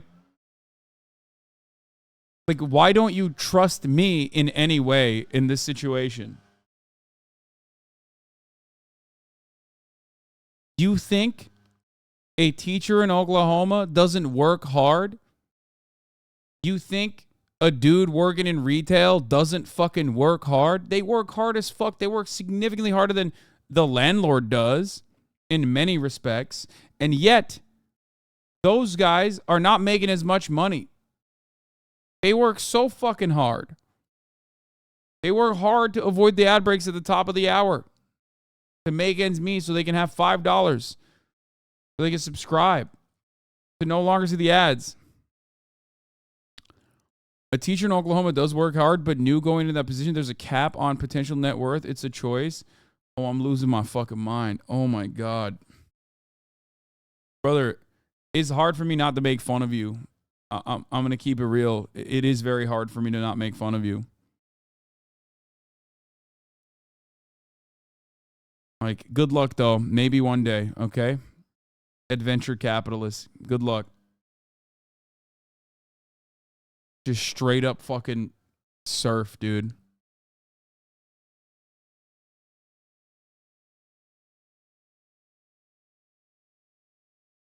My mom is a teacher, brother. Oh, well, she could have maybe taught you a few fucking valuable lessons, dude.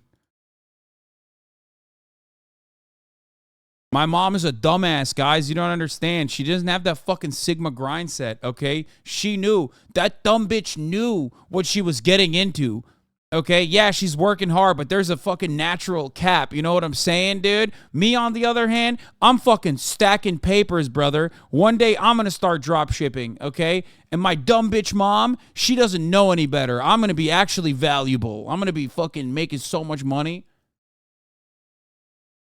Insane. What an insane fucking take if your mother is a goddamn teacher, and how shame on you. Okay? Literally fucking shame on you. She's actually doing something super significant.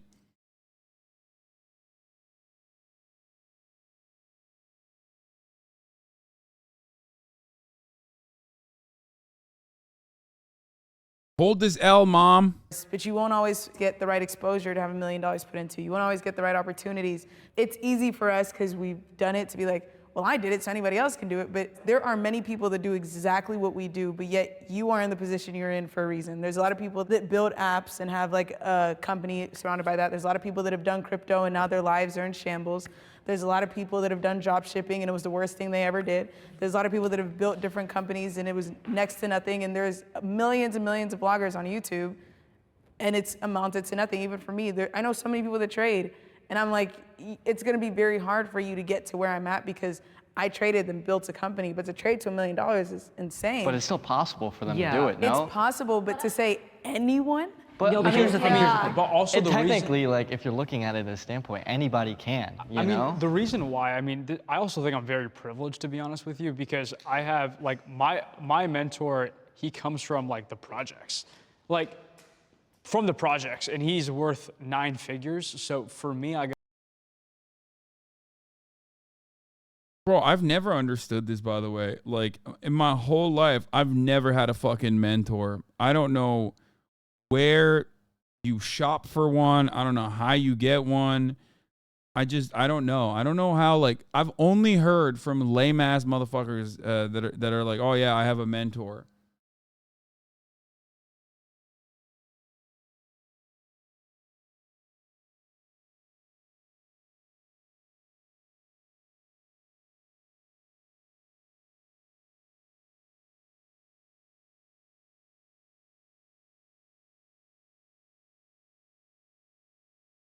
Go, if he came from that circumstance in life. But I also think that most of us are in the US and that's where a lot of money is made, but a lot of people don't get granted a visa to come here. Think about the people that don't have internet. They don't have the library to go to get the internet. And also think about the people that from their family situation, for some reason now they're homeless. And in order to, people always say, well then get a job, but in order to get a job, you need to be able to have a home address, and not everybody has that. It's just those little things that we don't think about to even get to that first step of getting a job. But here's the thing, right? Like you were mentioning. They're right, by the way, and it kind of shows. Wait, I forgot how she made her money, but the other one's like a YouTube content creator, and like I do believe her background now. As far as like, oh wait, she's a trader. Yeah, Maya is like the only one normal person here, and she's a YouTube content creator. Yeah, which is weird. It's weird. It's weird when like the fucking YouTuber is the most normal person in your squad. You know what I mean? Holy fuck. Earlier, you're basically saying that, oh, people's lives are in shambles because of crypto or Forex, but it's very rarely the mistake of external factors. It's because they did a mistake along the way, right? They were too reckless with their research and they just dumped all their money into it. I feel like the reason why I'm here, I wish there was maybe another one, but it's because I feel like it is possible, but depending on your circumstance, it could be exponentially harder, right? If you're like someone from like Ethiopia who has no internet access, for instance, then of course it's gonna be so much harder, but it's still possible. Bro, he's literally still like, this is the peak like Jay-Z going back to Brooklyn and like, or not even Brooklyn, going back to like the Bronx and fucking trying to build like a cryptocurrency trading school. That's a real thing that Jay-Z did, by the way. Okay? It's this mentality. It is so fucking insanely out of touch. It's this mentality that like everyone can just get out of poverty by doing crypto. That's why he said Ethiopia. He's like, oh yeah, well, you know, yeah, sure. If you don't have internet access, it's hard. You know what I mean? Like, but because you can't have access to crypto. But like you could go to the fucking, I guess you could just like go to the internet cafe and still get crypto. I mean, if you But like, you're saying. what would you recommend they should do? I mean, think I if don't you, know. I'm if not you that. say like it's easier, because I'm Nigerian. I recently just came from Nigeria. They get paid like $100 a month, Yeah. and that's insane to them. So I feel like if you're gonna say, okay, well, if you don't have internet. He's also a massive debate lord. I can tell. I mean, not I can tell. We can all tell. He's just like straight up doing the whole like, well, technically one person could.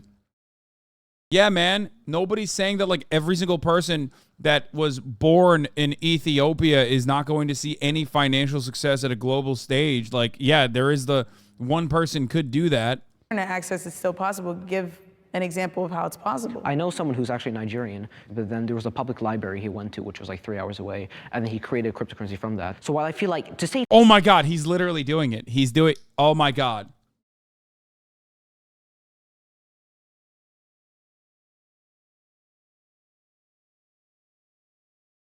I did not pre-watch this. I swear I did not pre-watch this. it's impossible is too much, because I believe nothing in this universe is impossible. No, that's There's true. always a certain extent where something can be achieved. I think, you know, Bro, you can't have communication with a person like this, okay? You cannot have a conversation with a person like this.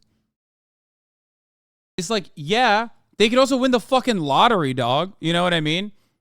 Like, actually, technically, you could never say that because anyone could make themselves a millionaire because there is a non-zero likelihood that someone with $1 million could walk up to someone and go, here, take my $1 million. It's fucking nuts. Like, why do you think that this is about possibility? This is not about, like, is there one person who could, like, make money from fucking cryptocurrencies, man? Like, why are you taking it so fucking literally? God damn it, I hate this. I hate this so much. I just, like, people do this so much online. It's very, very frustrating. even the most crazy situation is 99.99% impossible, but nothing's 100% impossible, right? So I feel like to say there's a type of person that can 100% can't be a millionaire is very rare. But it's not about making money. There's a certain type of person that a millionaire. That's a crazy thing completely to say. different. Yeah, but anything's possible. I think, okay, if somebody asked you, right, to put it in your terms, what is your prediction for Bitcoin, for example?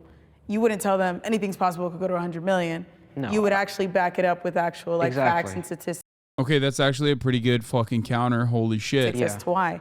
So when I think of just logically thinking, can anyone become a millionaire? It's like, you want to back that up. And if you say, I mean, yeah, they really get paid and they don't live in a house and they're eating and drinking water from a river, but anything's possible. It's like, where do you think somebody's going to magically come down and be like, this is how you're going to get from this level? I think he's just neurodivergent. That's what it is. I think he might not be like the worst person. I think he just like literally is just like sometimes like debate lords are the way that they are because, you know, he's also literally a minor too. He has a puberty stash on his face.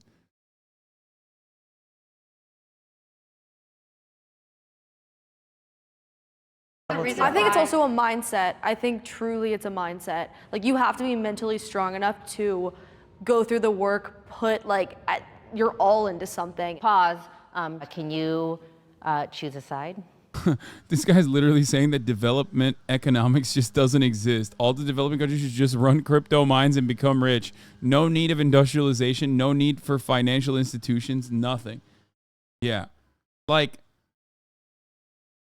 bro, there are certain countries out there where you can't even utilize PayPal, okay? If you want to fucking work with someone in the Western world, like you literally don't have PayPal. You just don't. Not allowed. Either the American government hasn't allowed it or you don't have the infrastructure for it. Like, what the fuck are you supposed to do in that situation? Like, how are you going to sell trade? How are you going to do any kind of trade? How are you going to sell your labor? Talking about fucking crypto and shit.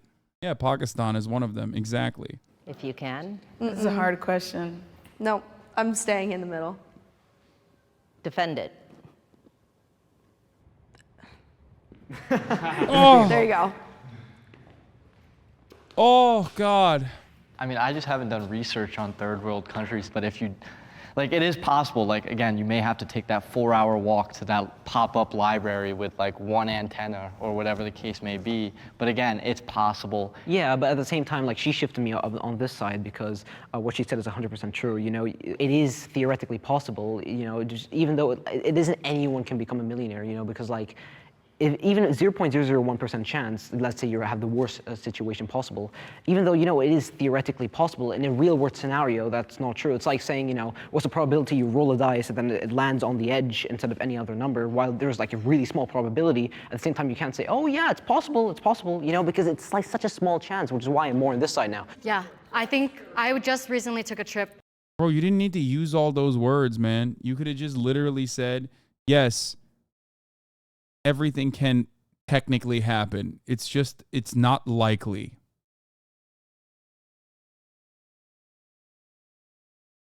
That's it. It's so dramatically less likely to happen that it is fucking stupid to even argue about its possibility.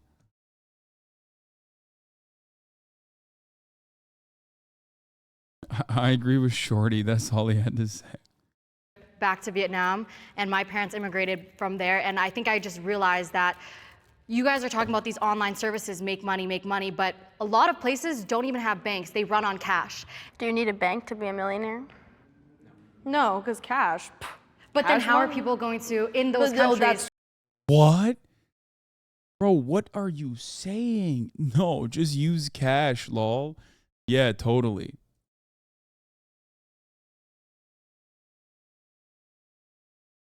This wore me out. It's true. Make money to be a millionaire. Then maybe when, the way to become a millionaire from one of those countries is get out of the country. but you can't just. Okay. No.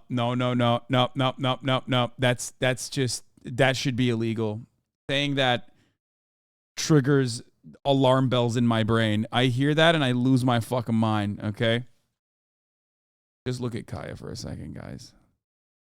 Look at this fucking steak for a second.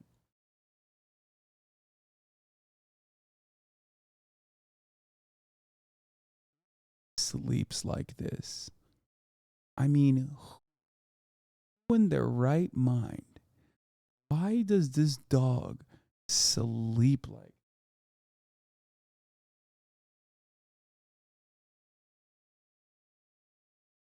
Best.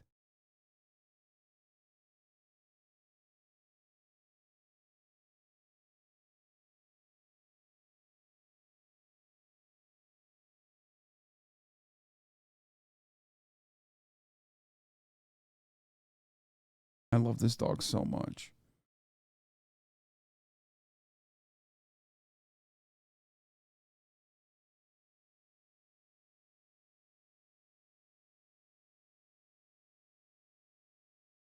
I can't. I'm sorry.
Like, why'd you stop?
Wow.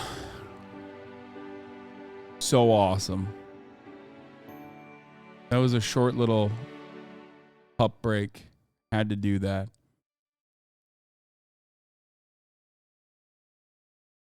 Had to do that.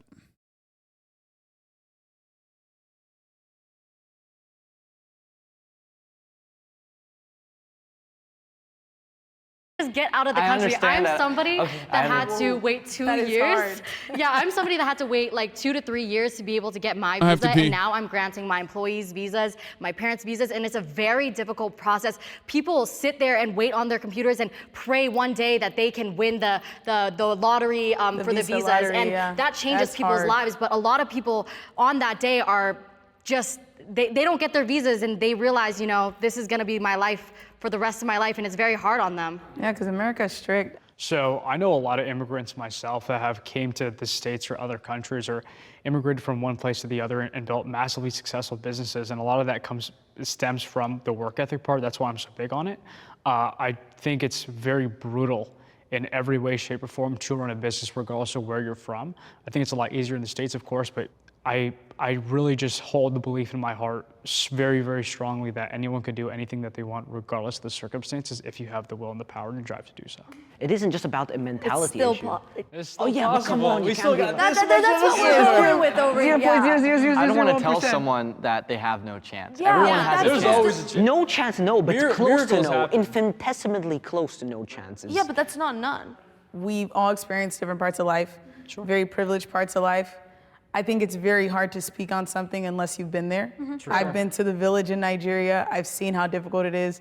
When you see it live, then you realize just how difficult it is and just how privileged we are.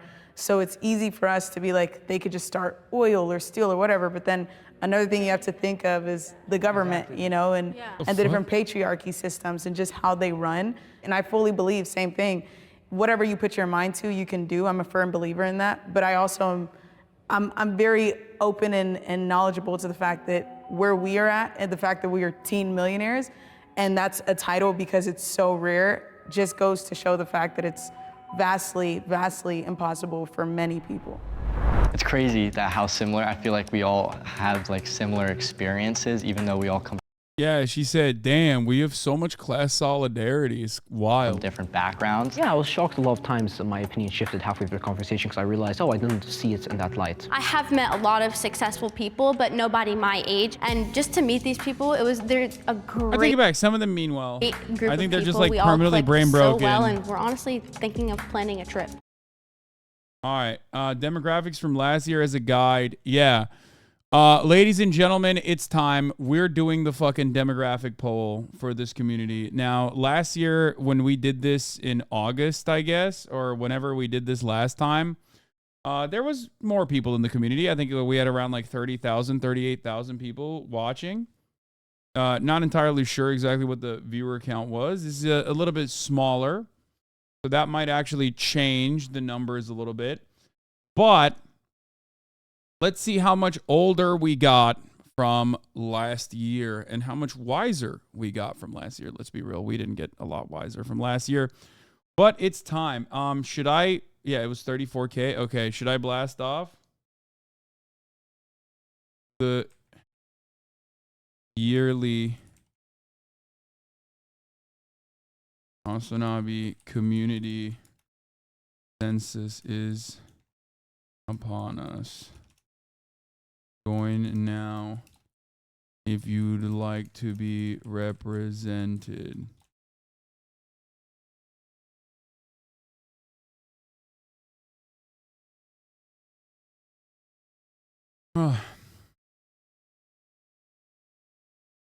We were already wise. We'll see. We'll see what happens.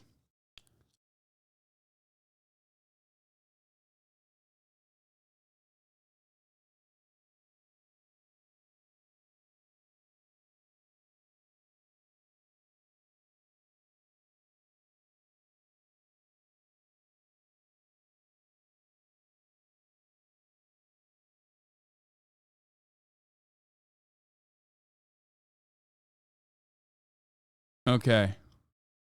I'm posting it. Let's blast off. Your voice matters, chat.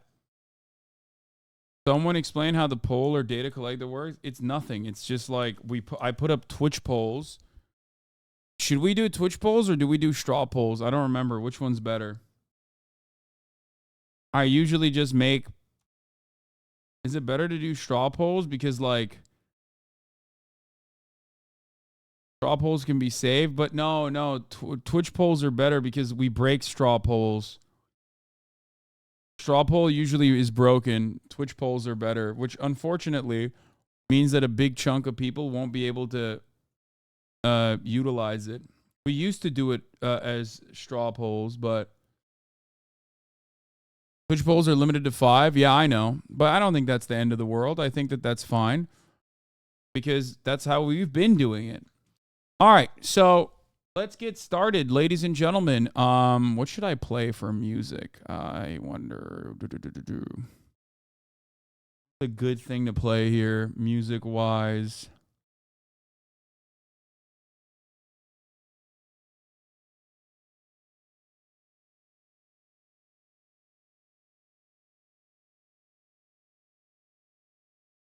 Animal Come music. Everybody chill out. No, I want like a playlist.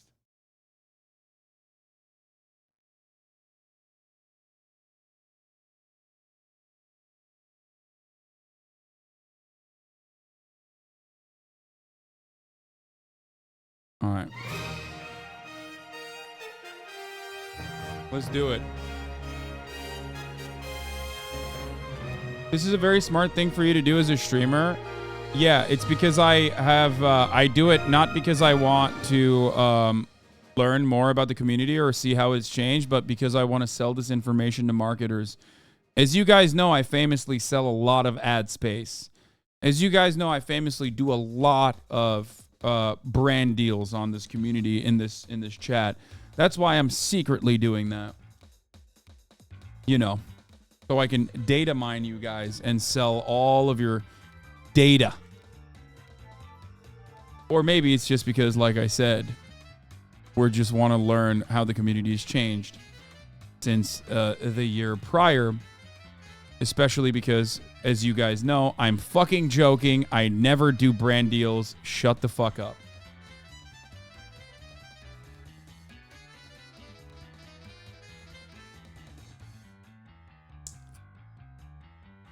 All right.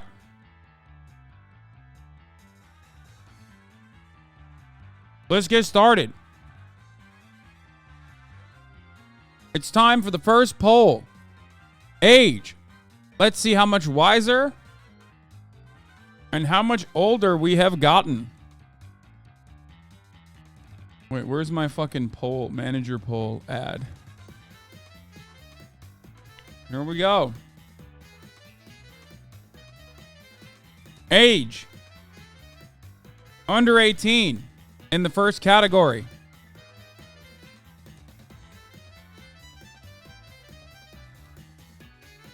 (18 to 21 in the second category, 22 to 25 in the third category, 26 to 29 in the fourth category, and last but not least, who could forget the 30 plus category, which I myself am in.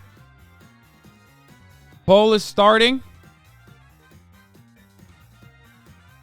Poll is starting on the Twitch poll. It will be going on for 2 minutes, starting now.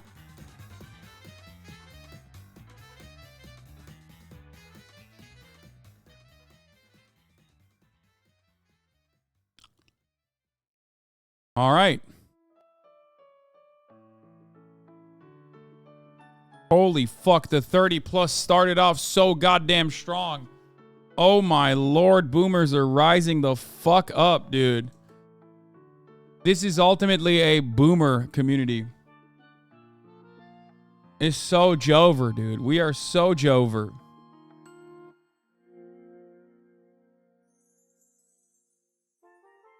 Tell chat to click on the poll to vote. Don't type in chat. Yeah, don't write it in the chat.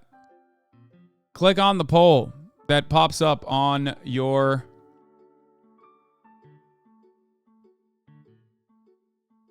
I guess, Twitch interface.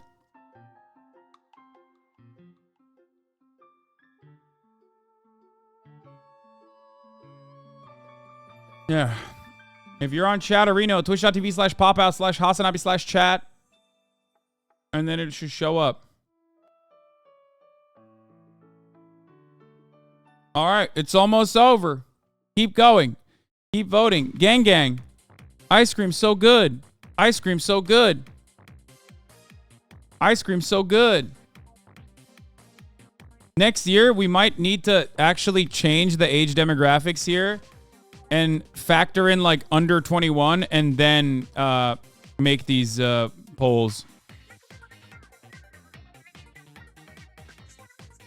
I'm going to be honest with you. Grab, grab, grab. I've been modding for you since I was 18. I'm 20 now. Look at that.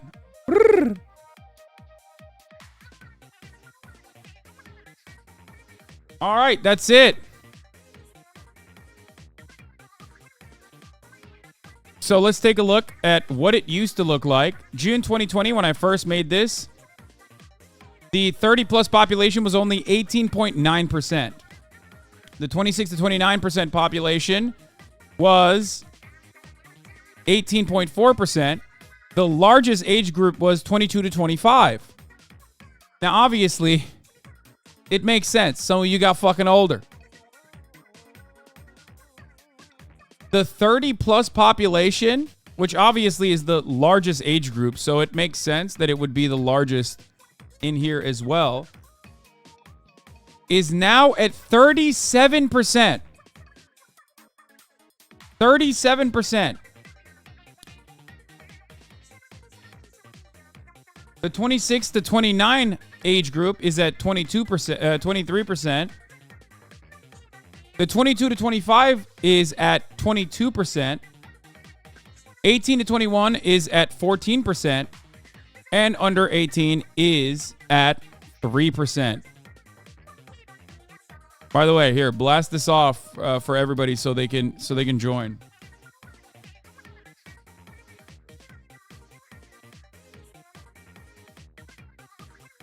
You're a conservative streamer now? This is no longer a daycare. This is an old folks home. I mean, yeah.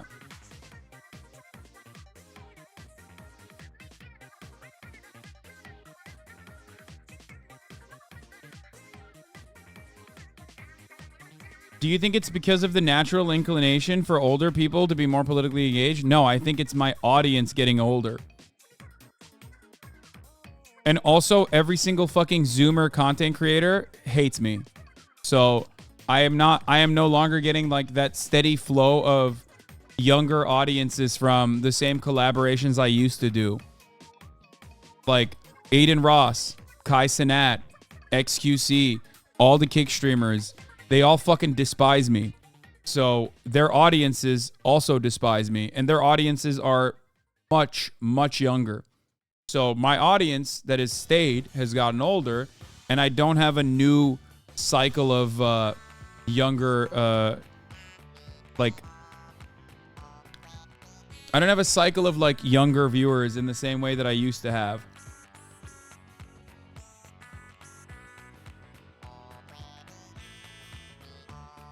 Anyway,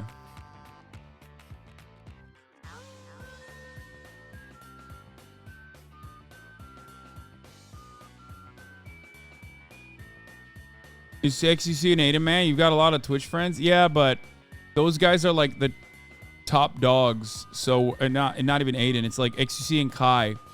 So when they are not favorable to me and constantly fucking shit on me, their audiences are not going to venture over here in a positive way. They just see me in a shitty light regardless. It's all good. It'll change.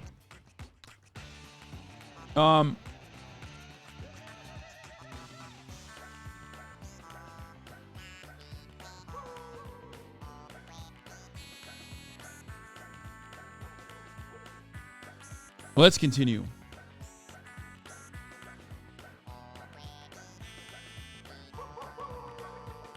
New poll time. So in comparison to earlier years, last time we did this poll, the 30+% group had grown to 27.9. Now it is at 37. A massive increase. It went from 28% pretty much. Fuck, I keep clicking the wrong thing.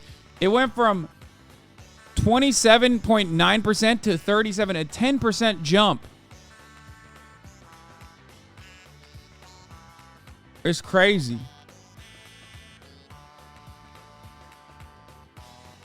(26 to 29), which is orange, is 21%. Went from 21% to 23%. That increased as well. 22 to 25% is at 22%. Went from 25.9% to 22%. 18 to 21 went from 14% to went from 18% to 14%, and under 18 went from under 18 went from 6% to 3%.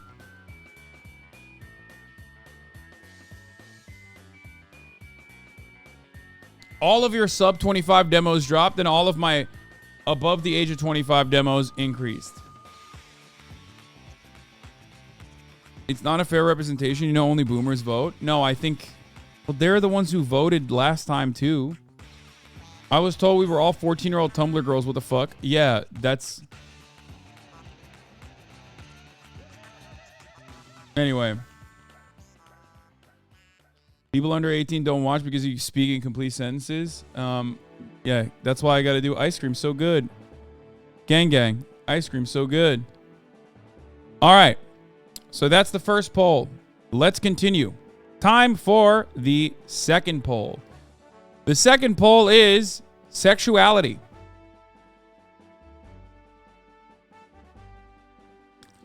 Now, of course, whenever we do this, everyone's like, well, I'm ace aromantic, whatever. But like, we have ace representation, but you know, there's only limitations. There's only so much that we can put in there. So let's get started. Straight. Bi/pan. Gay/lesbian. Wait, before that, I should do gender, right? Wait, why isn't gender on here?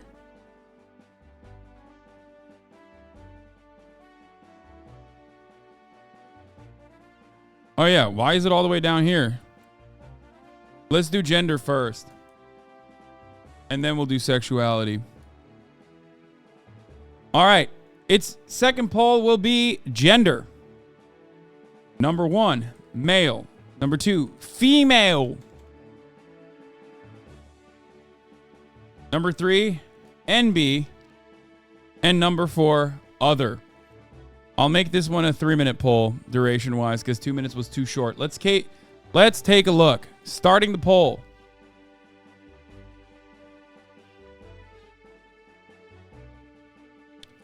This has always been a very heavily male-dominated, young male-dominated industry. Or this is a very male-dominated website in general. So let's see how our demographics have shifted. Oh, wait. Will that still show the same one? Oh, fuck.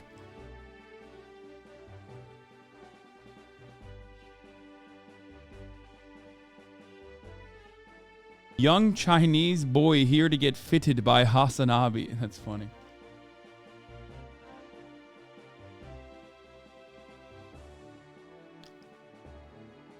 Remember, this is just male, female. It's not technically a gender, I guess. Like, it encompasses trans men and trans women as well, obviously.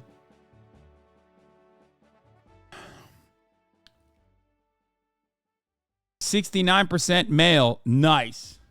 24% female. 7% NB.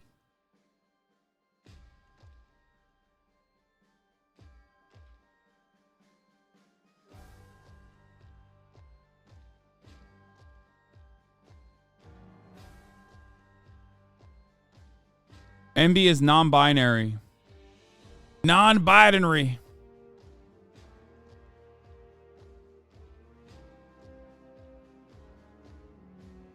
No, we've dropped a point. NB is non-binary.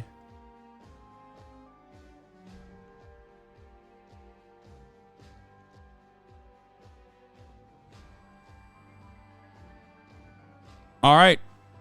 We're halfway through. NB is New Balance.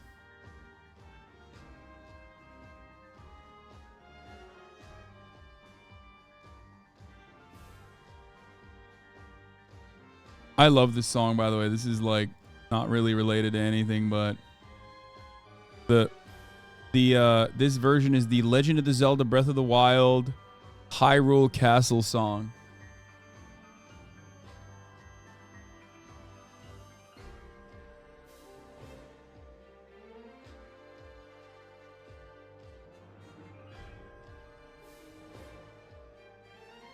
Hasan, we got to get more ladies in here. You're scaring the hoes. It's me. I'm the hoe. Yeah, little do you recognize that this is one of the most like female-oriented spaces on Twitch in general. This number is pretty fucking good, in my opinion. The only other person that I know that does these census types of things is XQC.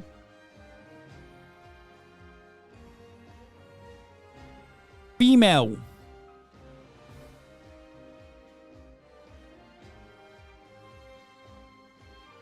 All right. The males have risen up, ladies and gentlemen. It went from 67% male last time we did this poll to 70% male. We're back. We're so back. Boys are back in town. 23%, 23.4% female to 23% female. It almost was 24% female, so I'll take that. And 7.8% non-binary to only 7% non-binary. And a whopping whole 1% to other.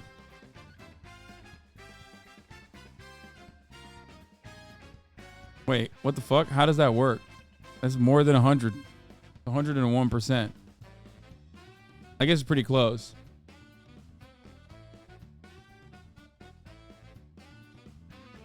It's rounding.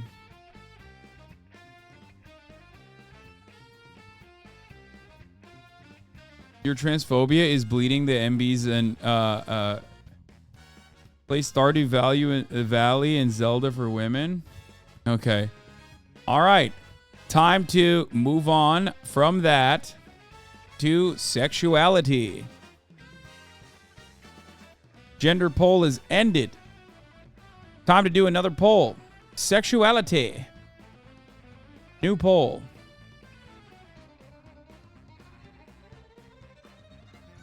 Sexuality will be straight, bi/pan, gay/lesbian, asexual, or questioning/other. Let's get started. Here it is.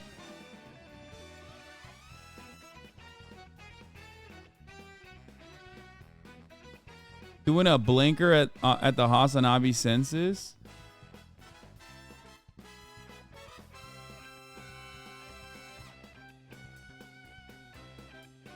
Where is the box for queer?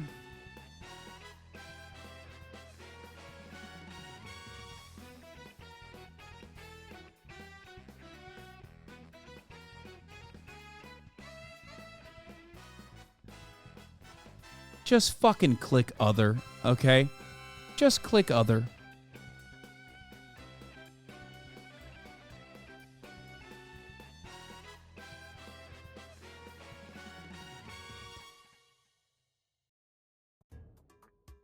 If you want that. If you want to be spicy like that. I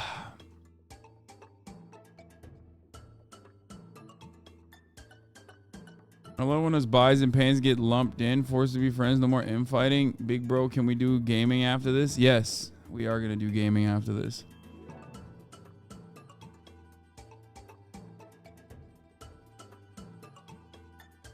Why did you even add straight as an option? What kind of leftist are you? Yeah.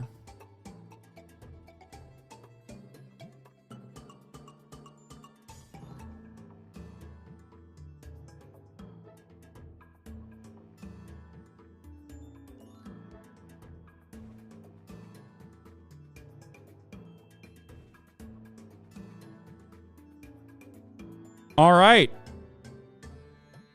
Did the poll end on accident or did it take enough time? Okay. 59% straights win. Or is the poll still going? I'm confused. Oh, it is still going. Oh, never mind. But like not. All right, I'm going to end it. Seems like people have voted. Or no, I'll just keep waiting. Yo, where the fuck is hetero, pal? Yeah, there is no heterosexuality here. We do not abide by these standards.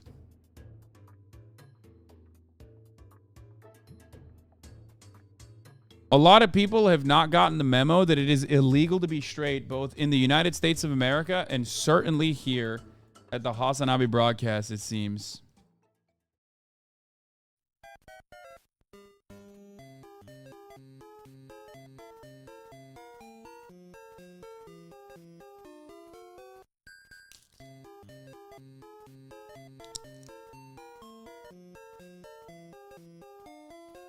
What about a couple of straight dudes just having fun? Questioning other. All right. Straight. Heterosexual men over the age of 30 are popping right now. 60%. In comparison to 56%. The straights are rising up finally. Every other year before this, the straight number was going down. And here I thought all of my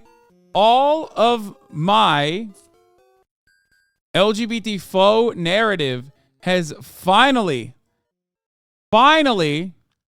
increased the number of straights in this fucking community. We're back up to 60%, boys. Let's go. Bi-pan at 26%. The number of bisexual and pansexual people have dropped by 1% to 26%. Gay and lesbian at 6%, which is wild. Still standing strong at 6%. Went from 6.3 to 6 because we're not rounding them. Or we're now rounding those numbers. Asexuals at 4.2% last time. This time at 4%. And questioning / other at 4%. Down from 5.8%.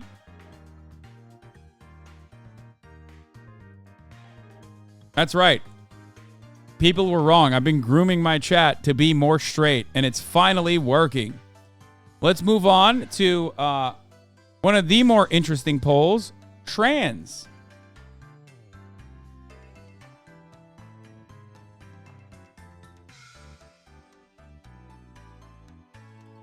What percentage of the community is transgender? Which, of course, includes MBs as well. Versus what percentage of this community is cisgender? I'll make this, I'm going to make this for 2 minutes because it's a shorter one. Wait, what? Content does not... Wait, what? Oh, never mind. It worked. It wouldn't let me do it, but... Okay, 2-minute poll. 2-minute poll, ladies and gentlemen. Transgender versus cisgender. I thought Twitch for a second was like, cis is a slur. Please don't say it.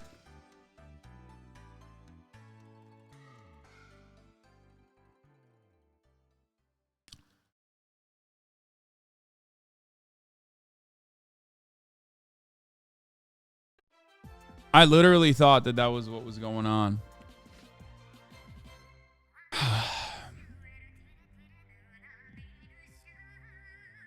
Watch Elon bans you on Twitter. Non-binary is transgender on the pool. Yeah, of course non-binary is transgender. It's not... Non-binary is transgender not on this pool, but in every pool. Yes.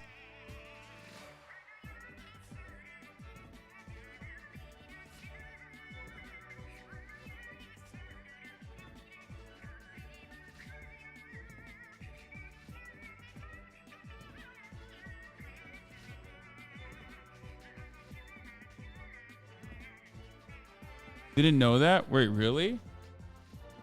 It means you are... Non-binary means that you are no longer associating with the gender assigned to you at birth. Which means that you're trans. That's how it works.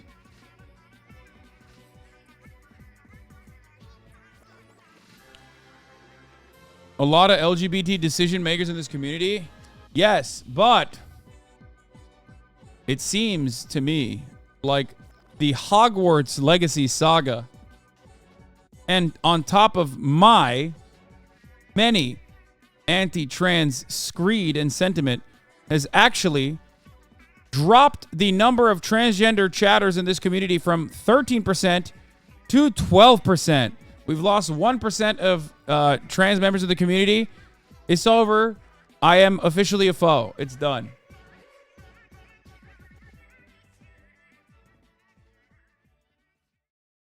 It's done. All right, next up. We did sexuality, we did age, we did... What else? What should we do? Oh, race. Race car.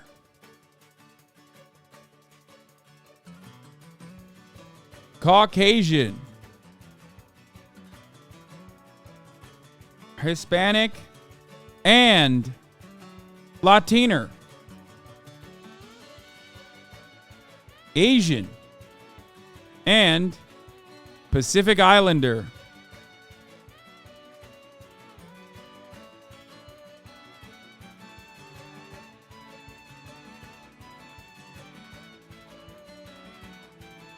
Black, and then last but not least, mixed/other. This one is always confusing for a lot of people. Everyone always goes, why no Italians? What do I have to vote if I am white Hispanic? Just click on what you feel more like you are in tune with.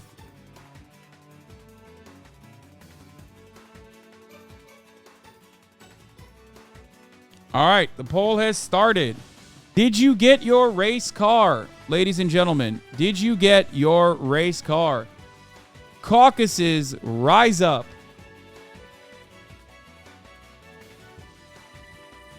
Why no Pacific Islander? This guy. Literally just incapable of reading words that are on the screen in the poll that he most likely is not going to vote in. Okay?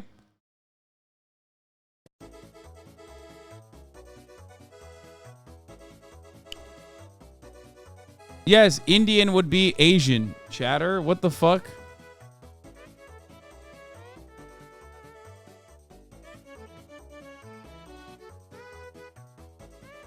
MENA is not a race. It's a region, which you will be accounted for.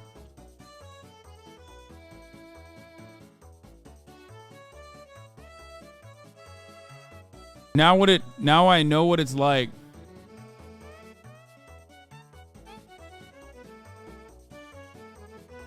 Hey, yo, do not group Pacific Islanders with Asians. They are hella oppressive to us based on race. Yes, but we only have 5 options.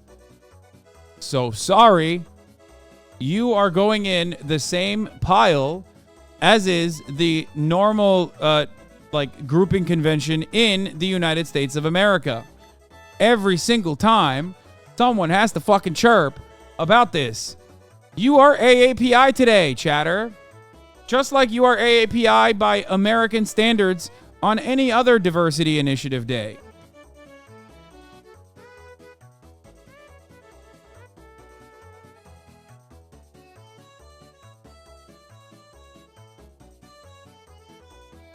All right.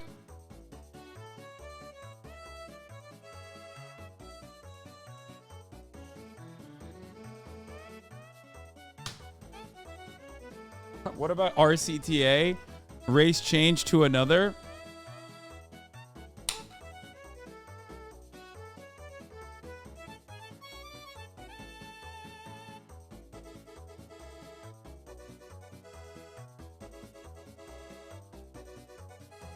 My friend is a dark-skinned Egyptian and he has to put white on the census. Just shows how arbitrary and confusing race is. Yes.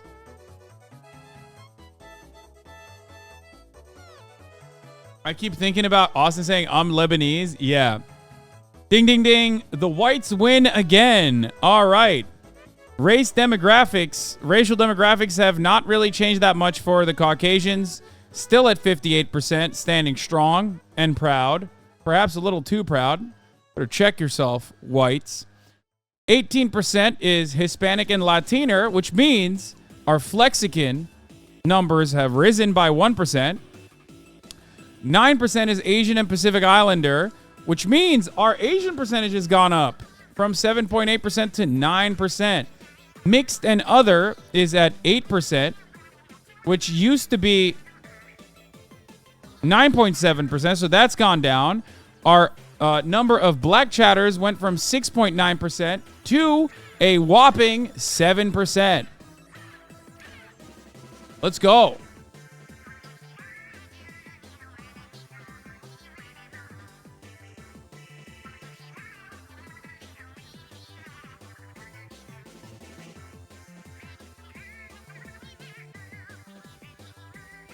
%, baby. All right, next up, we did We'll do region.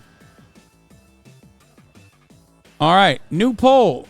This will be location. Send me your location, I say.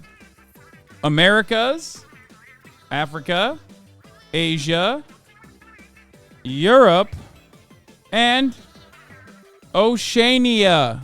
Oceania.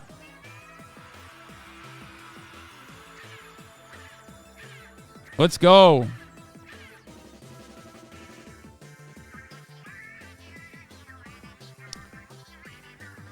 I'm going to start banning motherfuckers that say, what about Antarctica? Americas implies south and north, by the way.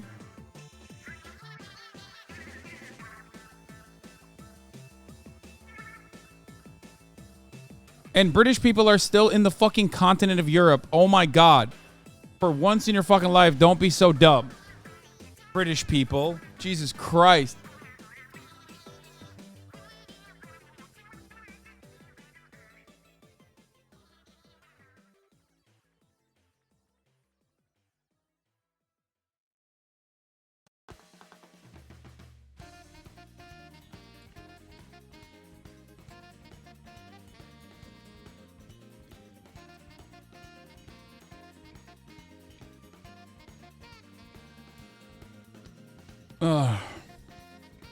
Brexit means Brexit, love. What you fucking mean? Look at the time you're streaming at. Of course, no euros now. I mean, this is when we always do this, so... That's why there's never any Europeans.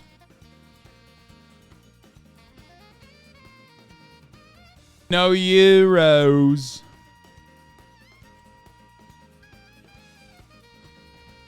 Also, notice how people are complaining about the Europe numbers. Meanwhile, it's literally fucking worse as far as the time zone goes for Australia and Asia in general. So, the fuck do you mean? Europeans, the fact that you're chirping implies that you are represented well in here, okay? The people that are actually not represented well are those who will be seeing a 3-minute ad break at the top of the hour. Because at the top of the hour... everybody gets to see a 3-minute ad break unless they are subscribed for $5 or for free with a Twitch Prime. That's right. If you no longer want to see those ads, you can also get gifted a sub if you're lucky. Here's the 3-minute ad break now.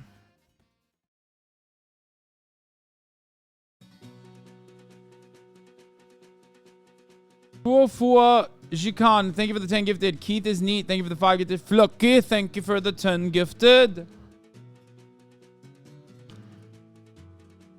I thought you had a huge Aussie audience. I don't think it's a huge Aussie audience. Australia is also, you know, not that big in comparison to these other continents. Not that populated. Very confused, MB. Thank you for the 25 gifted subs. Hasan, this is a nice note to you.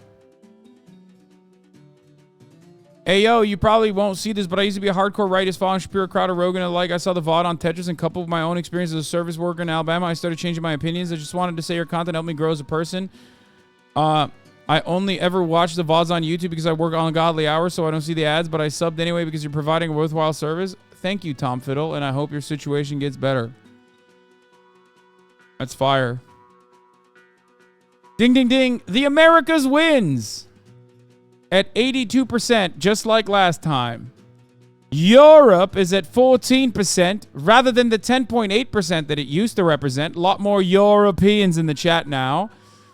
Australians, the Aussies, are at 2%. It went from 2.6, Asia at 2.7, 1.1 in Africa, to, 2%, 2%, and 1%. So the demographics haven't shifted that much with one exception, which is more Europeans, which is yuck. Genuine question, are you disappointed with the results? Wait, what? Why?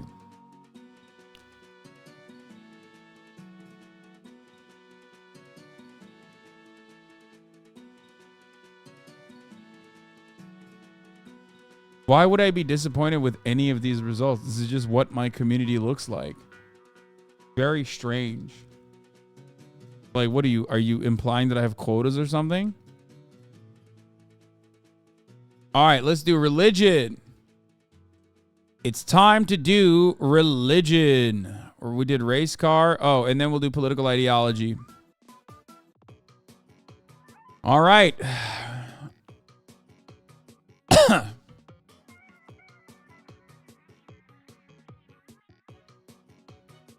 Religion. Atheist / agnostic. Christian. Islam. Judaism. And other. Let's get started. Let's get ready to rumble.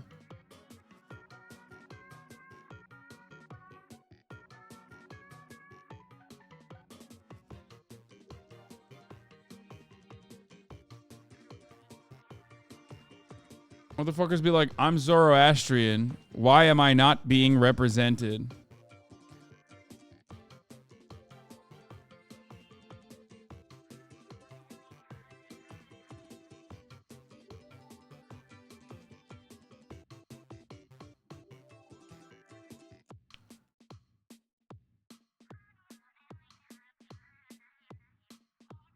Chat is going to hell.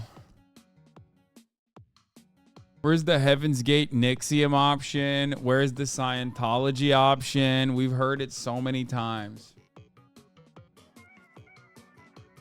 Can you add spiritual? No, I can't add anything. These are the fucking results, man. Just take it. Jesus Harrier. Thank you for the 5 gifted subs.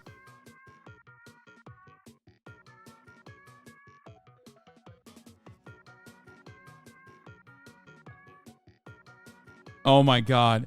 This is quite literally the reason why every time I talk about atheists being oppressed and laugh about it in the Western world, people lose their fucking minds in this community. I wonder how many members and like long-term community members I've lost to just like shitting on r/atheism or atheists fucking constantly crying and complaining like they're goddamn, what's his face? The fucking British guy, the British comedian, Ricky Gervais.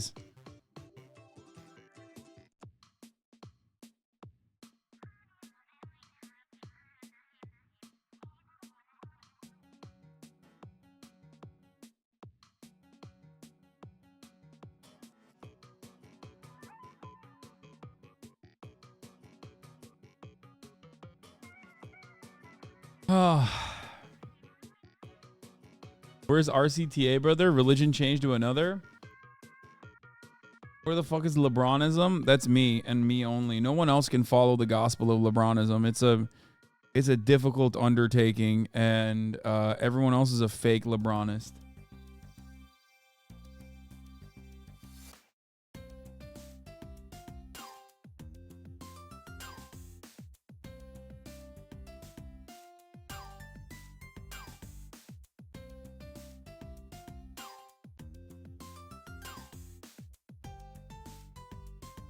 Okay. Your chat. To me, the fundamental difference between the religious and aesthetic scientific communities goes like this. If we prove God beyond all reasonable doubt under reasonable and experimental conditions, we would have no choice but to accept it and admit we were wrong. However, if we were to disprove God beyond all reasonable doubt and under reasonable experimental conditions, the religious would still not accept it. And they have the nerve to call us close-minded. That's so sick. That is what this community is. Except, luckily, let's keep it a $1.50, 78% to, oh fuck. I just missed, wait, I hope I didn't lose the poll numbers. Holy shit. Oh God. No, I found it. 78%, oh God damn it. It's still 78%. Fuck! Christian at 11% from 10.8 last time around. Islam at 3%. Other at 7%. And Judaism at 2%. Fucking hell. All of you are going to hell, okay? That's what all of you motherfuckers.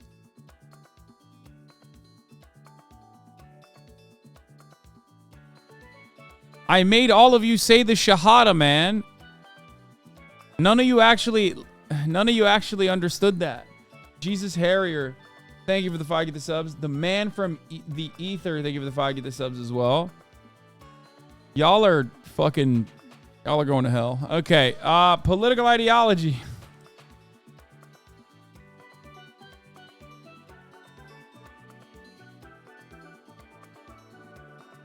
All right, this one is always spicy facility.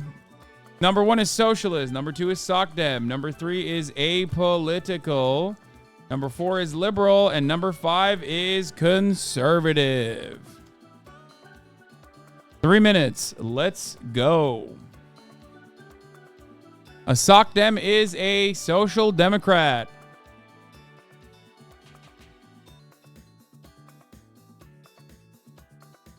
If you are a communist, click on socialist.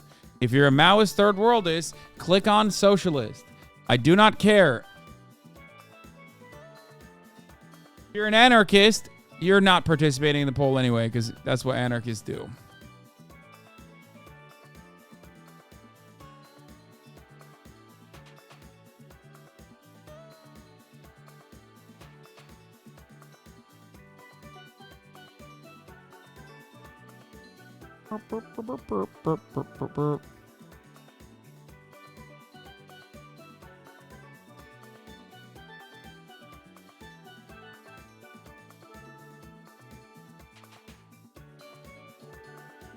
Anarchists should choose liberal. True.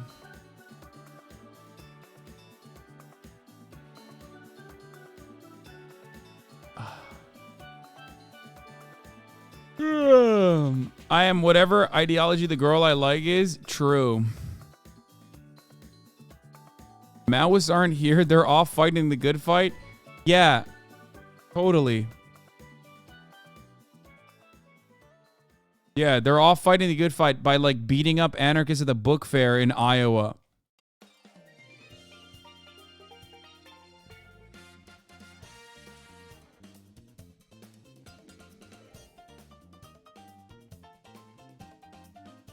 If you have taken a shower in the last week, you are not an anarchist.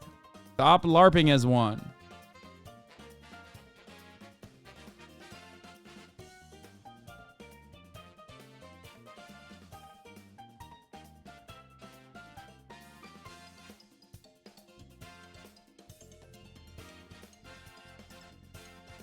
Where is monarchism? Right there. What do you mean? Right there. Either I have two.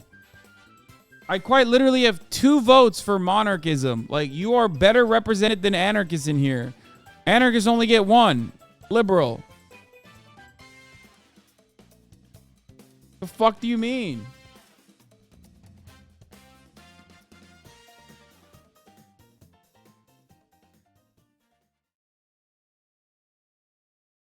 Where's the fascist option? I think you know where the fascist option is. Again, 2 votes for that.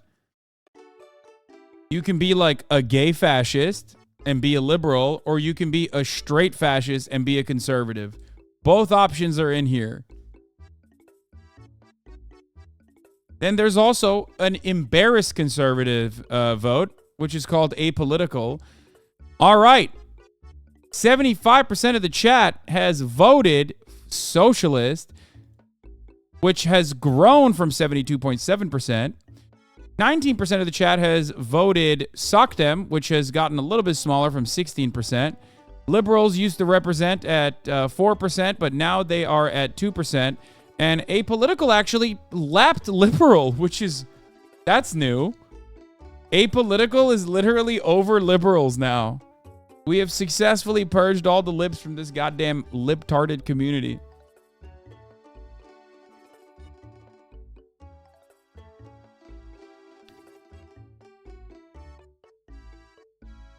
It's funny to me to think that you are more likely apolitical. You're more likely to be apolitical in this chat than fucking liberal. I think that's hilarious.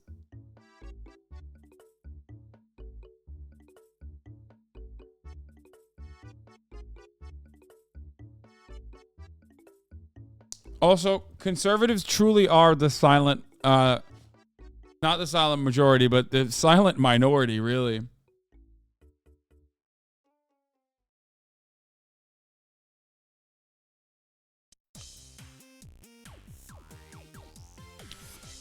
Okay.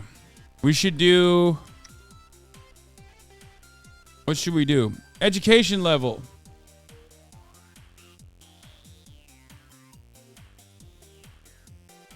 Associates. Sorry. Oops. High school / GED. Associates degree / trade.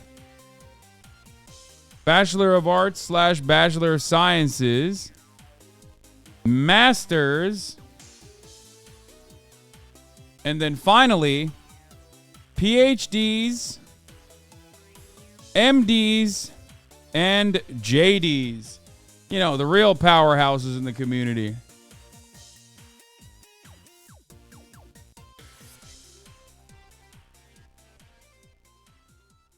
Pre-K? I think we all know the number of pre-K.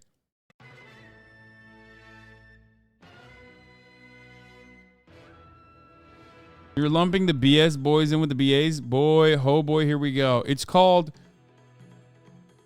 Wait, what do you mean? Those without high school diplomas? Like, just click high school then, man. This is where you graduated from or what you're currently in, okay? Oh my God, why is this so hard? Like, if you're currently getting your PhD, then you click PhD. If you graduated from high school, then click on high school, and that's it. If you only got a high school education, then click on high school.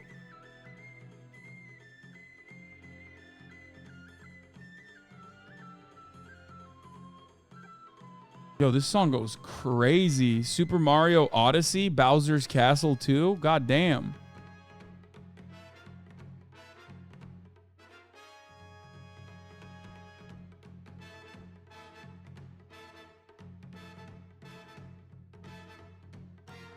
No law school option? I'm gonna fucking die. Well, first of all, you don't deserve to go to law school, and I don't believe that even if you click on the PhD, MD, JD category, that means you shouldn't be going to law school because you don't know how to fucking read. Can't pay attention to letters. How are you gonna be redlining contracts out here if you can't fucking read?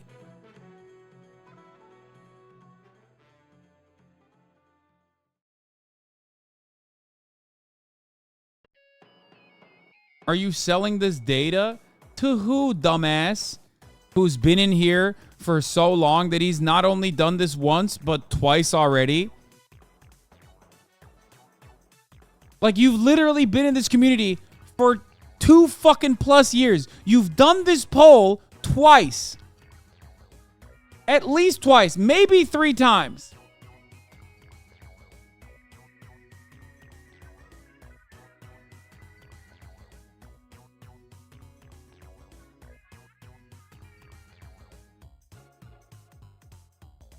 Just joking, I love you. Just stop loving me, stop joking, and click, okay? I want to see these fucking poll results. Get in there.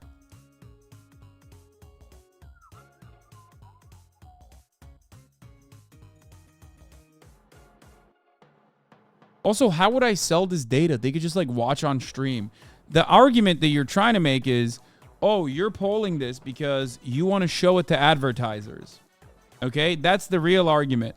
Not that I have individual access to all of your data, but instead that I will take this data and show it to marketers. Except I don't do any fucking sponsorships on stream. So who the fuck would I give this data to? Anyway. All right, the largest number at 45% is BA and BS, Bachelor of Arts and Bachelor of Sciences. 46%, but now at 45%. High school / GED is up by almost, well, I would go so far as say 27% to 30, up by 3%. Almost 4, but let's say, I mean, it's 3. That's the second largest group in the community. The associate's trade is at 13%, down from 14%. Master's is at 9%, up from 8.4%. PhD, MD, and JDs are 3.8 to 3%. So less PhDs, less JDs.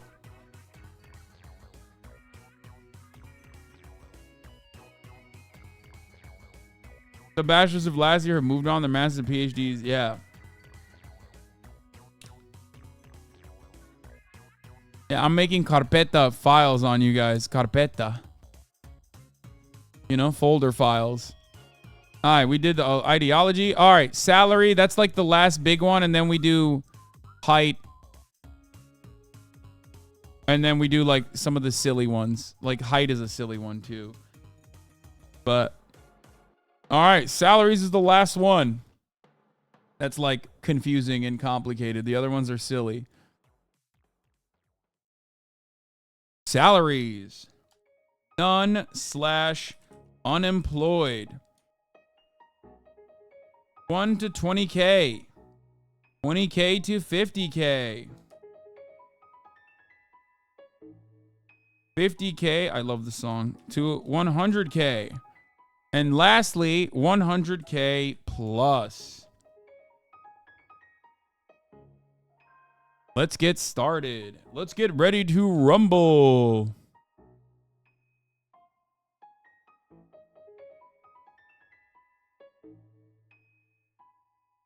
What about non-Americans? I mean, ballpark it if you're converting to USD.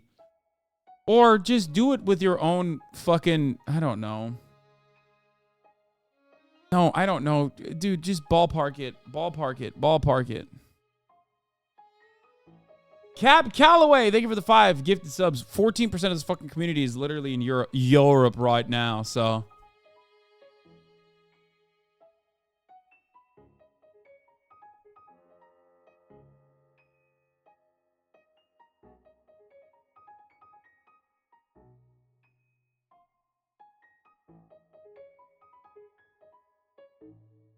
Genuinely asking if I just shit ton more than what I normally do this year and I won't make that much next year. Should I answer? Dude, just fucking put what...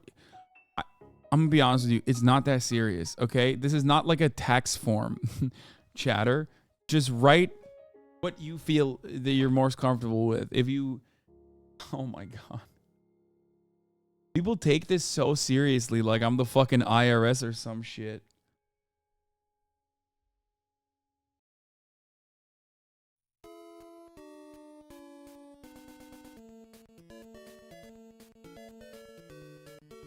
Oh my God. This is a Nintendo song, actually? I didn't realize that this was from Super Mario Land, Muda Kingdom. I thought this was the Seal song.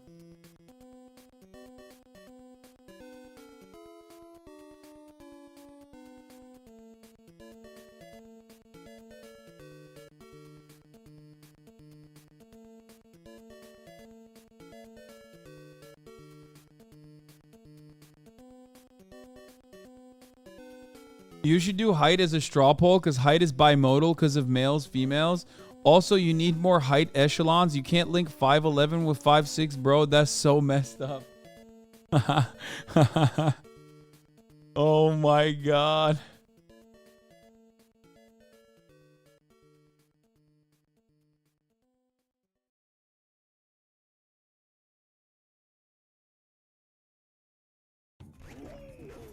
Okay. I think that about does it. Ending the poll. Non-unemployed wins again. You fucking broke boys. However, the number of broke boys, the number who are unemployed, which by the way could still be in school, obviously, has decreased from 31% to 29%. The number making from 1 to 20,000 has increased, or no, wait, what? It went from 18%, also decreased to 16%. The number making 20K to 50K went from 20% to 21%. The number making 50K to 100K went from 18.9% to 23%. And the 100K demographic went from 10% to 12%. Oh my God. This community is getting older. This community is getting less gay. And it's getting whiter and more wealthy. Yes. Yes, but also more socialist as well.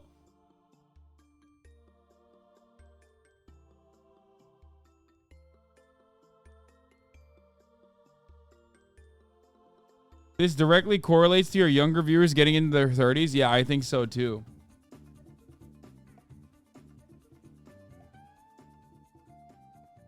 The HasanAbi broadcast has gone woke. Yeah. Typical community of champagne socialist grifters, dude. Holy fuck.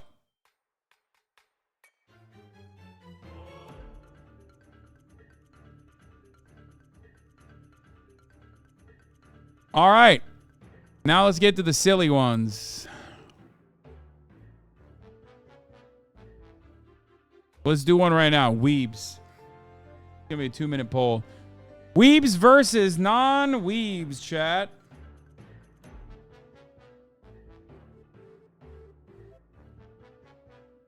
Ayaya's in the chat.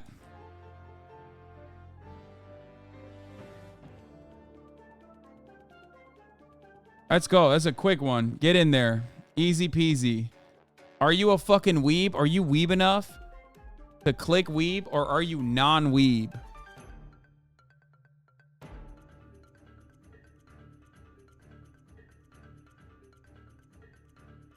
Yeah, Zelda music clears all other music.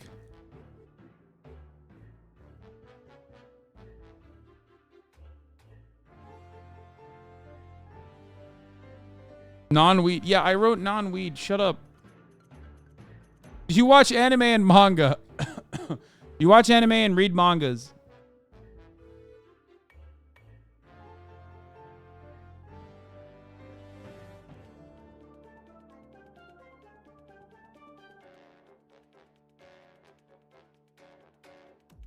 I'm building a Gundam right now. I don't have any right to not hit weeb right.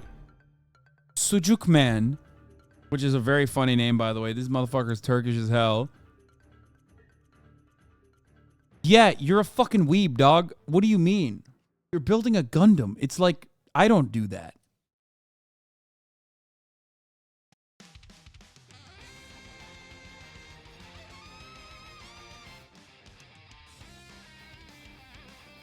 The duality of community mods. Yeah, except one is fucking lying. Lake McGroove saying they're not a weeb is fucking ridiculous. Lake is one of the biggest fucking weebs in the community. And I'm pretty sure Fizz is lying too.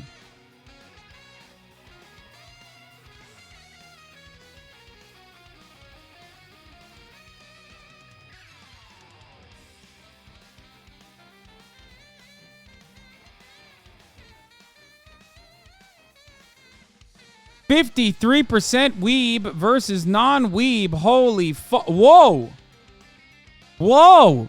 All of my fucking out and about weeb activities have greatly diminished the number of weebs in this community.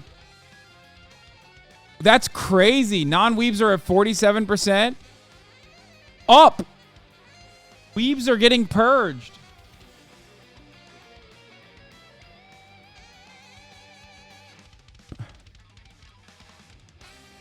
Wow. I've literally, I mean, I love it. I'm proud of you guys for not being fucking disgusting weebs. Don't do it. You probably have seen me, and then you see me and Segs Haver chat.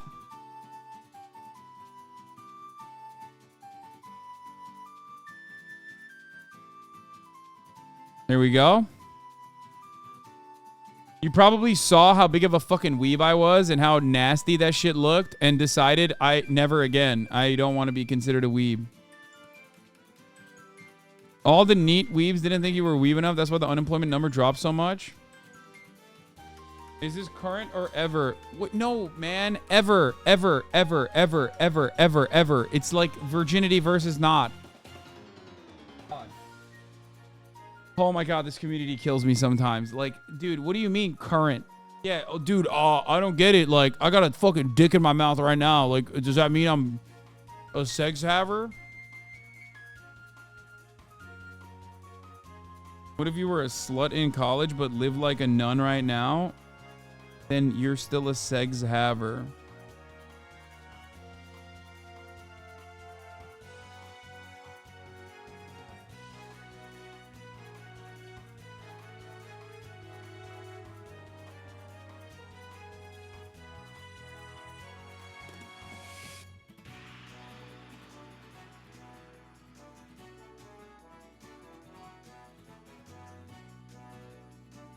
All right.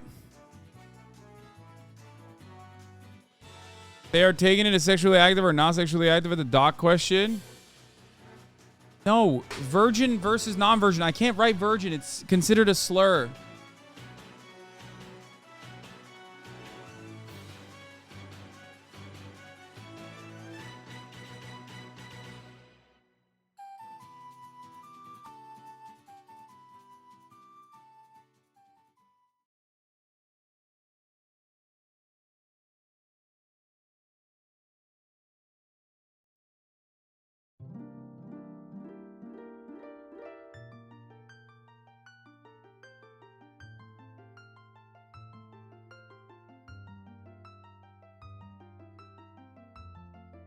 This is my favorite.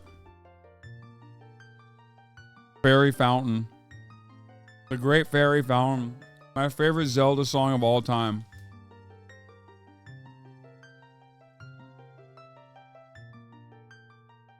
This community can't listen. I bet half the non-sex havers just click because they thought right now.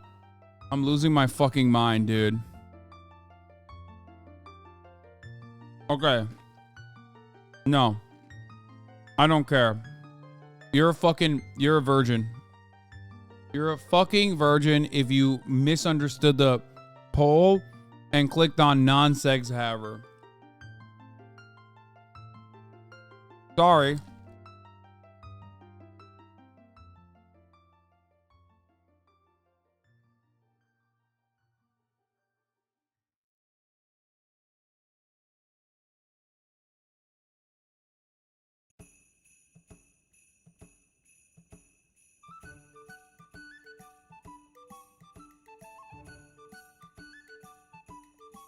There is no way that many people misunderstood the question.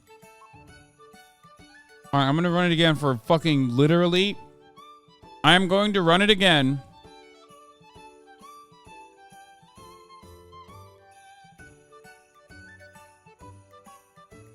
The amount of people in the chat that are literally fucking crying about it is insane. I'm going to run it with V card. I am a V. I have had segs. Literally, I cannot be more literal.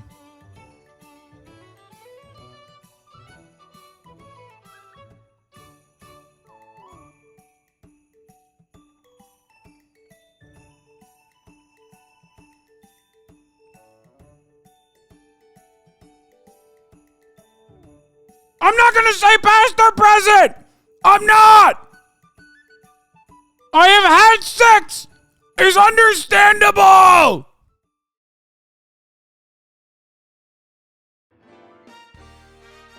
Are you out of your fucking mind?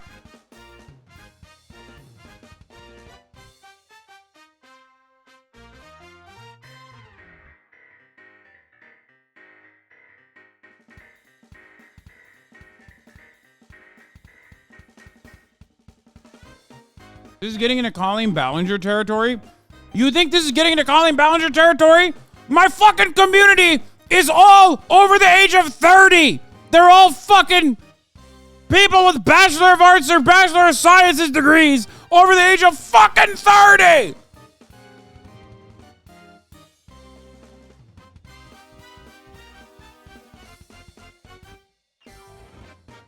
Fuck!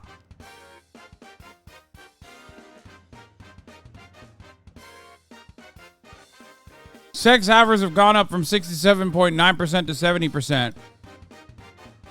Sex havers who know how to fucking understand a question have gone down, though.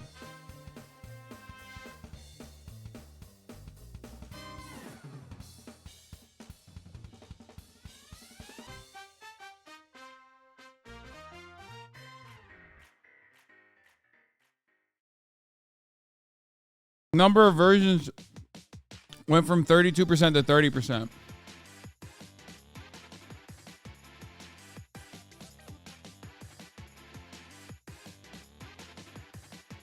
Bro, I know how fucking old you are. Okay? There is no reason. Okay, hold on. I'm going to fucking pause for a second. Now that I know what your demographic is, for the most part, you have no business behaving like this. Y'all aren't fucking kindergartners. What is happening? It's all like motherfuckers my age or older. What is happening? What's going on? I'm about to be 32. It's the largest demographic in this fucking community. Are you kidding me?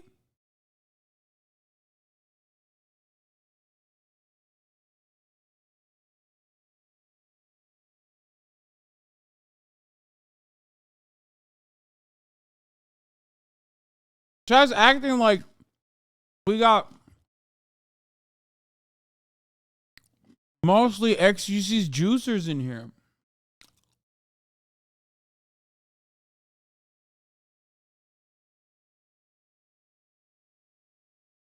Anyway, let's continue. I hate this Splatoon song, I'm not gonna lie.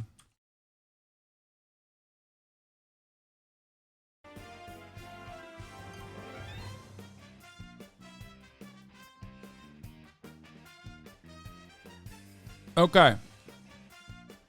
Next up, height. This is my favorite one.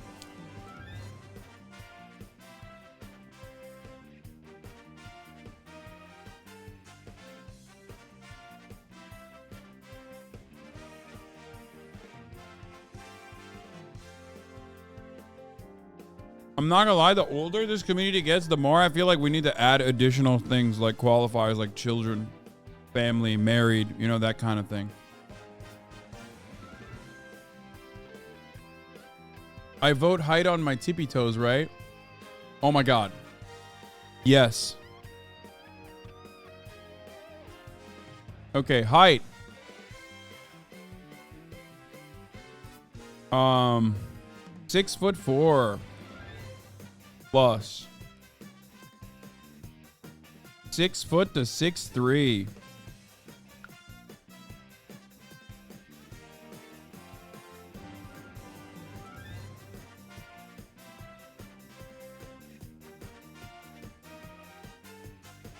Five 6 to 5'11".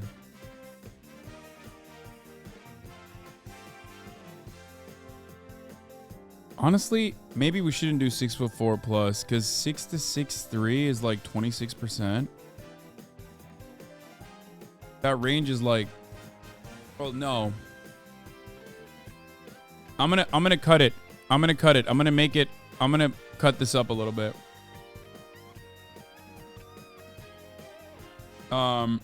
Let's do.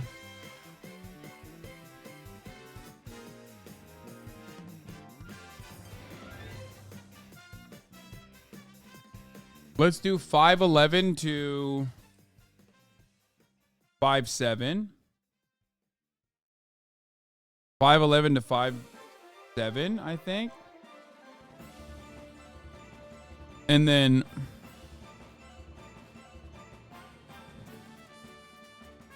or I guess we could do 6 foot and above, honestly. Because the number that's over 6'4" is so marginal. It's just like, I did that because I'm over. So I foolishly have always fucking kept it as that. Okay, 6 foot plus. What should we do? 5'11" to what?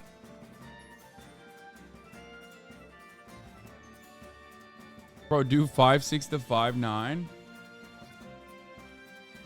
Do 5'6" to 5'8", and then 5'9" to 5'11". Yeah, that seems fair. 5'11" to 5'9". 5'8" to 5'6". And then 5'1" to 5'5".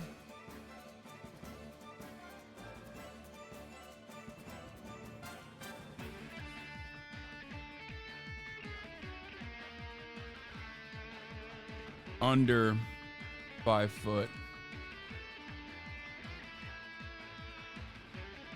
3 minutes. 3 minutes for the poll. Let's get started. Let's get ready to rumble.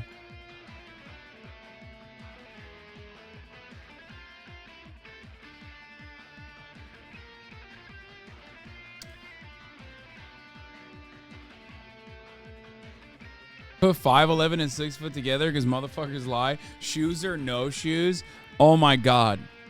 This is why we don't do a cock size poll, okay? You guys wanted me to do this. And then whenever I add this poll, you just go crazy over it.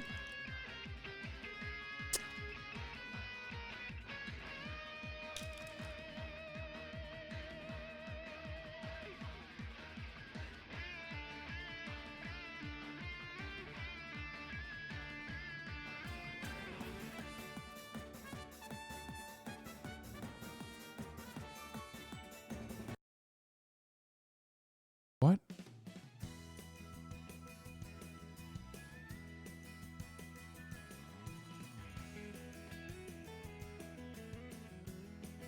You said under 5 and not 5 foot and under? I will literally steal your fucking insulin. Do you understand me?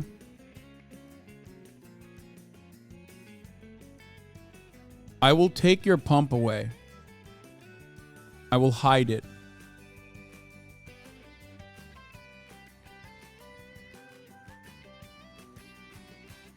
You know what it means!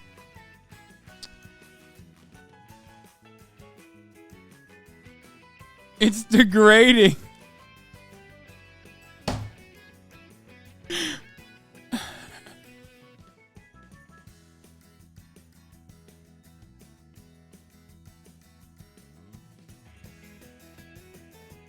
Click on it right now if you're 5 foot and under.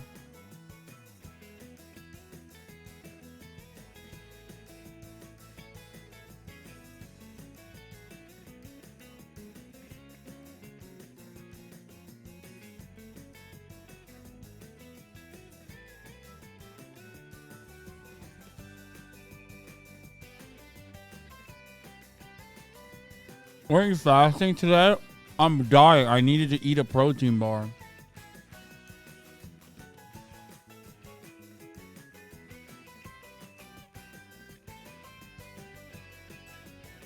Neurodivergent poll. I would rather die than do a neurodivergence poll. Are you fucking kidding me? Are you fucking joking? We have only 5 categories. We don't have 1,000 categories. Every fucking neurodivergent chatter is going to be like, well, I'm autistic and ADHD, but also ADD as well. Which one do I click on? Like, fuck no. It's literally 100% neurodivergent.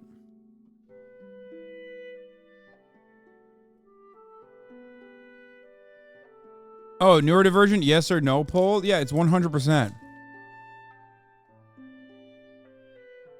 5'11" to 5'9" at 29%. 6 foot plus at 28%. God damn! There's a tall ass community, man. Look at this. 5'9" to 5'11", 29%. 6 foot and over, 28%. Holy fuck.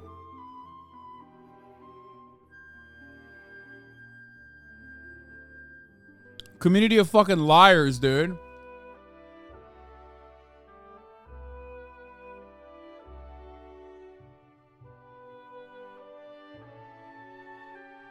$5'8" to $5'6" at 23%. 5 foot and under at 2%. 5'5" to 5'1" at 18%.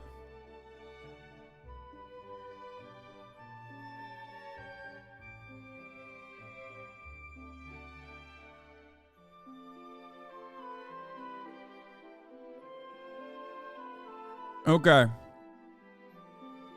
What haven't we done? Oh, eating. And I will do neurodivergence.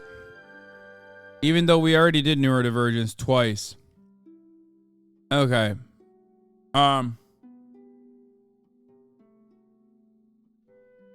Okay, eating. And then the last one will be neurodivergence. Most annoying one. Carnist. In parentheses. Omnivore. Vegetarian. Vegan.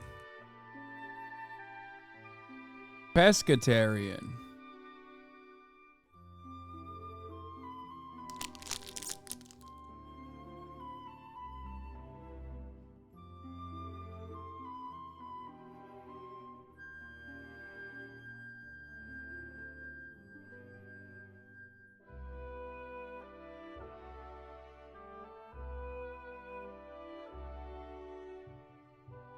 Why are you eating if you're about to go with Will?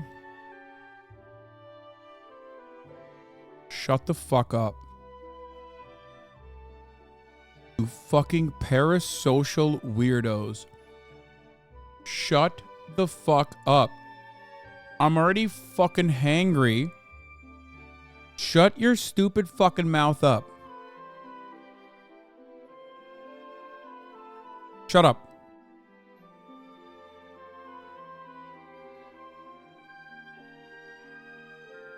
I literally can't fucking...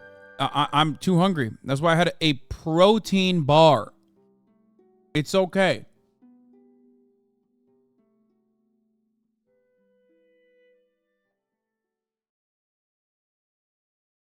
This whole census felt like being scolded by your parents, lol. Yeah, well... just vote. Instead of asking silly questions. And it won't be like that. Hasan chat, don't offer parasocial info for one challenge. Insurmountable. It cannot be done at 3 a.m. gone sexual.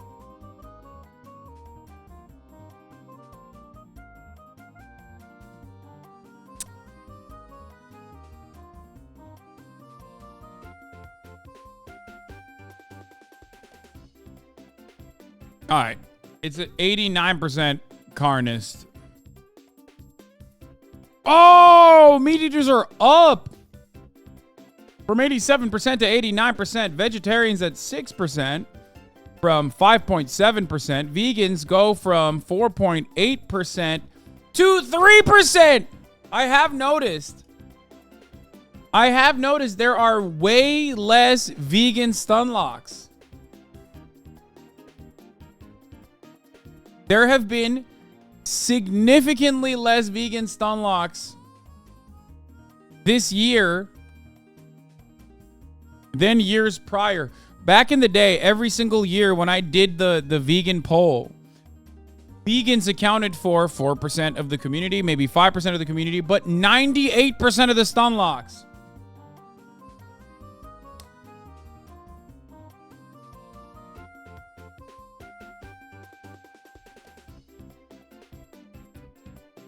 Animals got more bold too. Those orcas pissed a lot of people in here off. Saw some shit talking. Yeah, you're right, actually, M-HUD.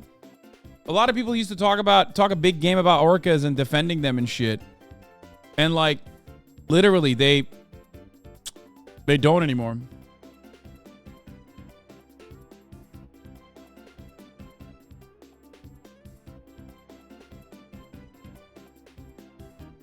All right, new poll, last poll. Neurodivergence. Yes. No. This is a pretty simple one, and yet it's still going to be incredibly difficult for you. If it's not 100%, it's a lie.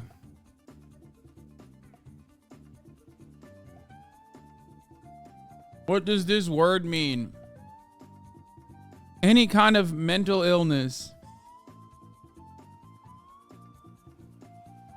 Autism, ADHD, like disorder, illness, anxiety, depression.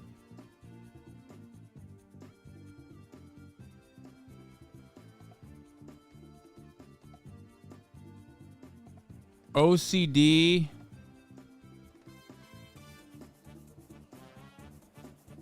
Oh my God. I shouldn't have done this. I hate this poll. It, unsurprisingly, brings out the absolute fucking worst in this community immediately.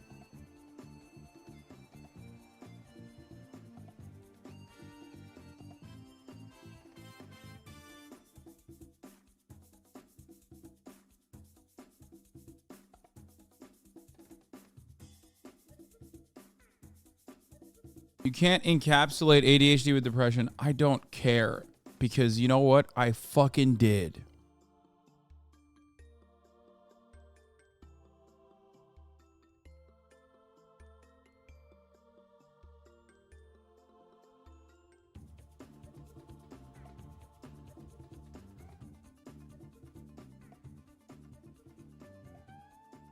Oh my God.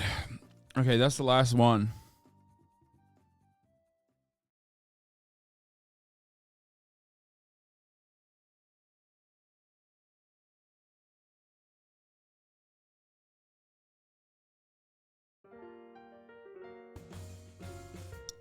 %64 have neurodivergence. 10%, or not 10%, sorry, 36% do not. I feel like that's a lie. I feel like it's even higher than that. It's higher than 64%. There is no penis poll. 36% of chatters are just straight lying.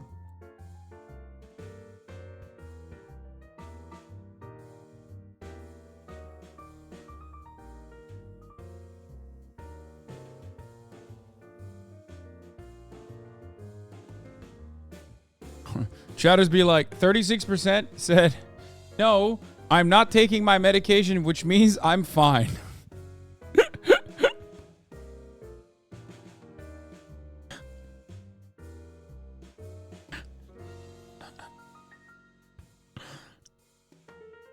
Okay. The height poll was the penis poll. Yeah.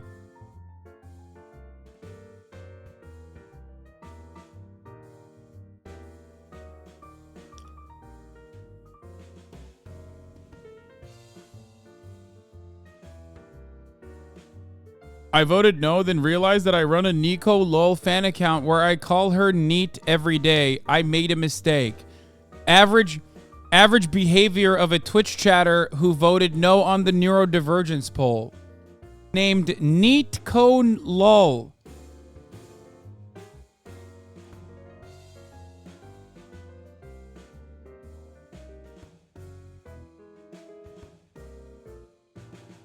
Please God, do cut or uncut? No. No, I'm not going to do that.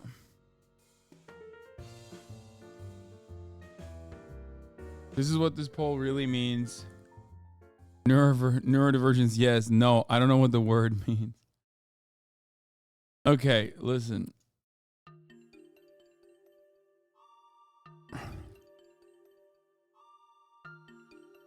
Listen, dude, I have a fucking headache from being so goddamn hungry. I originally wanted to play video games today, just like I did yesterday. And my goal is to play the dating simulator eventually. But for today, that'll be all because I am going to go and do a food challenge with Will Neff. William Ebers Savage Neff, Cutie Cinderella, and myself are going to be going on a journey. A journey where we will be eating. And Nandre, did I not say Nandre? I'm so sorry. Nandre, Cutie Cinderella, Will Neff, and myself are going to be driving around to 10 fast food joints, 10 drive-thrus.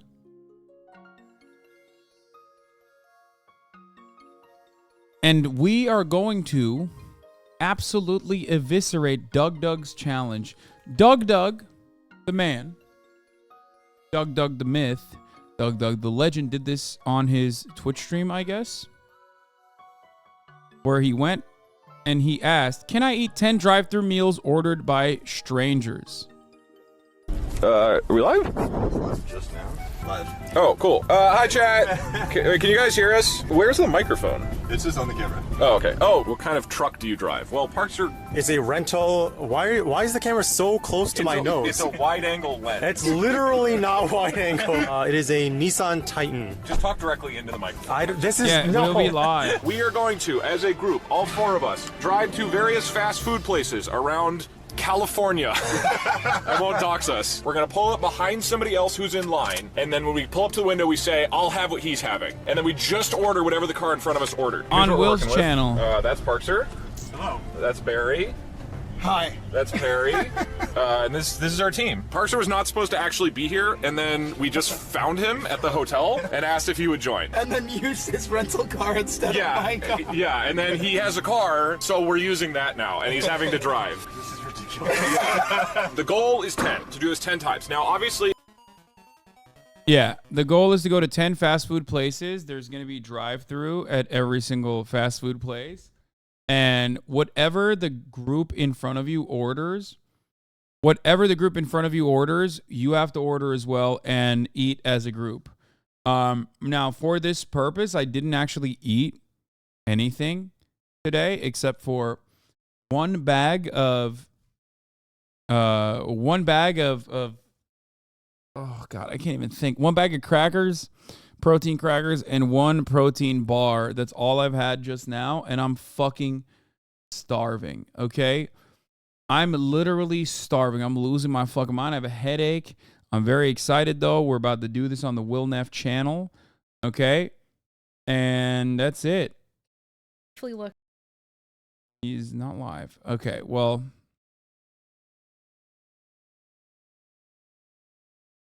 no, it's going to happen, like, ASAP. It's going to happen right now. Like, we're going to do it right now. I'm just going to end the stream and then head over there, and then we're going to fucking do it immediately. Okay? So that's what I'm going to do right now. Love you all, and I will see you on the other side. Go to Will Neff's channel, okay? Raid Caroline? Is she streaming? Is she going to raid Will and come with us, or is she going to keep streaming? Because oh, Caroline is coming? Okay, good. I'll just raid her then. Is she live right now? It says Food Challenge IRL. Oh, it's going to be on Caroline's channel. It's not going to be on Will's channel. Or is it going to be on Will's channel? I don't know what... I thought it was going to be on Will's channel. Well, regardless, I will raid Caroline right now.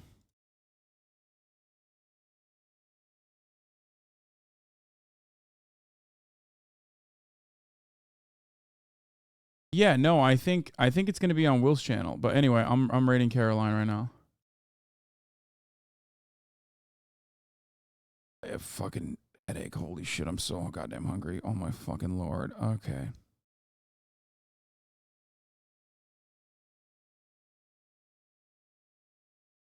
Gonna start in like 7 minutes, technically. All right. See you on the other side. Bye, guys.